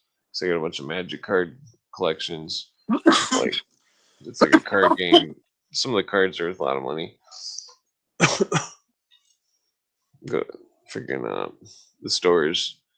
You can sell a magic card to the card store and get cash for it. Fucking. I mean, I don't do that very often, but every once in a while, just in case pay my car insurance or something, gas money. You know what I do when I absolutely need money, like my last resort? I DoorDash. But my card, I accidentally chose a card with really bad gas mileage. It's so bad nowadays to DoorDash. Like, you barely make any money with gas and shit. And tips are so bad. People tip you like $5 and think that's a good tip. It's like, bro, it takes 45 minutes to get your food, drive it to you, fucking, you know what I'm saying? It's like you're making Oh, $5 yeah. an hour. That's shitty as fuck. I thought about driving the Amish around. Amish taxi cab. Because So the like, Amish always want you to drive them around. But they smell bad though. They always try to coat their BO with like patchouli and all this stupid shit. It's like, oh. I hate the smell of patchouli. I mean, it makes my allergies go crazy. like steak. What's that? Do you like steak? Oh yeah, Is that your yeah. favorite food? We used to have cows when I was a kid. Angus and Charlet and what's the other one? Holstein and what's the other one? There's a couple more. I don't remember the other. We had a bunch of cows, usually like 20 to 30 at one spot, and then we have like 15 to 20 at another farm, and like, but it was like we own the one farm. We were just running the other farm for my stepdad's uncle or whatever. Like I don't know, we were doing it all like it was I don't know. I know how to like raise cows and stuff, but if I had money, I'd definitely do it. It'd be fun, but Right. like it's definitely a lot of work. You gotta like fix the fences all the time and fucking like. I mean, I heard, well, we I we heard used of to get sheep before. I know that's hard. what's that? I used to herd sheep. Oh, that'd be fun. It's Yeah. okay. It's more active than you think it is. You're not just sitting there. Oh yeah. And like where I did it, like the fences line was broken. There's a lot of gaps in the fences, and the sheep would get out on the fucking road and shit. It was a pain in the ass. Oh yeah. I was like, fix the fucking fences or give me the shit to do my job. I'll fix the fucking fences. Just buy the fucking shit, you know? Yeah.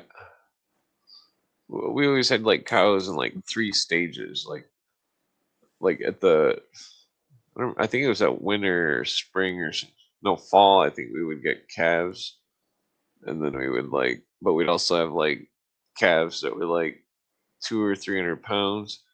But then we'd have like almost full grown cows. We're like cycling the cows, like the you get the calf for like $50 at the auction, and then like you have to like milk it and feed it and stuff, and like get it fixed and like have the horns removed and like uh which I don't think I think dehorning the cows isn't really necessary, but like uh the oh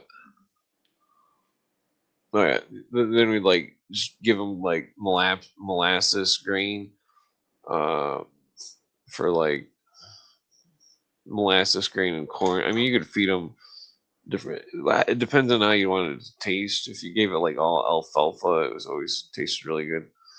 But like the or I don't know, we used to feed the cows really good. So they were like really tasty cows. Fucking like Oh, yeah. yeah, This like thing tastes like the cow got into an onion patch. yeah, we'd have to like bale all the hay in the summer and like put it in the barn, and then like we'd have to like plant corn and stuff, and like I don't know. It was. I mean, riding on the tractor wasn't really work, but it was like baling the hay really took it out of you. If you were baling alfalfa, it was like fucking 100 pound, like 120 pound bales sometimes. It's like, especially if it was like half wet, and it's like, oh, what the fuck? Like somebody fucked up. I don't know. One time we were baling hay, there was like a snake that got bailed up in the hay. I was like, ooh. I mean, we picked it out, but like, Jesus. I grew up in Arizona, like I said, so we had rattlesnakes out there. I only had two. I had two run-ins rattlesnakes. One was a baby, one was a big one. Both of them fucking wanted to get me. oh yeah, that'd be scary. I had a blue racer chase me, but it's not venomous. They It's didn't chase, huge. but they fucking stood up and went, you know, Oh yeah, that I've scared the seen fuck out of me. I seen one in the basement when I was a kid, farmhouse, but it was just a baby one. But it could have been a hog nose. Rattlesnakes Well, are crazy. Rattlesnakes are very poisonous too. wait, does I don't think the hog nose has the rattle on its tail though.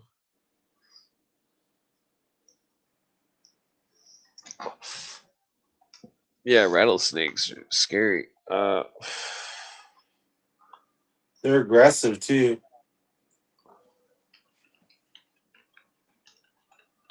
Yeah, yeah, I don't trust serpents. I mean, I've held on to like pythons and shit, and like I've never held on to a tarantula, but Like, I don't like bugs.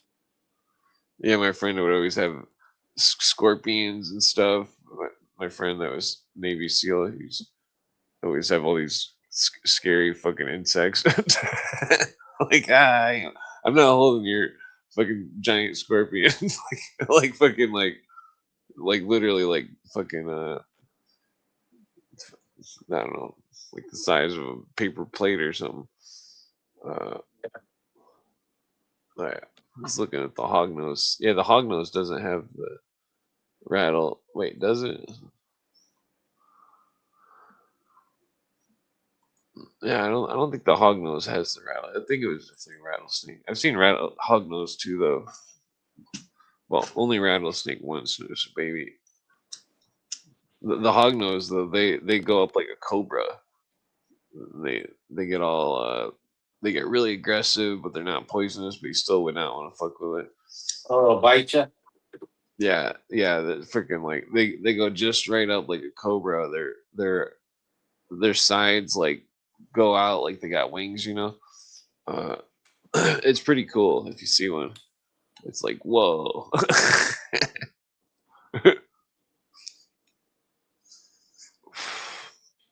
The blue racers though, those things are like the biggest one I ever seen was like it had to be like at least like 7 to 10 feet long. It was like yeah, because it chased me and it was like I was running home from the bus stop and I was like and I kept like looking behind me. I was walking and I thought I heard something and I'm like, what the fuck?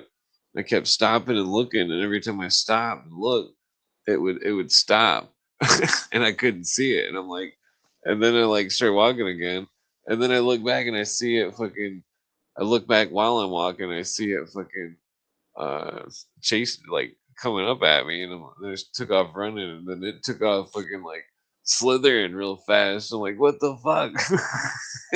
Yeah.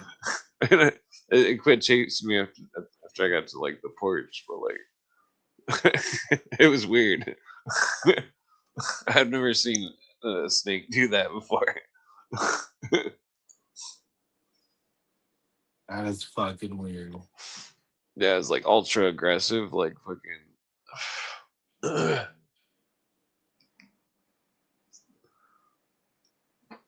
Yeah, I've seen like roosters and stuff act like that, but like or bulls and stuff. Like when I was a kid, I'd always try to find mushrooms in the cow poop, you know, when I still lived on the farm, and like so I'd go out to the cow pasture at night with a flashlight and fucking, and I would try to check out to see like if there was mushrooms, you know, and Yeah. like I never actually found real mushrooms or anything. I only found the inky caps, but like which don't do anything. But like one of the times I'm like in the cow pasture and like I could hear the bull running right at me and fucking I don't remember if I don't remember if I had a flashlight or what, but like I remember I like heard it coming at me and I'm like I was like 15 feet from the fence and like fucking it was like a 5 foot fence or something or 4.5 foot fence I think or maybe 3.5, but it had an electric wire on top too. It was like a woven wire fence with electric wire.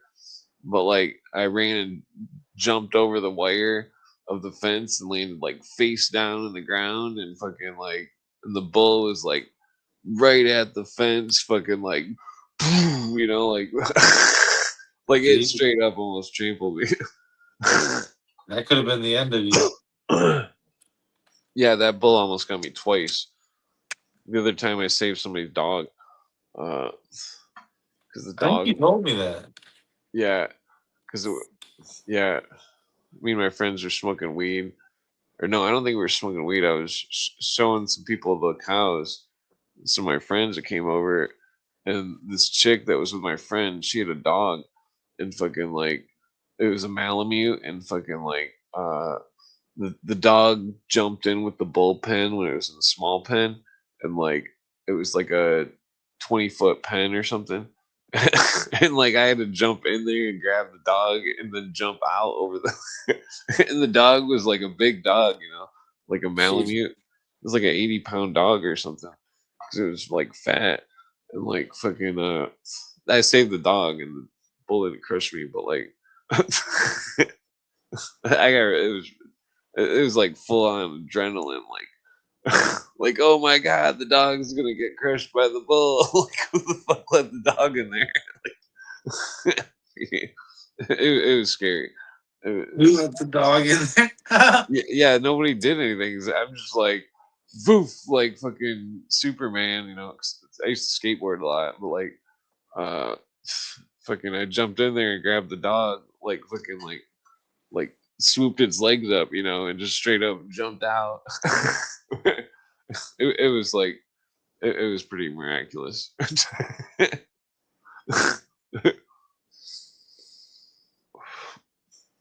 Yeah, like I've seen a bull like bend a metal gate fence and like literally bend it like like a slinky or something, like fucking just smash into it, and it's like how the fuck did that thing just smash into that, and now the thing's just strutting around like it's fucking.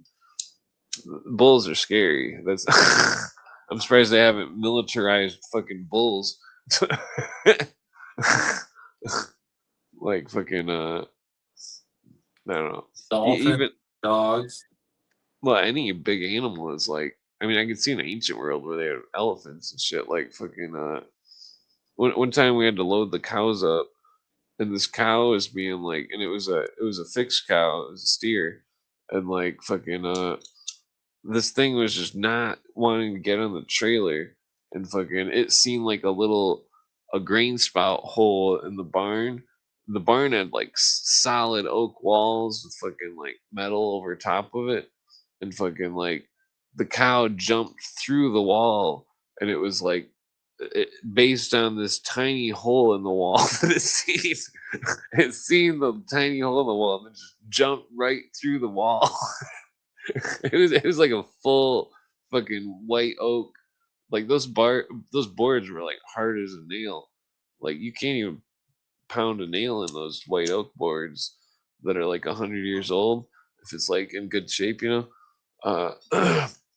The bull or the regular cow fucking demolished the wall and like jumped right through it like nothing. It was like straight up smashed through the wall. It's like whoa. Nah, it was pretty funny. One time I tried to ride one of the cows like a horse. It was not it was not like I got off as quick as I could because the cow was like fucking like it did not feel like being on a horse. Uh,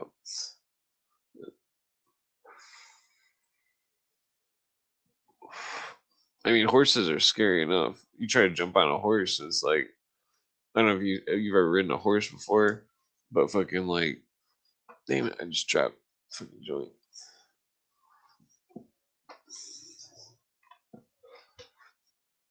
Oh shit! I was muted, dude. I was talking, dude. My bad. Oh shit. Don't you hear when that happens? I said, yeah. I have ridden a horse, and one time I was riding a horse with my dad and my sister, and they stampeded, and fucking my dad and sister fell off, and my sister's terrified of horses to this day. Oh yeah. That's yeah. Hopefully I didn't get injured. I got thrown off once, but I still rode horses. Fucking, I got the horse tripped on some like I was like it wasn't a horse that I ever ridden before, and I was at some ranch or something, and like we were test riding horses or something on like some kind of tour or something in the woods, and like I was joking around and I was riding the horse, and I'm like, giddy up, and fucking the horse was like, like fucking like a lightning bolt, and it Oh, fucking dude. like, and I didn't know the trails, and then the horse, there was a log that fell over the trail, and the horse tripped on the trail log, and then fucking I went like Superman and fucking like straight up like on my back on this gravel or something, like it was like stones or something. I was okay, but like it was fucking brutal. It was like, but I mean I still rode horses after that, but like maybe the only baddest incident I ever had was like the horse is walking around a building and then it decides that your leg doesn't exist. And it just smashes your leg into the building. It's like, what the fuck's wrong with you, horse? I don't know. I had a girlfriend who had horses, and she told me that she was riding a horse and broke her hymen. Ew, that's fucked up. I was like, yeah, right. You just saying that.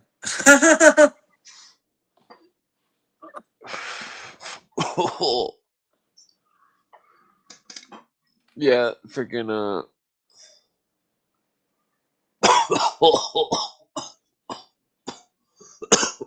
damn, this joint tastes leafy. What time are you gonna get off here? What time is it? I could probably smoke one more joint. Yeah, because I gotta get going here in a second. Because the birds are chirping outside, and I need to go into my bed. Act like Yeah, I I've been probably better sleeping pass all out night. too. Yeah, I'm gonna act to make my wife think I've been asleep all night, and then I'm gonna get up and do something. I gotta go do something. But if she take it knows I've easy. been up all night, she'll make me go to sleep. Oh yeah, we'll take it easy. Oh, thanks, dude. All right, don't be well, afraid to sleep in. I'll see you tomorrow night. Peace. Peace. Let's see. There's talk about conspiracy in rap form.